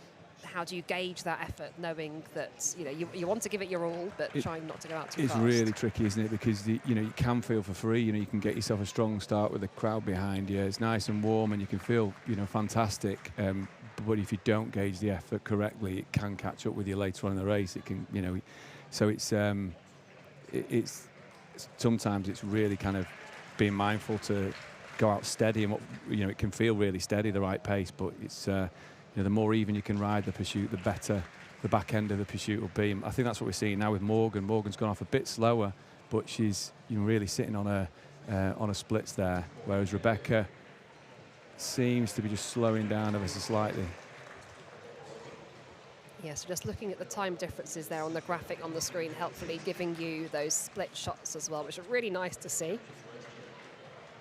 There's number 52 seeing on your shot there is Rebecca Newark. She started in the back straight, and it was Morgan Newberry, number 53, in the home straight. Morgan splits there are out for us, so she's really riding to a pace here. That's the key, pacing this 3,000 metres. So we're approaching the 1,500 metre mark now, so halfway through the ride. And both riders are just dipping under that 2-minute mark for Rebecca Newark. Of course, we can't quite double the time to work out the 3K time because we've had that standing start in there. Yeah, I mean, Morgan is riding to a split there, and she's riding, a flat pace, similar to Daphne, actually.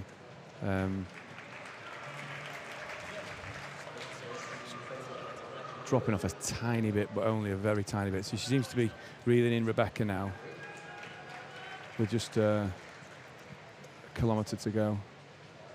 Yeah, very little separating these two riders now.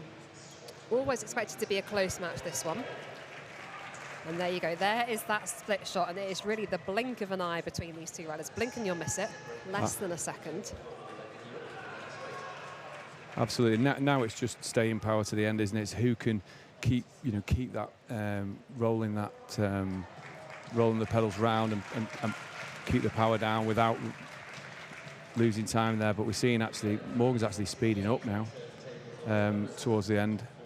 This is a really interesting way to ride an individual pursuit, to be able to have that little bit extra in the tank to put it down in that final kilometre. Yeah, absolutely. I mean, that's in theory, I suppose that's the perfect ride, isn't it? If you can actually push on towards the end.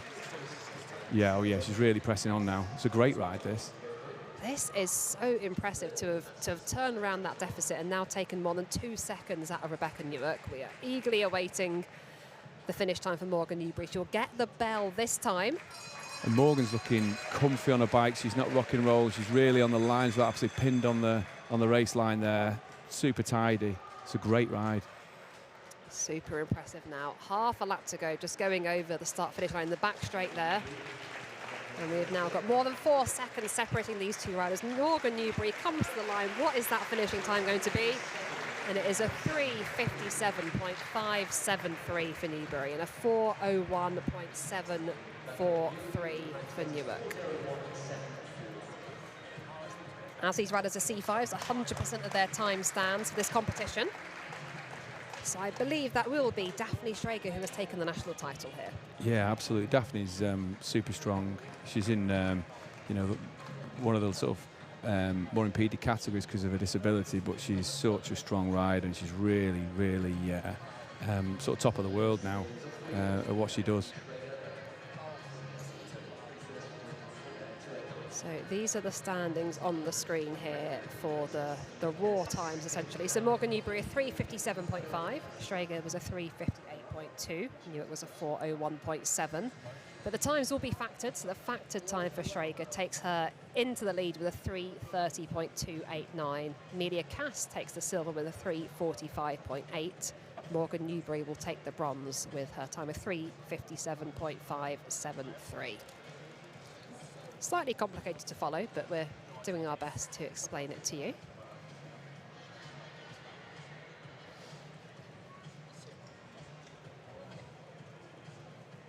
And that concludes the women's individual pursuit, Para C 1 to 5 category. And we will be back to sprinting for our next round of racing here in this morning's session. Back to the women's sprint quarterfinals.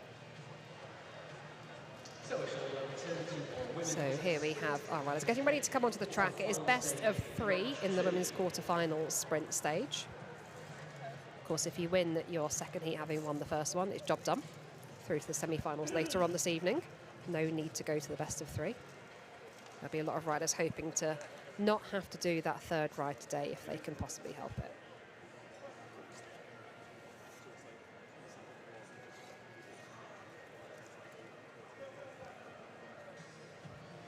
So our riders for heat number 1 are just getting ready to come to the track. So it's going to be Lauren Bell of Team Inspired against Stephanie Hall.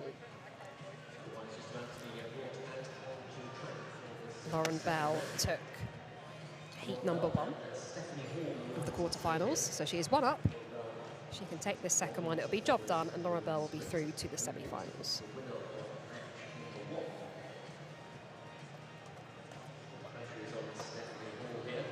Stephanie Hawks being pushed up to the line here by her coach.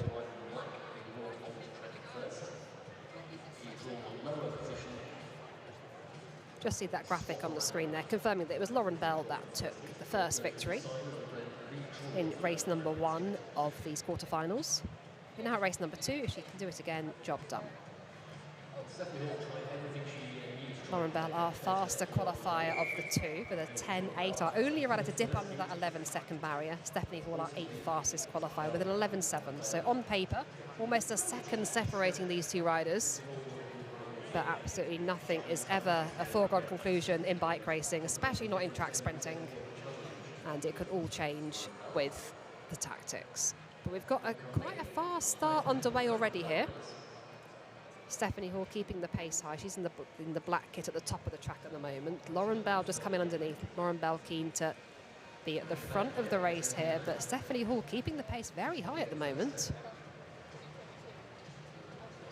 And our race is on already very early on in this sprint. We are not in the final lap yet. Both riders going for it there, running up the track, running back down again. Lauren Bell is in the lead. Both riders out the saddle, over the line, hearing the bell for this final lap, hitting the 200-metre line there, and it is Lauren Bell who is leading. Hall is in that slipstream, trying to hang on to the wheel of Bell, but Bell is drawing out 1 bike length, 2 bike lengths there, coming into the finish. Job done nicely for Lauren Bell. Yeah, super strong from Lauren Bell there. She never really looked like she had to, get up to a full speed. It's a long way out to start sprinting from, though. It was a very long sprint. So Stephanie Hall really making sure that pace was high early on. Just giving a bit of acknowledgement there at the end, acknowledging Bell's performance to take that win.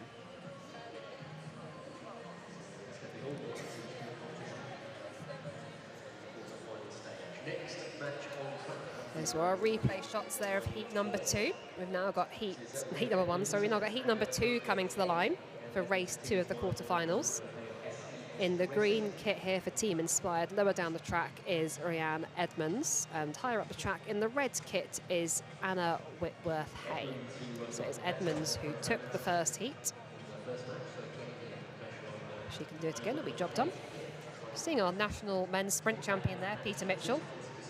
Black line coaching, taking Anna Whitworth-Hay up to the line. Good to see him coaching and racing at these championships. Yeah, it was good to see him back in his cycling kit again yesterday, wasn't it? Very popular win for these championships. for Pete Mitchell, and he said in an interview with Charlene earlier how much he's learned since he stopped racing, but coaching and spending even more time looking at tactics and working that through with riders and talking tactics through all the time. He's still been very much embedded in the cycling world and bike racing. Absolutely, yeah. I think he'd had a little bit of time out of the game as well, and I think he realised that he still could do it if he wanted to. He had enough of a break that he got that sort of hunger again, and then great for him to come back to this championships and get such a great result. Yeah, and I think hunger is key as an athlete when you're training day in, day out. If you lose that hunger and it becomes... If it becomes normal and routine, then you miss the X factor, don't you, that you need to put out the performance. So, yeah, well done to him. And that's how we often see such stunning performances from very young riders that are sort of new into the game and stepping up to this level for the first time. Absolutely, Pete at 34 taking that national title. Absolutely, yeah. Very impressive. So Edmonds is on the front here in this sprint. She's in the dark green kit. Whitworth Hayes staying high here, going up to the fence. Edmonds is keeping an eye on her. Oh, and the gap has just opened, and Whitworth Hayes has taken that opportunity. The crowd enjoyed that. The crowd are applauding. 1 lap to go now. They get the bell. Whitworth Hayes is leading. Edmonds has got work to do, and she is gaining on Whitworth Hayes. She comes around the outside, down that back straight. Edmonds has got the power. She goes round, she goes clear, drawing out multiple bike lengths here, down the home straight, never in doubt. Edmonds has done it.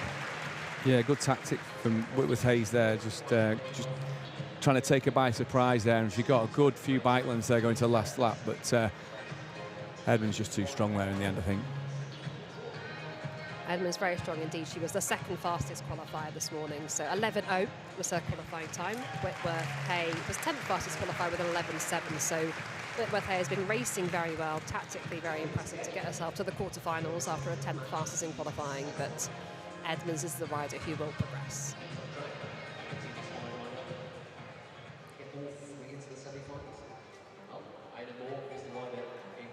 Already we've got Heat 3 coming up to the line now for their second race of the quarterfinals. Iona Muir at the top of the track in that dark green kit, another rider representing Team Inspired, part of the GB cycling team, and then Amy Cole in the red kit of the Wales Racing Academy. Well known for being a tandem pilot, of course, Amy Cole, but racing on the solo bike today.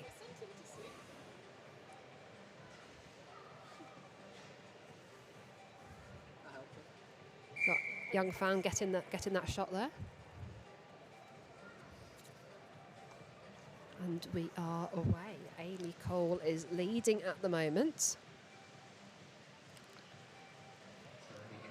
Start slightly more cagey here. I was going to say, it's a contrast to the other heat so far, isn't it? They're taking the time to get started on this one. Very tactical. Very tactical. Cole looking over her shoulder, making sure she can see where Iona Muir is. I don't think we're going to see a track stand. We're not quite that slow. But nobody keen to push the pace on at the moment.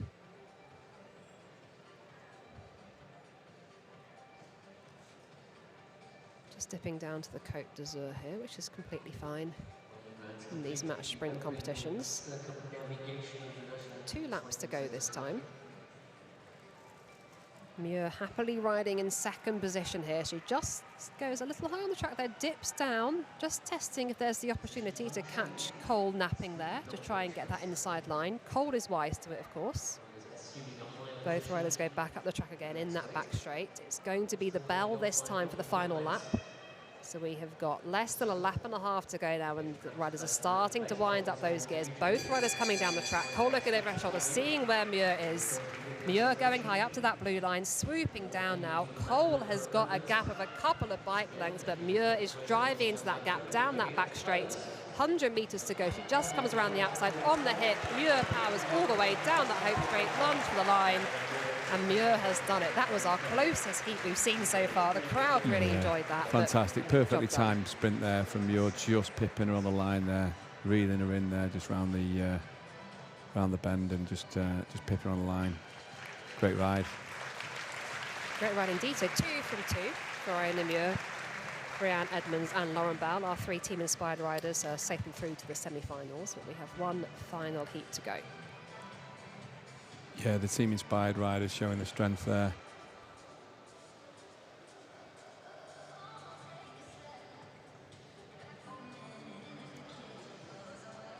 So just one more match to go. Heat 4 of the women's sprint. Fourth and final heat about to come up to the line now. We're just seeing the riders getting ready in the middle. I can see Georgette Rand of the Velo Club Lincoln. She's in this pale blue kit just coming up to the line.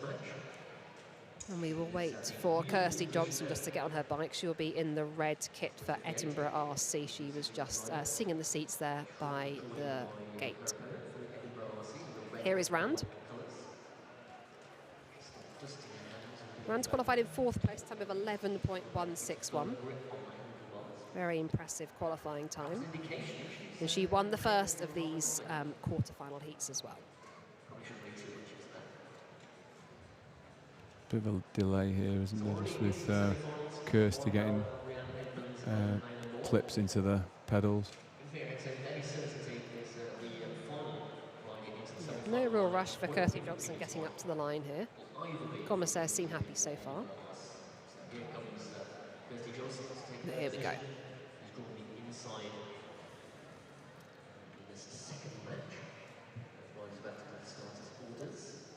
So it's Rand at the top in the pale blue kit and Johnson at the bottom in the red kit. And it is Rand that won the first of these quarter-final heats between these two competitors. I'm delighted to be joined here in the commentary box by Charlie Jennings, who's been busy going our track centre interview with people and doing some work on our live underway. Johnson is leading off. See, already looking over her shoulder constantly. Rand quite close behind her, so the closer the second rider gets to the back wheel of the front rider, the harder it can be to see if they just about get in that blind spot. If they're laying off a little bit, it can be slightly easier to see them. Oh, slowing right down, going up the track here now. We're going for a track stand near, maybe. This is tricky, riding like this and not making any mistakes. It's a real sort of testing bike handling skills, isn't it? Very different than, wow. Very tricky indeed, but Johnson taking the opportunity here. She is one race down in this quarterfinal, so she is keen to force Rand to come to the front. So this is why we see the track stand. The rider in front does not want to keep leading the bike race, so Johnson has forced Rand into a track stand. Both riders here in the back straight. Crowd there who have got brilliant seats to witness this up close and personal, and they ride on. Are we going to have another pause? Commissaire is keeping a close eye, making sure that no track stands go on for too long. But on we race. Johnson hasn't been able to force Rand to the start here, which is what she was trying to do. It means she's forced to take the lead in this sprint. But you come into 2 laps to go.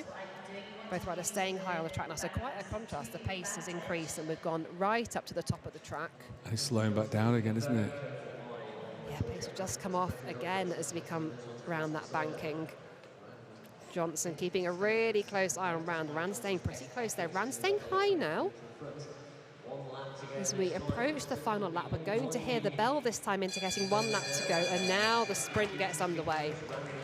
Johnson on the front in the red kit, out the saddle. Rand comes alongside, side by side, up at the blue line. Finally, they both dip down the back straight. Rand gets past, makes sure she is clear, draws out 2 bike lengths straight away on Kirsty Johnson. Rand powers all the way to the line, and it is job done. Georgette Rand is through to the semi-finals.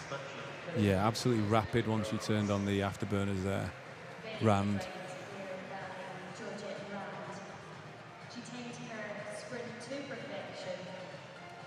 Quite a high up riding position she's got, isn't it, really? She's quite sort of sat up, but loads of pace.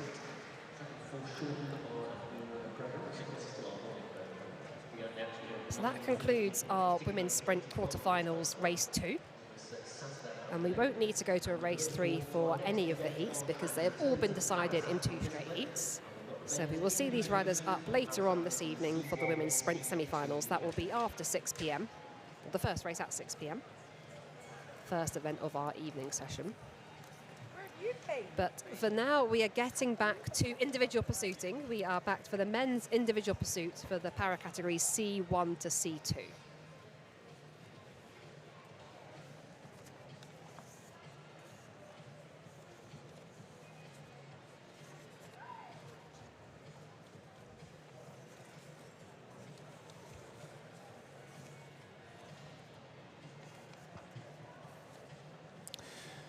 Yeah, we've got some good riders to watch in this category. I think the second heat is going to be really interesting with Ryan Taylor versus Matthew Robertson. They are very competitive, both really competitive riders, and be interested to see how they get on. Matthew's coming back from a real bad injury that he's had, and he's back up to full pace now. So this one will be really interesting to see how they go. Just seeing Coach Helen Scott taking the bike up to the line there, and I'd like to make full appreciation of the leggings. She's got a rascal pair of pants on there, hasn't she? So nice one, Scotty. Love it. They're brilliant. Got to take the opportunity if you're going to be on the live stream. Absolutely, yeah. Get the best leggings out. So this is Callum Du Bois, who's just getting into the start gate at the moment. All our riders here are in the C2 category. We did have an entry from a C1, Sam Ruddock, who has not signed on this morning.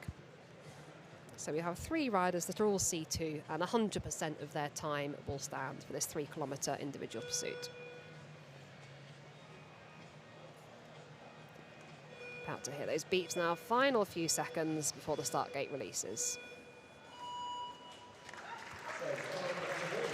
And we are underway. Huge applause from the crowd. Encouragement from the coach, Helen Scott. Yeah, it's always a lot harder to get going with your balance as well. I mean, with one leg there, to get the bike moving off the start line is much trickier than it would be if you had 2 legs to get going with. And the balance as well, as you're trying to put all that power through the bike, that bit harder. But now Callum's going, he's getting himself tucked in there, and he's looking really strong. Must take a lot of core strength there to be able to control the bike when you're trying to get on top of that gear in that first lap. Yeah, I think for these guys, I mean, with the adaptations to the bike, I think that helps to a certain extent. But a lot of it is just getting used to and adapting to the balance differences that you have to make off the start line. But Callum's looking really strong here. Good position, nice and sort of flat in his pursuit position. And holding that black line really well as well. That's always the challenge in individual position. We know that is the shortest way around the track, but actually doing it when you're in a world of pain towards the end of a pursuit can get a lot trickier. Absolutely. I think a lot of the time people concentrate on the being really aero, but ultimately if you don't go around on the black line, you end up doing over a full pursuit distance. You end up doing a much bigger distance. So it's really important to try and hug that black line.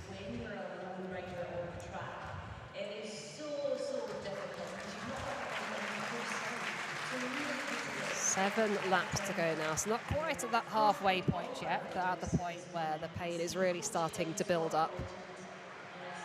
Yeah, this is just keeping this rhythm going for him. It looks like he's pedaling quite a big gear there as well, so it's just grinding around that big gear, but without trying to stay sort of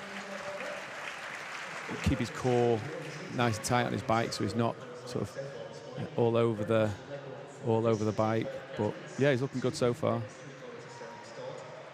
And this is this painful part of an individual pursuit where you haven't yet reached that final kilometre and you can smell the finish. You're right in the middle, and that's where you need to really dig deep when everything's telling you to stop.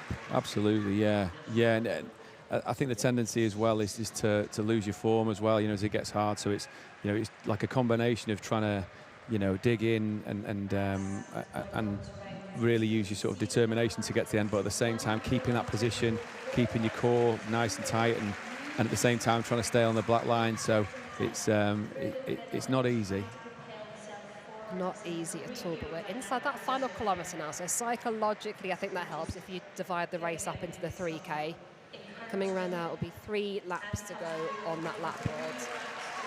A lot of encouragement here from the crowd. Of course, riding solo, no opponent to chase here. Does that make much of a difference before the race, knowing you're going to be up on your own? I think it does, yeah. I think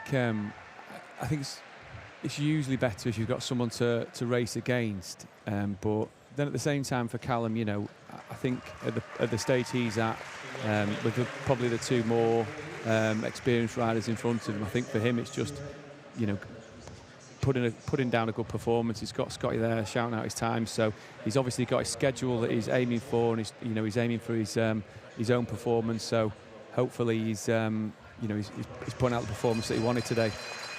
But he looks strong. He's certainly looking strong to the end as well.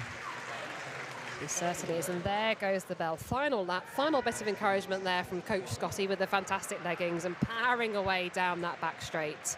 Last half lap of racing now, and we will see what time we have on the board. 2 more riders to go in this competition, but this will be our early benchmark time, and it is a 4:01.817.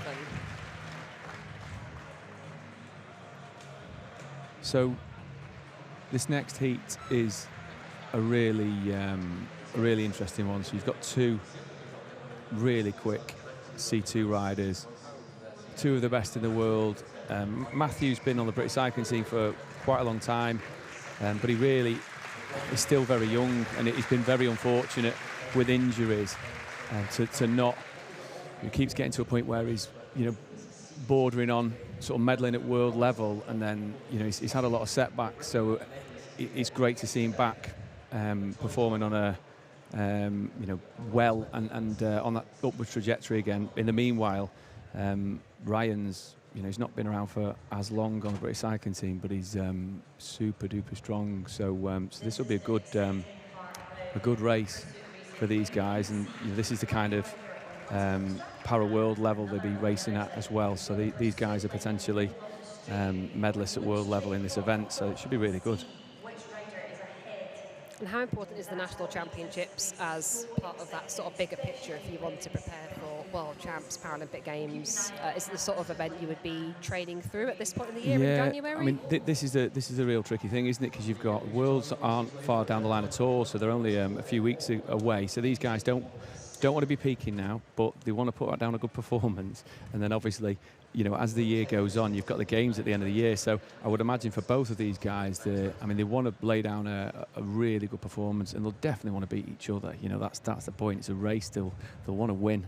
You know, so but yeah, it's a good opportunity for these guys to get some practice in before the World Championships. But in terms of these 2 in this category, it's you know, I suppose it's, you know, who's the best. Well, on beating each other, both of them raced in the kilometre time trial yesterday, but it was Matt Robertson who took the bronze medal. Ryan Taylor took 4th place, so all to play for. One rider coming away with no medal yesterday, the other rider coming away with the bronze, but now head-to-head. So definitely, I think at this point, out to beat the rider that you're up against on the track. You know, thoughts of worlds are probably out of the mind. Yeah, absolutely. Yeah, and they'll be nervous as well, definitely. And we are underway out of the start gate, first lap of this 3,000-metre individual pursuit for the Paris C1 to 2 men. And Matty Robinson's quick out the blocks there. He seems to be up already. Yeah, he's way up. Yeah, he's going after. He's got, I think, Matt's got a point to prove here, I think, and to himself more than anything else. So it'll be, yeah, he's gone off quick. Certainly has. So Robertson here in this yellow kit, and we are seeing 3 seconds already in the first. Yeah, he's 2 rapid, laps. absolutely rapid. Really good position as well. Looks head nice and low, flat back. He's obviously been working on that. No doubt with John Hewitt there. He's looking quick. He's looking quick indeed. So a reminder of our time from Callum Du Bois in heat number 1. It was a 4:01.817. So both runners will be looking to try and break that 4-minute barrier. That's always a good psychological barrier to be trying to beat on paper in an individual pursuit. But as you mentioned, this is a bike race, and at the moment Robertson has a huge lead over Taylor. We're only a kilometre into the race. 116 kilo there for Matty. I think that's that's super quick. Hopefully he's got the judging of his pace spot on, and he's not gone off too quick for him. I think Ryan's looking smooth, and he's certainly riding to a pace himself there. So it's whether Matty can keep his pace going to the end, 'cause it's still a long way to go. They're only halfway, aren't they? Yeah, so approaching that 1,500-metre mark now. And we can just see here on the velodrome when we do, and we get the wide shots on the screen, that Robertson is gaining nicely on Taylor, but we will not quite have him in his sight at the moment. So as soon as he gets him in this sight, that will change things again, won't it? Yeah, definitely. I mean, Matty, I know he has to really focus on sort of keeping in a straight line. It's a bit trickier for him with the CP. He's got to really kind of get that position and to stay on the black line. So whether he'll even look up at all, you know, whether he'll, even if he does get many sights, whether he'll actually notice, he'll really just be focusing on just staying on the line and keeping tidy on the bike. And there we go. You can see gaining still, Robertson on Taylor. Not quite in sight yet, though. We're inside that final kilometre. 3 kilometre race in total, so we'll be seeing 3 laps to go this time for both of our riders. Matty will be enjoying this, you know. He's spent quite a bit of time riding bikes with him, and he's a right little savage. He likes it when it gets hard like this, I'm sure. So relishing this individual pursuit challenge here today. And here we go, down the back straight. 2 laps to go this time. But Taylor is holding him at this sort of distance now. There's not really been much of a gain in this sort of middle kilometre section. No, I think this is the point now where that fast start is starting to affect Matty there. He's definitely feeling the effects of that fast start. But with only 1 lap to go, I think he's judged that really well. As long as he can just get around this last lap now, I think if he can press on till the end, that'll do him the world of good in terms of to see where he's at against everyone else in the world going into the World Championships. But yeah, he's looking super solid. Coming 3:41 line there, and it is a 3:41.9 for Matt Robertson, and for Ryan Taylor it was a 3:44.7. So Robertson will take the gold here in this individual pursuit at the National Championships. Fantastic great ride. Yeah, super solid. Yeah, he looks great actually. His position on his bike and everything there, looking at the replay, he was really dialed in there. He'll be proud of that ride. That's just what he needed going into the World Championships as well, after the injuries and the setbacks he's had. So how much of that is a confidence boost to come out? I mean, you can do that in training, but to do it in front of a crowd with the adrenaline of race day and the pressure of getting it right in the moment, I think for Matthew, it's definitely. I mean, I know Matthew well. It's a big deal because he's very sort of confidence driven, really. So I think that's a big validation to him, I'm sure, of what he can do. I think we all know, the riders that ride with him all know what he's capable of. So it's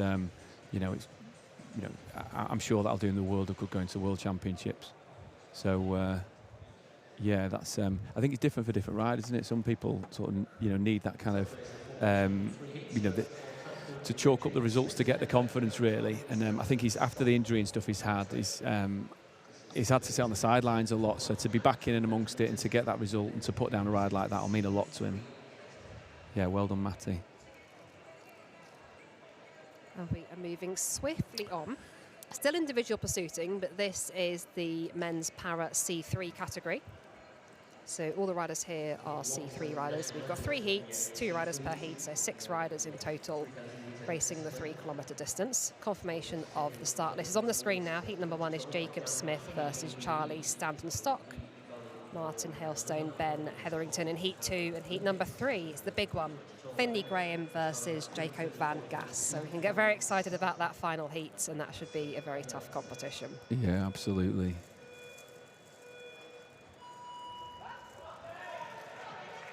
And we are underway.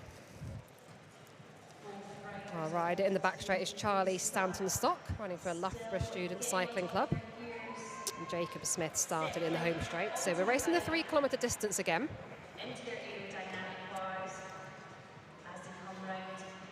6 riders in total, but all wanting a medal. No factoring in this competition because these are all C3 riders, so all the same category. So fastest time wins. Yeah, these guys are really evenly matched as well. They're absolutely, almost riding the exact same time here so far.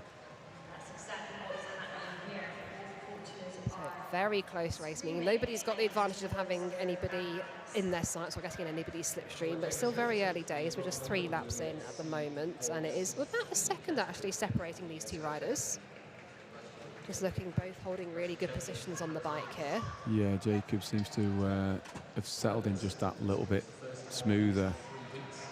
He's got probably, I don't know what you think, but it looks like he's got a better position on the bike to me. He's very, you know, he's got his head sort of tucked above his hands, like very flat back. Whereas Charlie's doesn't look quite as worked out. It's a bit higher at the front end. So just seeing those shots of Jacob Smith, as you say, looking very aerial on the bike, but just sort of flicking up above that red line in the back straight there on one occasion. Some riders choosing to go slightly higher in the straights to try and make the track more of a bowl shape. Other riders really hugging that black line throughout. Absolutely. I mean, sometimes this is the problem. If you do get a position that's that sort of worked out, it's great, very aero, but really he's sort of looking down, isn't he? So the danger is he's round the corner. If you drift up the track, you end up doing 4 or 5 metres more around the corner. So there's definitely the balance between position and the ability to ride it round on the black line, but he's got a catch here already, hasn't he? He was going to get the catch. The crowd are really enjoying this. Down the back straight, Jacob Smith comes around the outside. Very nicely done, being able to get back down, just down to that black line now. You want to try and get around your opponent as quickly as you possibly can so you can get back down to the bottom of the track. Of course, you're going the longer way round. And now you have not got that character chase and you've not got that slipstream to chase. So this can feel 100 times harder. Still a kilometre to go. Yeah, this is again the lactate building up here. And that kind of tough bit of the race. But he's got Scotty there shouting out split, so he's got some reference to go by and some encouragement there from Scotty. Yeah, encouragement really key at this point in that final kilometre. Not quite in that final lap or two, but you can really sprint to the line. Although he's really sort of swinging up the track there. He actually swung right up the track and had a bit of a look around there, so he could do with just focusing on the job at hand, keeping tucked in, because every time you put your head up like that, you're losing a bit of speed, and once you lose speed in the last kilometre, you're not getting it back, are you? Yes, especially on these fixed gears, you can't. You're stuck in the aero position. You're not going to get out the saddle and use that to build up your momentum. Staying in that aero position, but he has now got the bell.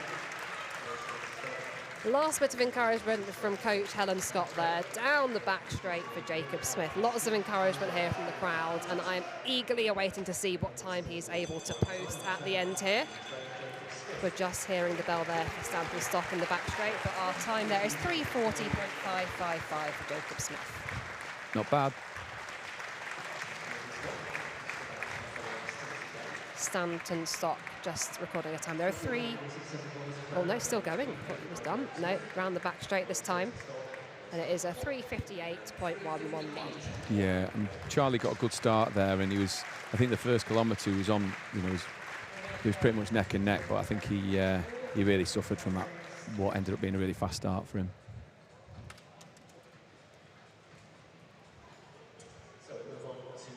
If you've got a fast start, how much do you need to rein that in on race day, or do you let yourself use that fast start and try and get some time in the bank? So tricky, isn't it? I think you've got to balance that out as best you can do, really, isn't it? It's like a sprint start, but not quite flat out. I think, I don't know about you, but when I was pursuing, I'd really kind of try and practice the feel of that start. Oh, we've just crashed into the barrier there. That was a bit of a... in the bottom corner right there. of your screen. Yeah, I think maybe a bit disorientated after that ride and just rode into the gate.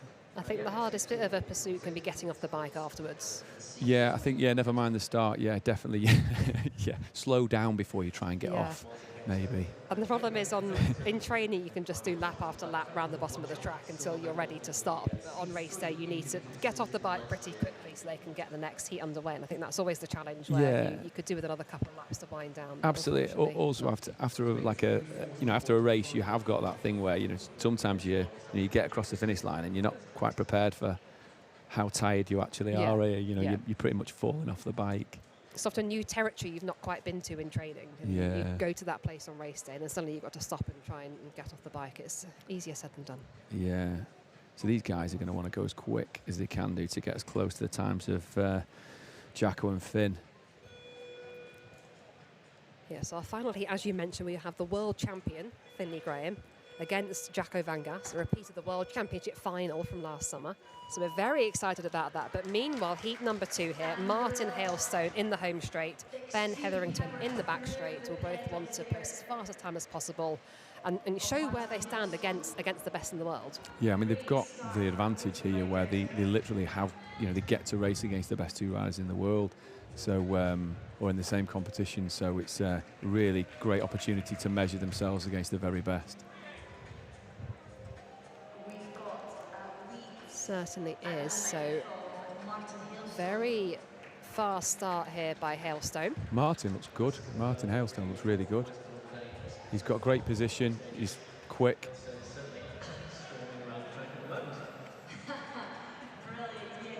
And he might just about have Hetherington in his sight already. So it's been a hugely fast start here by Martin Hailstone. Steadier start here by Hetherington. Of course, this is a 3-kilometre race.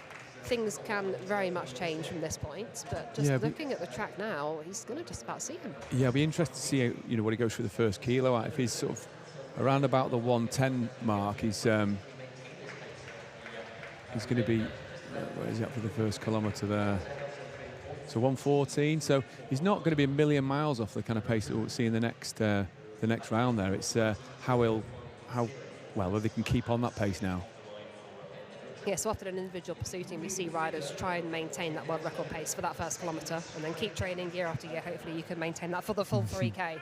But knowing that you've got that speed in you to be able to start that fast and get on top of that gear. This is going to give him a break now. Coming to the slipstream there, I mean, Ben Hetherington there, he's not slow, so it means Martin gets the opportunity to kind of get the benefit of the slipstream there as he's riding up to his wheel.